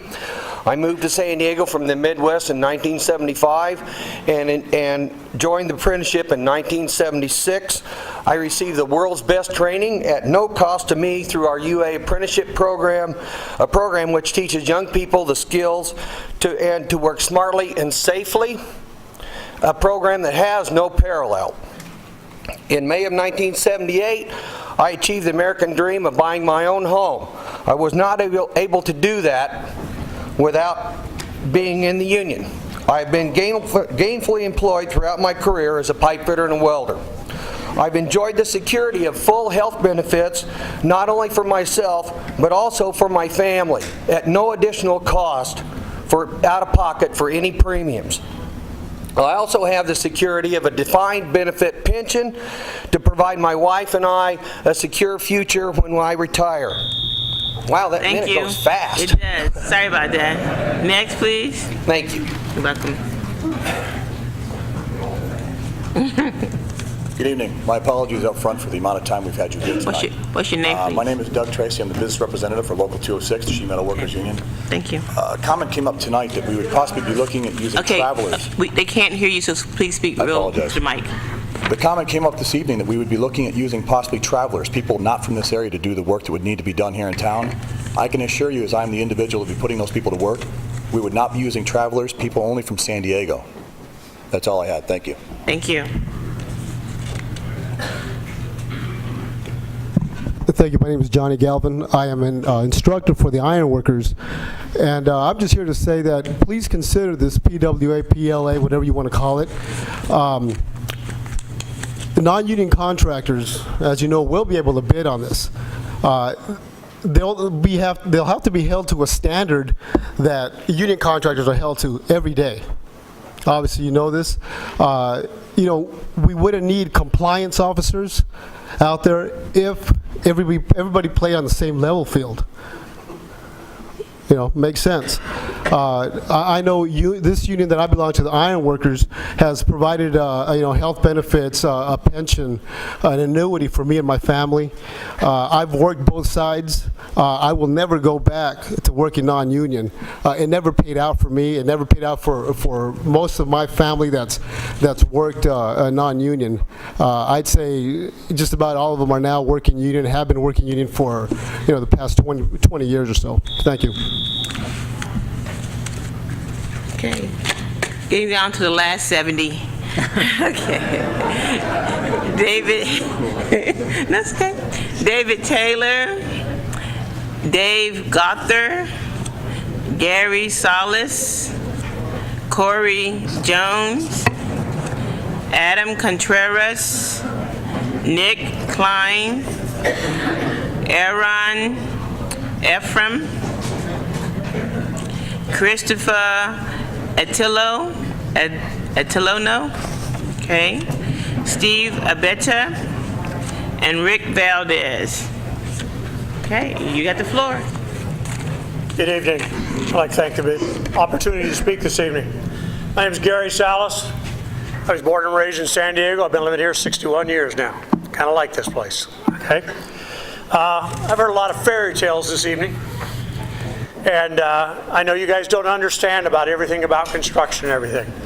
One of the comments was made tonight that we're going to go out being a union person and we're going to bring in help from other places to do this work in case we can't come up with enough work. Well, one of these non-union companies sitting right here, in fact the superintendent's sitting behind me, don't need to know who he is, they brought in 100 people from Las Vegas to finish their job. So don't think they don't do the same if they need to. We have to do what we have to do. We're here to support you and make this work. Thank you. Thank you. Okay, next list. Monica Contreras, Scott Hutchinson, Carlos Sands, Maribel Galvin, Roach Rivera, Jim Hobler, Javier Marwin, Joseph Memenino, and Miguel Nepo.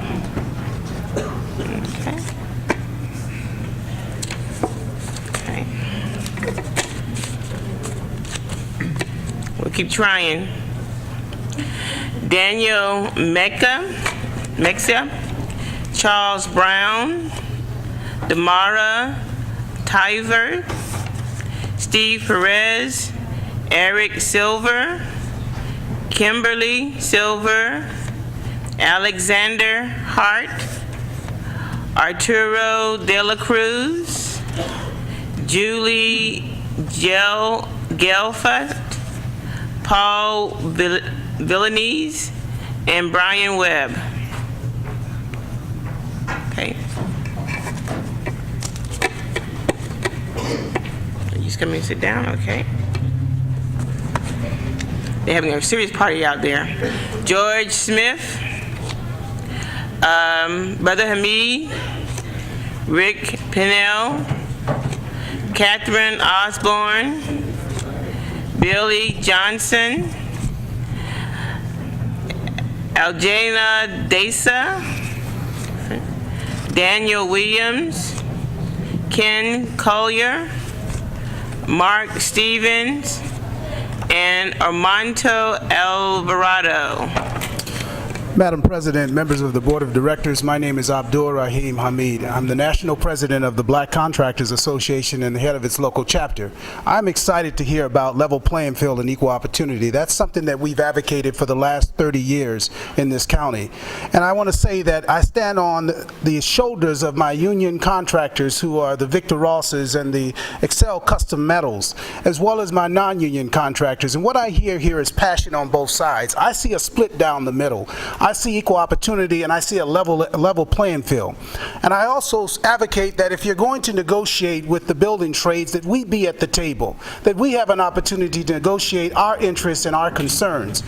And if we could, with Reverend Sharpton coming to talk to the Association of Black Contractors with union at the table last year to talk about parity, this is what it's all about. And what we're saying is that no child should be left behind.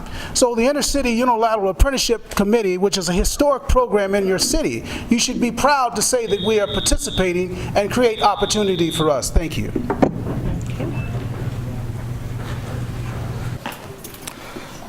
Good evening. My name is Billy Johnson. I'm an electrician from Local 569. I am from Southeast Community. I grew up, graduated from, raised kids in.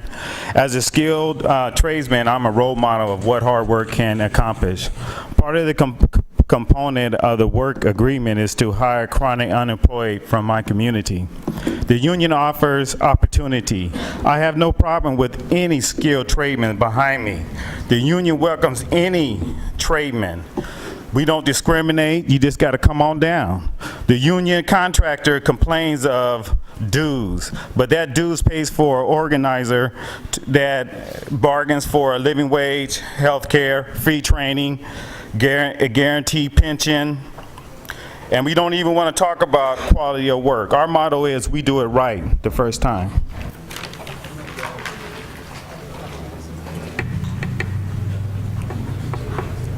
Good evening, ladies and gentlemen. My name is Ken Collier. I'm a journeyman electrician for 14 years now with Local 569. I bring to you this evening a testimony, living testimony. I'm also a veteran of the United States Marine Corps, URA, 15 years. And when I got out of the Marine Corps, I had to depend on the system, your tax dollars, in order to support myself and my family for a year until I found out about the IBEW 569, the apprenticeship. I went through the apprenticeship. Now I enjoy such things as free education, health care benefits, eyes, dental. And you know what? Everybody in my organization can say the same. Can our opponents say that? I don't think so. Thank you.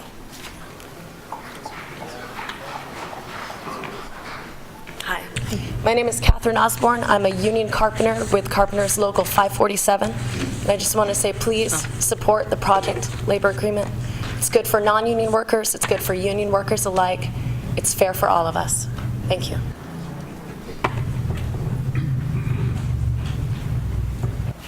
With your permission, my name is Phil Schuckler. My name was on the list, and it was confirmed this afternoon with the board, and I didn't hear it for some reason. Can I speak? Go ahead, since you're there, real quickly. My name is Phil Schuckler, the San Diego Electrical Training Center, which is a union training center. I'm talking about a program we have here for training the future, your future students at Mira Mesa High School. Before any labor agreements were known to us, reached out, the school came to us and asked us for a program. We gave it to them at absolutely no cost. It has been an amazing success, and I want to thank you for your time. Okay. Milan Mandic, Michelle Penny, Daniel, forget it from me. I think my eyes are getting tired here. Kevin Johnson, Corey, Antonio Zito, David Anderson, Mike Warabell, Paul Wirt, Douglas West, and Daniel Akazinian. Okay. I thought you spoke already. You spoke? Okay, go ahead. Go. Well, then who's next? All right. Okay. I'm for the Yeah, she already proposition. spoke already. Yeah. She put 2 in there. No fair. Hey. Okay. Nice. Okay. Very good. Very good. Okay. We're winding down. Go for me. Frank Orlando, Sergio Bernal, Sherry Cabral, Joshua Bromley, Pat Amon, Jose Flores, Ulysses Hernandez, Juan Valderrama, Johnny Dela Cruz, Eric Restine. Okay. Hi, my name is Josh Bromley, and this is a little bit different than everyone else's. Bill Clinton once said we must forge a new social compact to meet the challenges of this time. As we enter a new era, we need a new set of standards. Our solemn responsibility to rise as far as our God-given talent and determination can take us. And to give something back to our communities, opportunity and responsibility. We need to be responsible to give our children opportunity. There are more than 13 towers going up with a combined space of 1,738 condos, 1,200 apartments. San Diego has over 132,000 students. In 2007, Governor Arnold started the Strategic Growth Plan, which puts $222 billion up for transportation, education, housing, and waterways. Over the next 10 years, $107 billion will be used for transportation. We must use smart land management, build a support structure for global competitive economy. According to Timothy McLean, San Diego should be receiving $10 billion for our federal infusion. Okay, what was your name, what was your name? Your name? Josh Bromley. Gotcha, thank you. Next, please.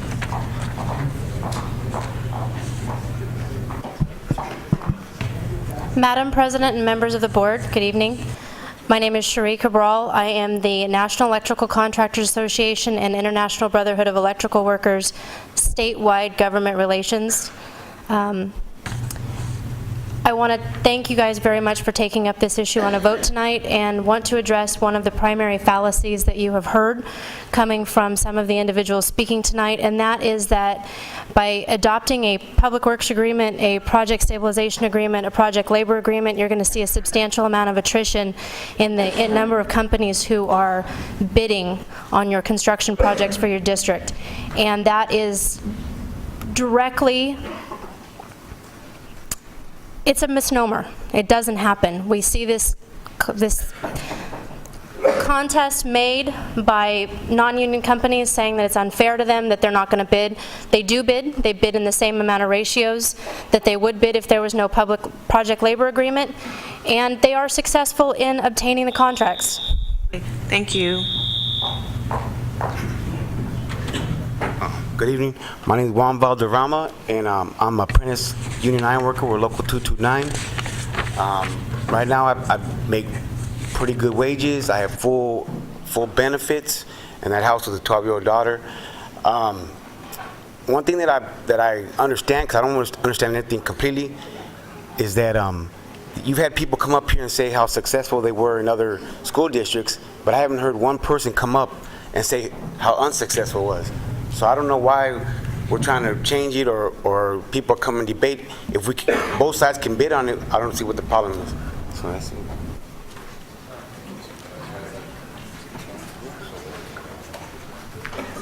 Good evening. I'm Johnny De La Cruz.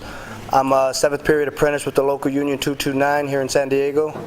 And I'll be journeying out this year, and this time that I'll be journeying out with the union apprenticeship that we go through, we are very highly trained. I've been highly trained in both post-tensioning, rebar, as well as welding, and in structural steel as well. More than likely, I'm looking forward to my career with the union. Like I said, we're all very highly trained, and we are pretty much ready to go out and do the job as required. Thank you. Thank you. Daniel Daystack, Duncan Abrams, Philip Shekel, C.J. Towner, Jason Merriman, Slot Schroeder, I think it is, and Sly, I think that's O. Thank you for helping me. Maybe Osula? Okay. All right. Good evening. My name is Duncan Abrams. I grew up in this town back when Frontier Elementary School now is occupied by the Kobe Swap Meet. Been here a long time. I'm a 2nd-generation electrician from the IBW 569. My son's a 3rd-generation electrician. My son-in-law is a 3rd-generation electrician, and my nephew is a 2nd-generation electrician. The IBW has helped us very well. We've lived a good life, made good wages without fear of retaliation of our wages, our benefits, and our pension. I also sit on the JTC, and I will interview most of these members when they come to the union, when they realize that they've been taken, and we'll be glad to talk to them at that time, and this is a win-win situation for you.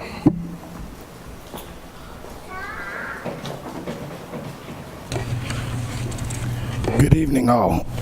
Pardon me, Madam President and the board. I am C.J. Towner. I am probably one of the older members of the IBW 569. And what I would like to say to you this evening is that I fully believe that within the next 7 days, probably one of the greatest labor leaders, an amazing man, will sign and take an oath and lead this great nation. And I fully believe that he believes in unions, in labor, and working men and women. And I fully believe that if we are good enough to attract one great man's attention, I would certainly hope that we are great enough to also attract your attention. Thank you very much. Thank you. That concludes the public testimony. Okay, wave your hands. Very good, very good. We would now start with board rounds, and what I will do is I'll start here with Dr. Evans, and we'll go around this way, and then we'll see if we have to go around again. Okay, Dr. Evans, you got the floor. Thank you very much. I had said at the beginning that I wanted to carefully listen to what everybody is saying, and I did that, and I've taken a lot of notes, so I just want to go over a few points. But first of all, I just have to say, and one of the elementary teachers pointed out to me, that this is the first time that he had seen so many men at a school meeting. Now, a school is a lot more, as you know, than a building, and I really hope that you will stay involved, and as we're dealing with other issues about what kind of teachers we want to have, what kind of instruction and everything else, that you will stay just as involved. Proposition S was voted on, as I said before, by the citizens of San Diego because we wanted to improve our schools. The citizens of San Diego were not voting for Proposition S to give jobs. They were not voting to give jobs to union members or to non-union members. They were voting because they wanted to improve our schools. So neither side really has a direct control of what's going to happen. That was the first initial thing that we did. We wanted to improve our schools. $2.1 billion, or the amount that we've quoted, is a lot of money. And yes, I do agree that we do need to move slowly, that we should not move rashly. At the same time, we don't want to drag out the process. When people are saying we want to improve our schools, when people need jobs, we also need to move at a reasonable pace.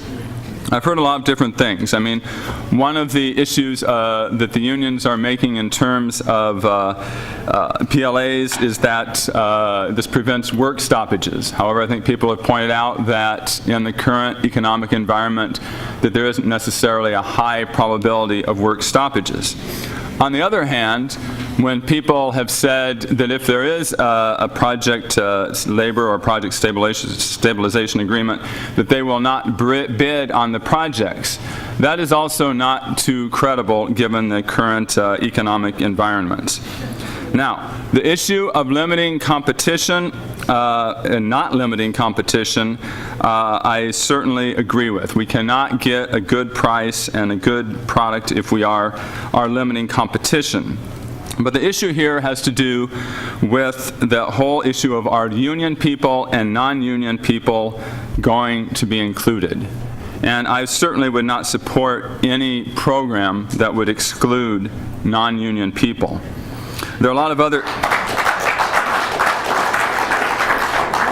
other issues that have been brought up, specifically the issue of if you had to pay double benefits and pay into a pension and so forth, which are, I do believe, legitimate concerns. But I think what we really need to look at is that we want a level playing field. Our job is to make sure we get a good product on time, on budget. We're also very excited about the prospects, as I said before, of there being good jobs for San Diego people. And I also think because we do safeguard the education of the children of San Diego, that we have a very strong stake that this program is closely tied to a good career technical program. A program that's going to last 10 to 15 years or more. If we think about that, kids who are in high school right now will certainly be able to get out of high school, maybe have some sort of pre-apprentice training, enter into an apprenticeship program, and participate in this very program that we're doing right now and for several years to come. So I think as school board members, we do have a very strong stake in terms of making sure that that happens. Sometimes the project labor agreements have been presented as sort of a radical step. But nevertheless, Los Angeles Unified School District, which is probably the best comparison for us, has had a project stabilization agreement for several years. I got some information from an article by along with something that Eric sent from the Coalition for Fair Employment, stating that project labor agreements date back to 1938. With the construction of Grand Coulee Dam in Washington State, Shasta Dam 2 years later in California. PLAs were used during and after World War II in defense and other contracts. Also, the private sector has used PLAs in the Trans-Alaska Pipeline, Disney World, We have seen the political tide go back and forth. President Clinton was supportive of project labor agreements. President George W. Bush was not. There's probably a good chance on federal projects that President-elect Obama will be supportive of project labor agreements. They have been cropping up, another point in the article was they've been cropping up throughout the state from liberal San Francisco to conservative Orange County. So we're not talking about an extreme or a radical position to take. Now the whole issue here is in terms of that we're talking about negotiating. We are not talking about deciding on a project labor agreement at this point. And there are several steps that would need to be taken for that negotiation. First of all, the board would need to regroup and come up with what are the criteria that they want to have included in such an agreement. And part of that process, I do agree, would need to include conversations with the community, various contractors and so forth in terms of what their concerns are. And then we would enter into negotiations. Now, if we enter into negotiations, I am not completely sure that all of the union people are necessarily going to be happy with some of the things that the school district might propose, that this board might propose.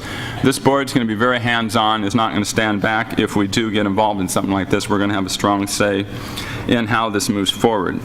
But there are a lot of steps that we need to follow. And I just want to mention this in discussion, and I'll make a motion about it later.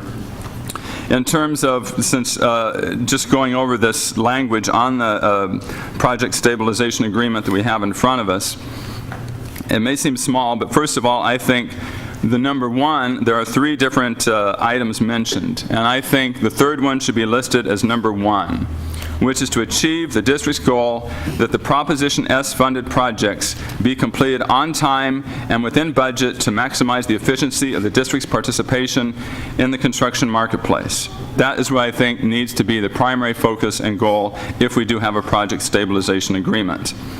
I would then go on from there on the 2 other points and say I would like to follow the other 2 points to the full extent they are allowed by law, which is first of all, encouraging participation to all interested parties in Proposition S funded construction, and at the same time promoting opportunities for local workers and small businesses. I think there's a uniform agreement that we want a local component in this. Excuse me. And in the second part, providing generations of workers, providing for the involvement of apprenticeship programs for training and development of future generations of workers.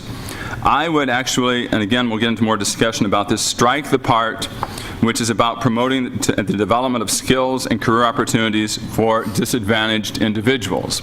I know some people may cringe when I'm saying let's cross out the part about disadvantaged individuals, but our role as the school board is to make sure we get the best product for what the voters have told us to get. In the current economic environment, I think we have a lot of disadvantaged individuals all over the city, and I think if we have the proper training programs, the openness in the market, both for union and non-union to participate in this, that we will definitely help a lot of disadvantaged people. I don't think it necessarily needs to be involved in this document. Mora? Yes.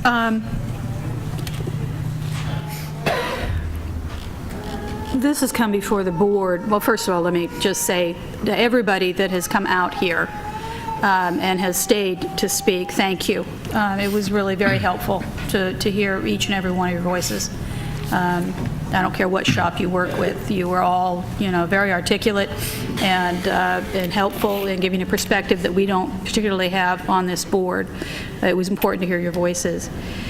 When the board decided to move forward, when the Board of Education decided to move forward on Proposition S, we did it with the idea of improving our schools. That was our first priority, that we know that we have work that needs to be done there, and that the education of our children is sometimes been neglected in this city, that our school facilities are not what they should be. We had a wonderful success with Prop MM. We had an independent citizens oversight committee that has worked harder than any volunteer organization that I've ever been part of. We had good labor relations. We had good projects. the labor stayed in San Diego. Over, I think it's the number that we used when we were advocating for Prop S, was that over 95%, or close to 95%, of the labor stayed in San Diego. The projects were completed on time. They were done on budget. It was, you know, the community was involved. Every single project had people meeting and talking about these projects. And that's what we wanted to recreate with Proposition S. And yet, we didn't have a project labor agreement with Prop MM. I was surprised. I didn't realize that we did not have one, because we've had such good relationships with our unions. But as this Proposition S moved forward, and as we worked incredibly hard to get that on the ballot, with support from some of you, no support from some of you, and you know, lukewarm support from some of you, you know, we worked to put that on the ballot. But it became clear to me, I would say probably around to May or June, I've been very concerned about the economy. And I thought and said on radio and in the newspaper that these are jobs for San Diego, that these are jobs that could help our community. This was more than simply being about our education. And, you know, I still get chills thinking about that. But I also want to point out that when I was forming the committee for Proposition S, I personally called Andy Berg of the Electrical Contractors Association. I called Tom Lemon myself and asked him to be on that ad hoc committee and to be part of the committees, because I wanted union voices inside the House. I also called the AGC and talked with them, and I spoke personally with Matt Spathis, who came down and chaired our Prop S committee, co-chaired. I want all of you there. And what has distressed me to no end throughout this entire process, there was this it comes forward in little bits and pieces that we're going to do a PLA, that we're going to, that you hear it through the grapevine. I kept looking on the agenda, nothing kept on the agenda. We're not allowed to talk to each other about this. We're not supposed to. People are talking to me in this ear, you know, people are talking to me in this ear. I'm trained, you know, I spent 20 years in a university. I'm trained as an attorney. I've been on this board for 6 years. This is not the way to do it, and we ought to all be ashamed of ourselves. This is not the way to make a decision like this. I'd love to have the benefit of that little scrap of paper that you had that had the history of the PLAs and, you know, of what has happened in different cities. I'd love to have the benefit of, I don't want to hear what union has to say, and I don't want to hear what the non-union shops have to say. I want to hear what people that are working within this organization have to say, and what we have to say, and what our community has to say about what this should look like. This is a valuable piece of property, this $2.1 billion bond, and we have an obligation to do it the right way. But I have been extraordinarily irritated with the lack of information, the way this has gotten on the agenda, the way it's written up. I mean, even at the last minute, we finally have a piece of paper, and we've got people scribbling little notes and little changes, and I don't process that well.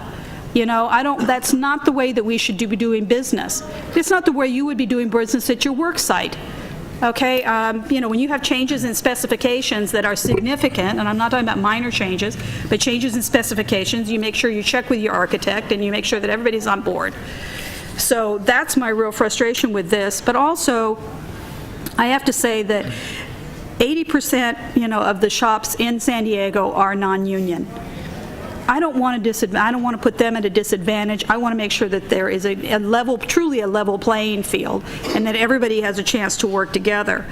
I don't, quite frankly, there have been a stream and a parade of people that came down here, and thank you for adding your voices to it, but I don't want to be Los Angeles. I don't want to be Sacramento, and I don't want to be San Francisco.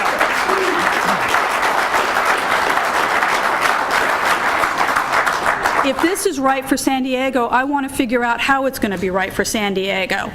And if we need it even at all. I think that we had the ICOC, we had a wonderful, wonderful process with Prop MM, and if it ain't fixed, if it ain't broke, don't fix it. I think the devil is in the details. There are no real details in this. I don't know what this all means. I mean, it's all very philosophical, heartwarming, nice language. I mean, it kind of sounds good. But, I don't know, what does that mean about health benefits? I don't know what that's going to mean about the cost of our projects. I hear it's going to go way up. I hear it's not going to go up. I hear it's, I'm surprised nobody said it's going to go down.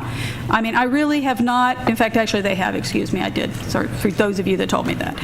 I've heard it every which way but loose, and I can't figure, this is just wrong. It's just wrong to do it like this. I think that we need to be more deliberative about this.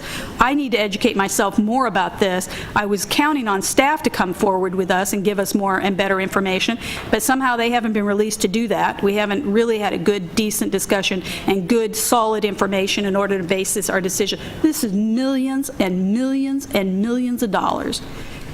And I didn't put my face out there and my voice to support Proposition S to cut union shops out of it or to cut non-union shops out of it. I want jobs for every single one of you because you're all our community, and we ought to all stay together on that. Okay, Mr. Barrera.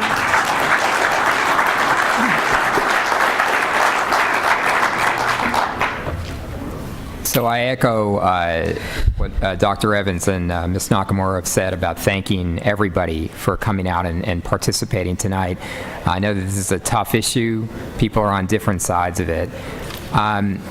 If we move forward, then the guarantee I think that we can give as a board is that everybody will continue to have an opportunity to have your voices heard.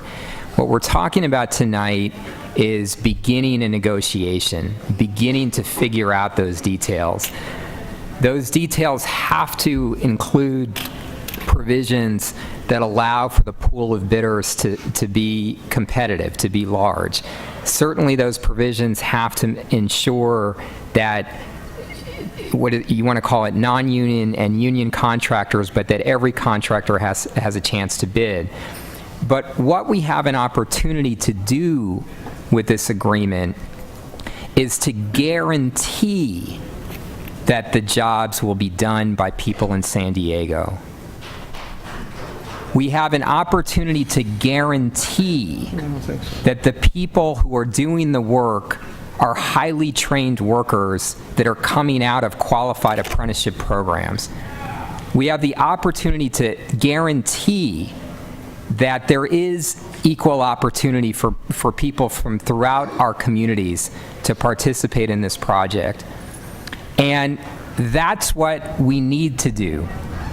And we need to do it soon because we are getting set, hopefully sooner rather than later, to begin work on projects that are financed by this bond measure. And we need to make sure that we take advantage of our opportunity now to guarantee local jobs by highly trained professionals with equal opportunity for everybody here. And we should support this measure because of that.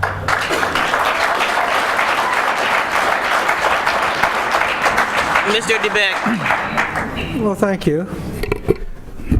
I don't know if I can promise to be brief, but I'll do my best.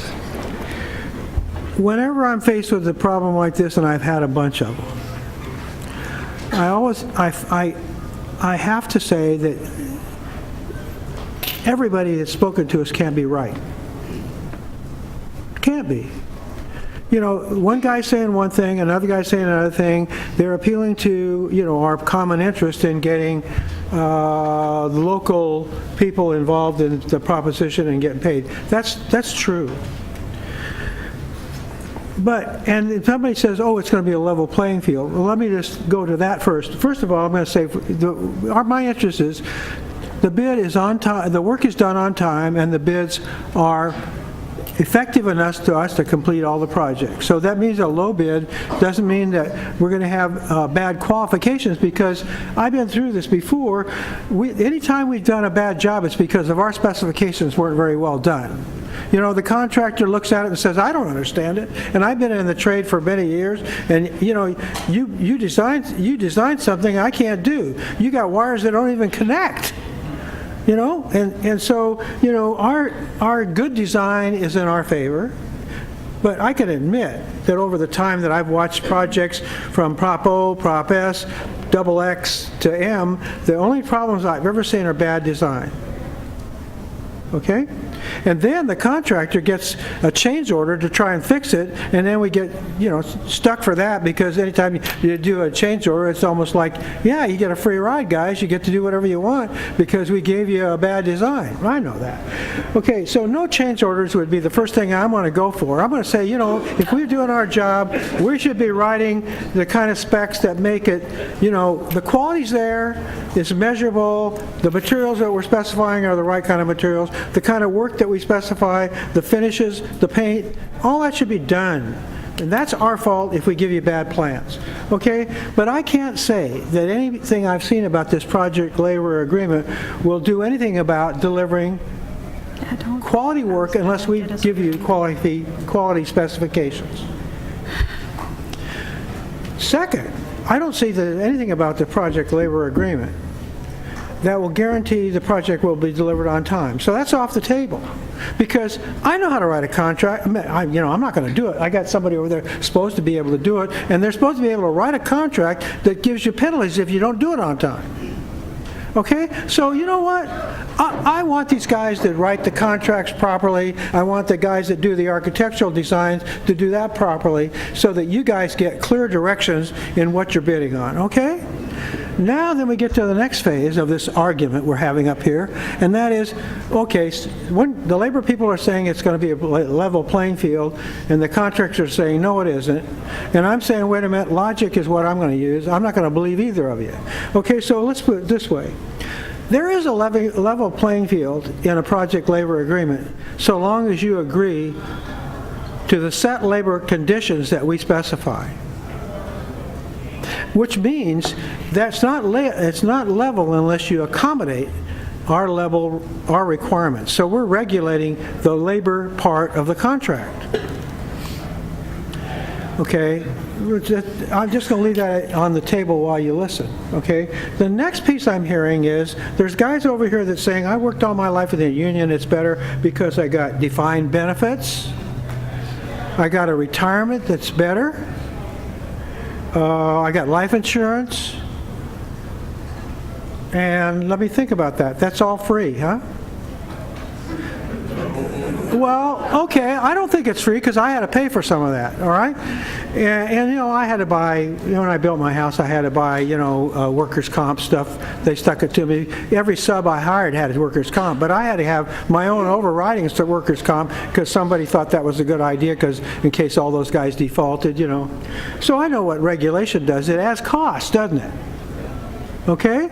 So now then, if it's good for the workforce for us to do a project labor agreement because it adds cost to the project, I now go back to on time and on budget. On time's off the table. That's in my contract. On budget is. But I can't see how I can provide, unless I force everybody to pay for things that they would not normally pay for, how I could come by and get this all done on budget without having to force on someone to pay for things they're not currently paying for. Okay? So, you know, you guys can argue it out among yourselves. That's your jobs, you know, your union, your management. But logic rules. You can't have something that costs money for free. If that's the case, then I can't get a project done at a lower cost unless I give you the freedom to discuss those things and decide whether you want to pay for it or not. Okay? So now, we're sitting here and we're going to say, oh, it's a level playing field because I'm going to regulate you guys and tell you how you have to do business. Yeah, I'm a labor guy, but I'm not a fool. Okay? You know, they elected me, and yeah, I'm committing political suicide, but you know what? Logic tells me that I'm 78, and maybe I won't get elected anyway. But I ought to be, I might even, but I gotta believe what I believe because it's right if it's logical. If it's not logical, then the decision has got to be an emotional one, which is wrapped around hurrah for American labor. Okay, I agree that American labor has got shot down a lot. And I've been a part of fighting for them at different times. But when I'm sitting up here, I'm managing district money. And I can't be told by someone that benefits, union stuff is free. And if you're saying to me that you're going to be able to bring in a contract at a lower competitive budget with a union contract, I say you're full of it. Now, from the social benefit, yeah, I want those guys to get health benefits. I would like the government to have a payer, some kind of equal paid health benefits countrywide. That's the country's responsibility. I'm a liberal. I believe in those kind of things. But what I don't believe is socking it to you for a social issue so that you have a level playing field. You know, it isn't level unless I mandate what you have to do in order to bid or to get the bid. Okay, now I'm testing my whole belief system, you know? And so I got elected by union. I believe in fairness. I believe in union wages. I bargain for them. I do all that stuff. I'd even go on strike for them. I did. But when it comes to defending this community's money on a contract on the illusion that if I control how you can bid, that it's going to come in equal playing field, that's true. If you all have the same cost, it's an equal playing field. That's true. But I don't feel the right of mandating your costs. I'll mandate the specifications for the property. You can't use substandard materials. You know, I'm going to have inspectors go out there and see the quality of the work and say, yeah, you got the job, you get our fund control, send you the money. Okay? I'm going to do all that. What I don't want to do is control factors that you have a control over. So, sorry guys out there that are waving the union flag, you can't have benefits for nothing. Okay. Are you done, John?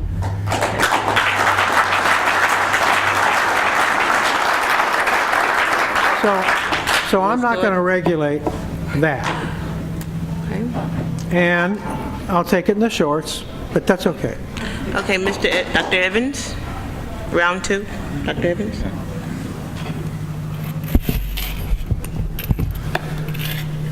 Well, I certainly agree about we need to have both union and non-union participation. And I think what we're doing is entering into what we're proposing, or what the resolution is proposing, is entering into a negotiation. If it is not successful, if we are not able to get the criteria that we want in terms of issues very clearly delineated about local control, issues about training for our San Diego students and getting them involved in this construction and so forth, if that cannot be accomplished, then we will not be able to approve this type of arrangement. If we are able to achieve that, then we have accomplished something, and then there will be a level playing field because everybody will be participating in the same program. And that's why I am proposing that we make the number one priority that which is listed number 3, and that we have the other 2 following that. Okay. Yeah. We have, how do we, John? DeBeck, is he there? You're the only one left on the board. You're the only one left in the room that was here when we did Proposition MM. How did we get 90% of San Diego? What mechanism did we use to ensure that we had San Diego workers? We asked for those assurances from the contractors to bid. We trusted them to, meet our goals. We set some goals that we told them about, and they, for the most part, they voluntarily But we set supported those our goals, goals. right? Okay. You know, I can't say that I told them, if you don't have 35% of local labor, you don't get the bid, because that's regulating the market. I wouldn't do that. Okay, But well, the- we had, thank you, John. We had a very successful program with Prop MM, and we didn't have this divide. And I think it's unfortunate that it's come to this tonight, and that we're, you know, we've got such good people, all of you, taking such strong positions. And I'm just, you know, Stuart Markey, our new Proposition S person, he just started last Monday. You know, it's not like he's been around the block a couple of times with this. We don't have an ICOC. We're not even supposed to turn in our names for our Independent Citizens Oversight Committee until January 27th. We don't have any details. And I don't, because of the way that this came forward, I don't have any confidence that we are going to be hands-on with this. We weren't hands-on with the development, how this came forward. It just got hatched and rushed to the agenda and put on, and then we're just supposed to deal with it up here. You know, we've got 200 people here tonight, and I don't have any support from our staff. I can't support this. I can't support this the way it has been done right now.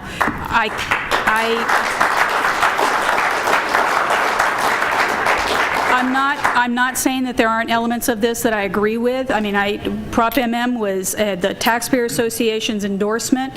You know, Proposition S, based on that success, had also got their endorsement.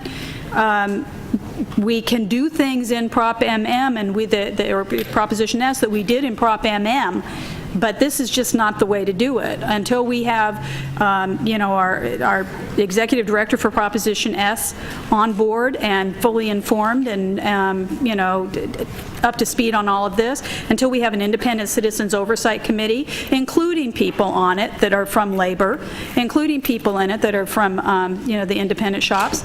It is, you know, it's important to me that we do this right. I can't, this is just not the way to do it, and I'm you know, I'm not going to support this in the way that it's being done right now. It's, if nothing else, it's just rude. You know, I just personally feel offended with the way that this is coming forward and how we're being, you know, shanghaied and shoved into doing this when it is of such, when I spent the last year of my life trying to get Proposition S passed. I worked very hard on it and made a lot of representations to all, you know, kinds of people that this would be done the right way. This is not the right way, and this is not the San Diego way, and it's not my way.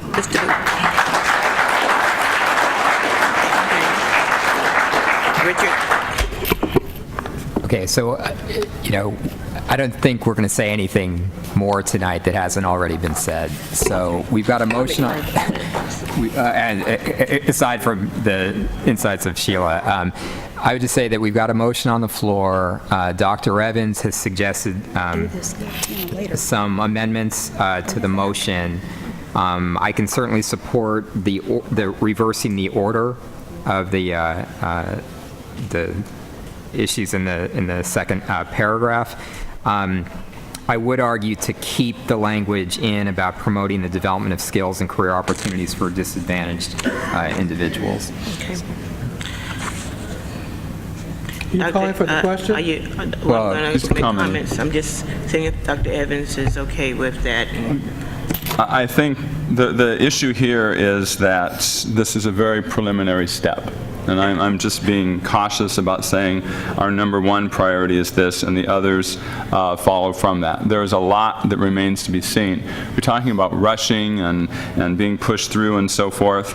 There are a lot of steps this is going to take. And we, by approving this resolution, we may never have, it's possible that we'll never have a project stabilization agreement or a project labor agreement here. Earlier in the evening, there was a proposal about including a school in the downtown library, which I voted against. The other 4 board members voted for. but I said that I would be able to support it if that's what the majority was going to do, because I knew that this was going to investigate the feasibility and the possibility of doing that. We're talking about entering into negotiations. The negotiations are very one-sided in terms of we are going to come up with what we want to specify in terms of this project, and in negotiating with the unions, they may or may not accept that, and we will live with that, and we will go on without the union participation if that's the way it goes. Okay, so you comfortable with the amendment that, I'm not, because, you know, I mean, Richard threw some stuff out there that were supposed to be added. I don't have it in front of me, and I don't know what it is that we're voting on. Did we just include everything that Richard, all those amendments that Richard made? Are those all those little pencil marks? I don't have the advantage of seeing those or to review them or to think about them. well, let's do two things before I make my comments. Let's go ahead and have Richard reread the resolution that he proposed. Put it up there? And Can somebody make the edits and put it up there so that we can see what they are? Do we have that ability? and then talk about, we do. We have that It's not the way ability. to do anything. And then secondly, after Richard has reread the resolution, then we will have an amendment on the table. We'll deal with the amendment first, and then we will I'll make comments about the resolution, the way it has been modified. But just one little point of order, if I may. When Mr. Barrera made some changes to the resolution, that was not an amendment. No, it was not. His motion was, I'm asking for it to be worded this way. And Yours is the amendment that we have to deal with first. Exactly. But because Ms. Nakamura wants to make sure that she is very clear about what she is voting on, I'm asking him to read what his resolution was so that she can hear it again, and then we'll deal with your amendment. And after that point, I will speak to the resolution as it was presented. But the amendment, I'll put it this way, the original motion specified who was included in the negotiations. That's not in the exhibit not that we in here, have. yeah. And so if there is that point, then, and I agree, this is the original motion, okay? What's on the screen is nothing, it's just like somebody's placeholder. So this is your motion, but then your motion says that we, as a school district, will direct our staff to negotiate with a labor group, but it doesn't say anything about including anyone representing the employers that are going to have to meet the requirements of the negotiated agreement. Okay, Well, wait a minute. I'm speaking, so I will make a second amendment, which is that there would be selected representatives from the employers that are of record that would probably bid on the job. AGC? We've got the Imperial Labor And I'm not going to specify. It could be a union employer, or it could be a non-union, open shop employer. I don't care, but I want representatives of the employers on that negotiation, or for me, it's a no-brainer, because I don't want to have my staff. Those are good guys, but I don't want them negotiating for them. I want them to negotiate for them. Okay, so once again, what we're going to do for the next few minutes is Richard Barrera will reread the resolution, and those changes will be made, and people can see them on the teleprompter. Then there was an amendment made to that. We would deal with the amendment, and after that point, if there's any other amendments, we'll deal with them, and then we'll come back to the actual vote for Why the don't we resolution. take a 5-minute break? Richard, you can work with Cheryl, Ms. Ward. Do you need a 5-minute break? And yes. Because people have been here for a very long time. Some of us have bladders, so, it's... Okay, I get the message. Okay, let's take a 5-minute break. All right, and then, Richard, if you can give it to Cheryl, and then she can type it in.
Copy the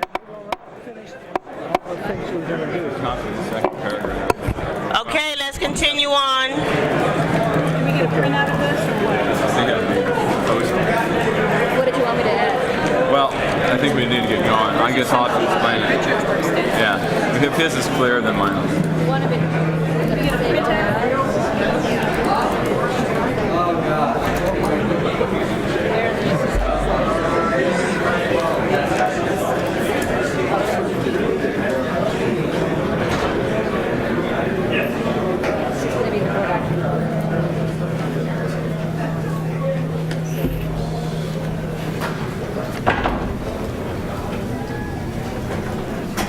Thank you. You guys are great, like my students used to be. That was quick, fast. Okay, what we wanted to do continue this on was we were going to, first of all, reread the resolution as it was presented. Then there was an amendment on that resolution. We will deal with that amendment. Once that amendment has been dealt with and we're back to the resolution, I will make my comments and then maybe we'll be ready to vote. Okay, so Barrera, will you give us the resolution as it was proposed, please? Okay, sure. So, It's not here, though, is it? it's, Just keeps going up. it's up now. Okay, I It's see not it. on our screen. It's not on our screen. Yes, it is. Oh, not on our personal. Not on our personal screen. Okay. Okay, so first of all, just the title. This is a resolution directing staff to negotiate the terms of a project stabilization agreement for Proposition S school construction, repairs, and renovation. Whereas the San Diego Unified School District and its Board of Education have the responsibility to promote efficient public works project delivery, and whereas the district believes that the existence of a project stabilization agreement that also effectively addresses certain interests will benefit the district and the San Diego community, interests which include but are not necessarily limited to: 1, encouraging participation of all interested parties in Proposition S funded construction, and at the same time promoting opportunities for local workers and small businesses, and 2, providing for the involvement of state-approved joint labor management apprenticeship programs for the training and development of future generations of workers, and to promote the development of skills and career opportunities for disadvantaged individuals, and 3, achieving the district's goal that the Proposition S funded projects be completed on time and within budget to maximize the efficiency of the district's participation in the construction marketplace.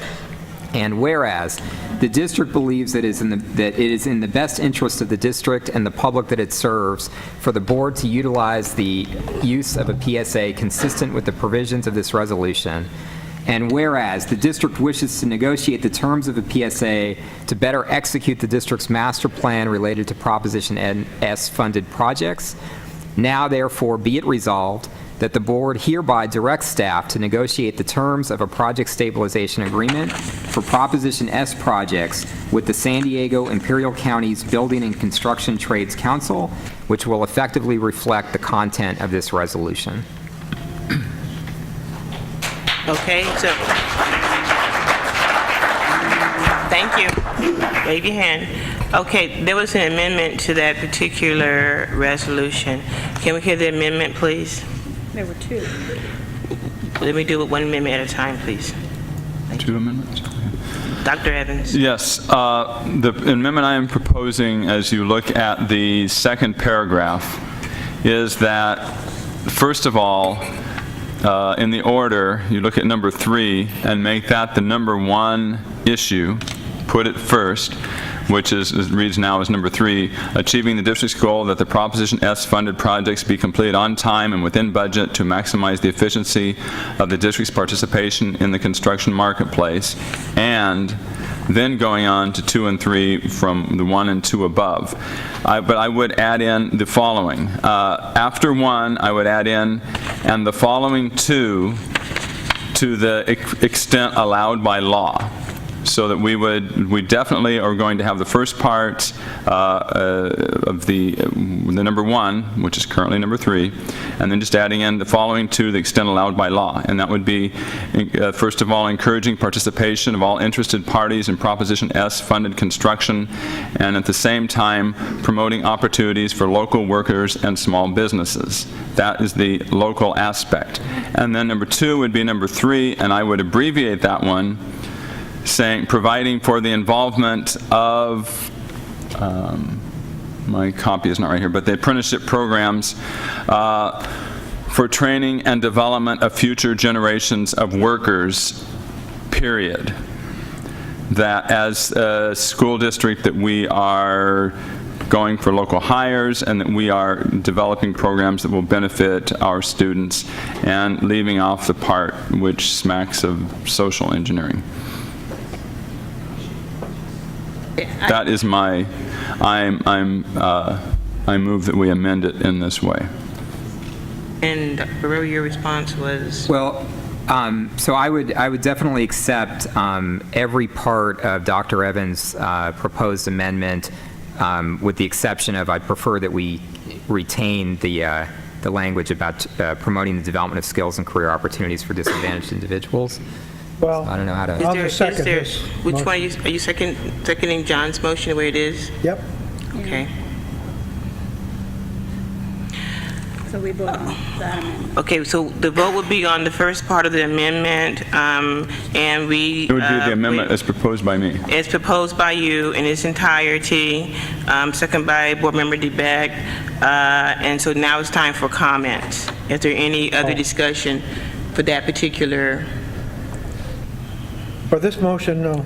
Well, okay, for you, no thinking comments. for myself. Okay, if no one else has comments, I have comments. I cannot accept deleting career opportunities for disadvantaged individuals.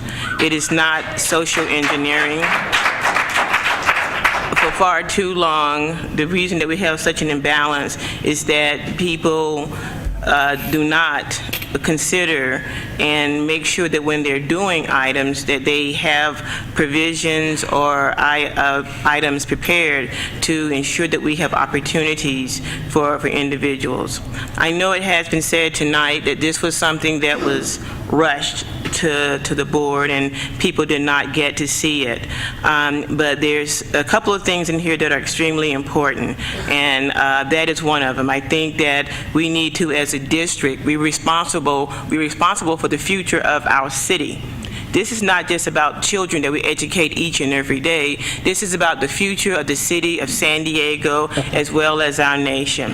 And I think that it's very clear that it's time that we start making sure that everyone, if we're going to level the playing field, then let's level the playing field. So I cannot support that part of the amendment. Any other comments?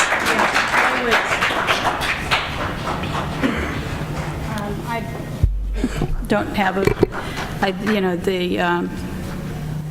I like the fact that we have moved up number 3 and that it is that the project be completed on time and within budget. I think that when I spoke with people, I actually made a point with the apprenticeship programs. I think that's a very important part of this. It is, although we have good apprenticeship programs right now that people can't get into. If people can't get in them, then, because they're not actually accepting people. 3, achieving the district's goal that Proposition S fund to be completed on time. Okay, excuse me, I'm back to providing involvement. The social engineering part of it, I'm willing to forego that. That's not a problem for me, but I would like to see, and I don't know how we're going to do this, I'd like to see, a further amendment, which was John DeBeck's. We will entertain one amendment at a time. Okay. Okay. Let's. All right. Any more discussion on Dr. Evans' amendment? I would just, in response to what President Jackson said, I certainly agree with some of her comments and concern about the comments about disadvantaged individuals. I just felt that the first part of the number 2, what was currently number 2, adequately addresses that. But I don't disagree. All right, can we call for the vote? So this is only to vote on the amendment, not to vote Only on the on amendment. this. Only on the amendment. This is not accepting the whole resolution as it No. stands. Okay, and that passes 3-2. Okay. John, you had an amendment you wanted to make. Yeah, you want me to make it? I'll make it. Could you? Yeah. Okay. I'd like to move at the point where you have the statement of, with the San Diego Imperial County's Building and Construction Council, I would like to put and representative of the local contractors, period. Okay. I'm not going to specify which organization because I don't want to get into that can of worms. I just think if there's some people that represent the contractors that are at the table, that's appropriate. If I have a second, I'll speak to it. I second that. Okay. I think it's important to have everybody at the table. Okay, DeBeck? I go back to the point that I'm uncomfortable being the negotiator for other employers. And we're not the direct employers of the people that work in the Proposition S. What we're doing is we're allowing people to bid on it with a set of regulations that we're yet to negotiate. But I don't certainly want them to be, I do want them to be at the table, those people that are going to be the employers, because I don't believe in secondhand bargaining. Any other comments, Herrera? Yeah, I certainly support, and I think Dr. Evans was alluding to this, a process that before we begin negotiations, we allow for maximum input in, in the content that we would then, have in our negotiations that would include representatives of the contractors, union, non-union contractors. But what we're talking about here is fundamentally a labor agreement. We're talking about setting labor standards, and the proper entity to negotiate that with is the entity that represents workers. And I don't feel comfortable with having representatives of contractors who would then, subsequent to the to the ratification of this agreement, would be bidding. On the contract. I think it's allowing people who are potentially going to bid on the contract to start to write the rules of what would go into the bids. So I can't support having representatives of the contractors at the negotiation table on a labor agreement, but I do support a process that allows the input of the contractors from both sides prior to beginning negotiations. Ms. Takamura? We're supposed to be inclusive and transparent, and, we're affecting these people's lives and their livelihood. I can't imagine this going forward without having them at the table. This is just simply, there are two sides, unfortunately, apparently. I don't really believe there are two sides. I think that the union side of this wants work, and the other side wants work, but I think that they also realize that it's by treating your employees fairly, and that and hiring the best workers that you're going to get the best project. And I don't see shutting anybody out of this. We've called out an organization by name to represent the labor side of it. I would call out by name, the Association of the AGC.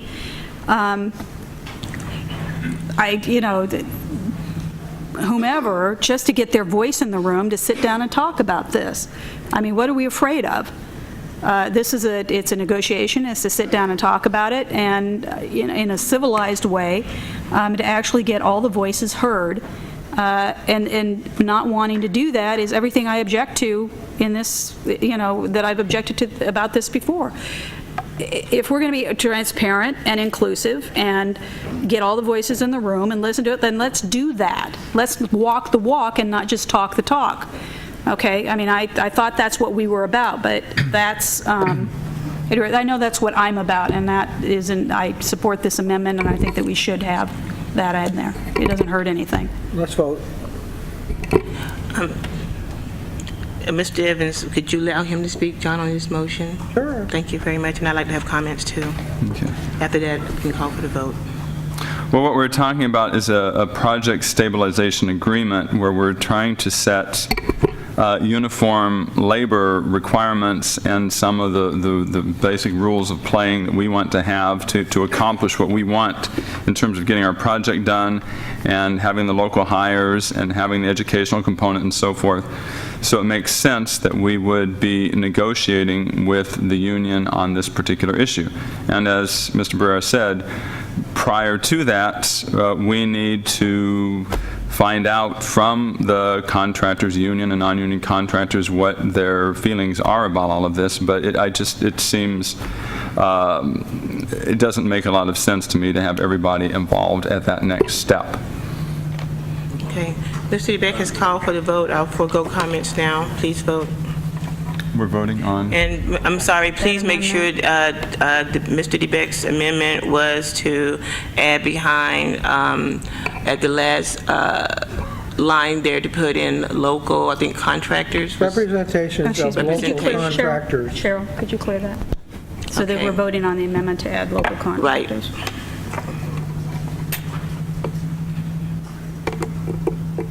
John? I already voted. Did the vote again? They cleared it then. They cleared it, yes. Vote twice. Okay. And that amendment fails 3-2.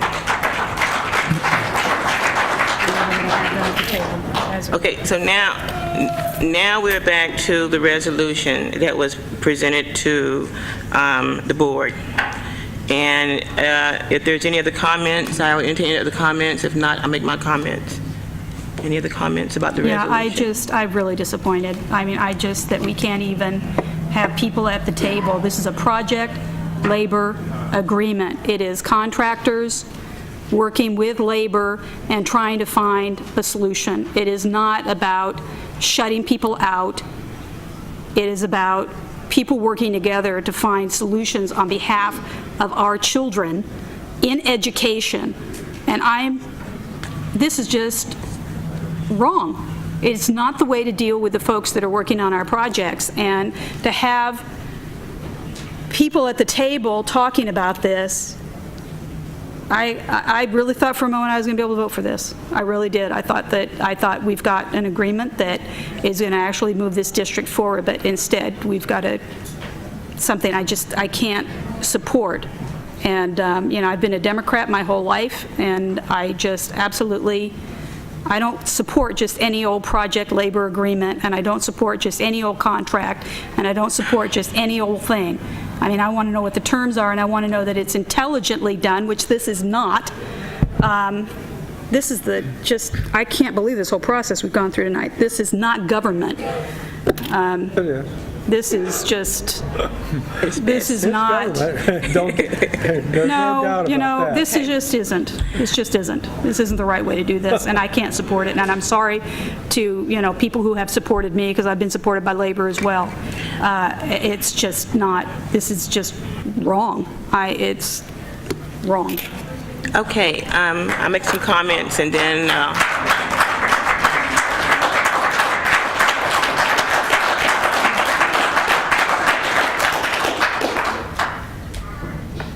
this resolution was brought forth by myself and the Vice President.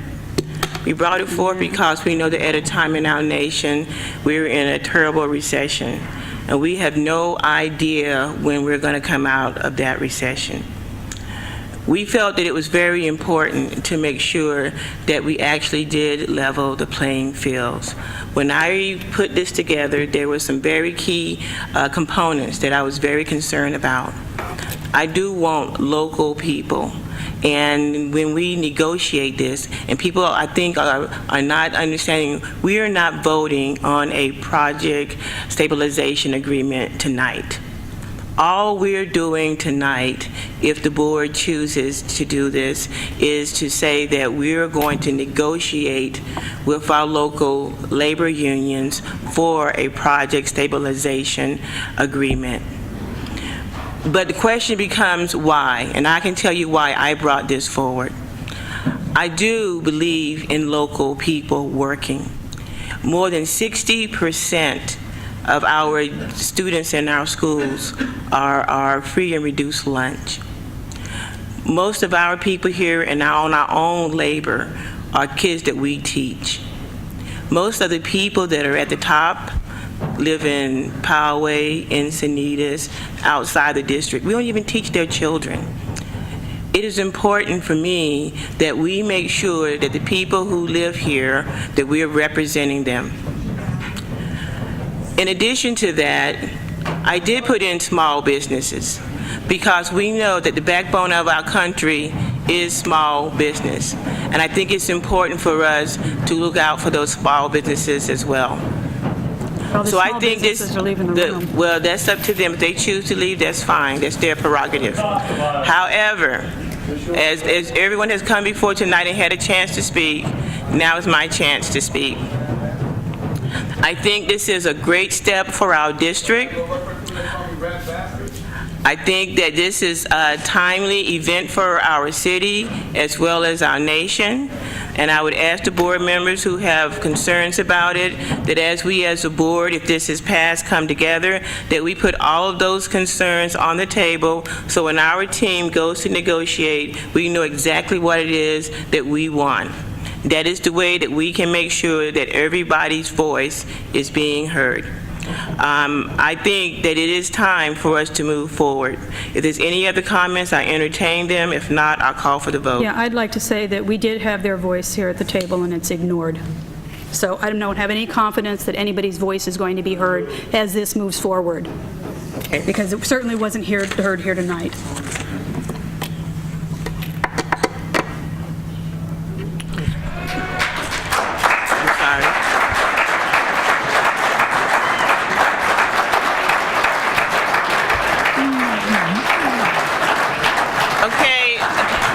The meeting is not over. We still have some more business. I would ask that you not clap at this particular time.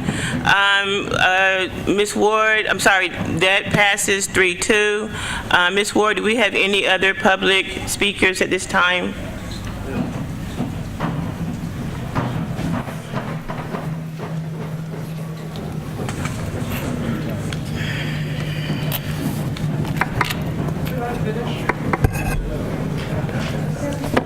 Okay.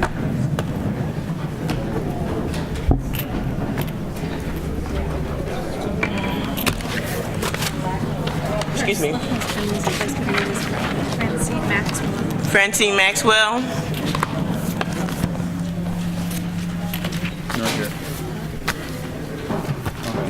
Okay. In that case, the meeting is concluded. Board members will recess for about 5 minutes, and we meet upstairs to debrief.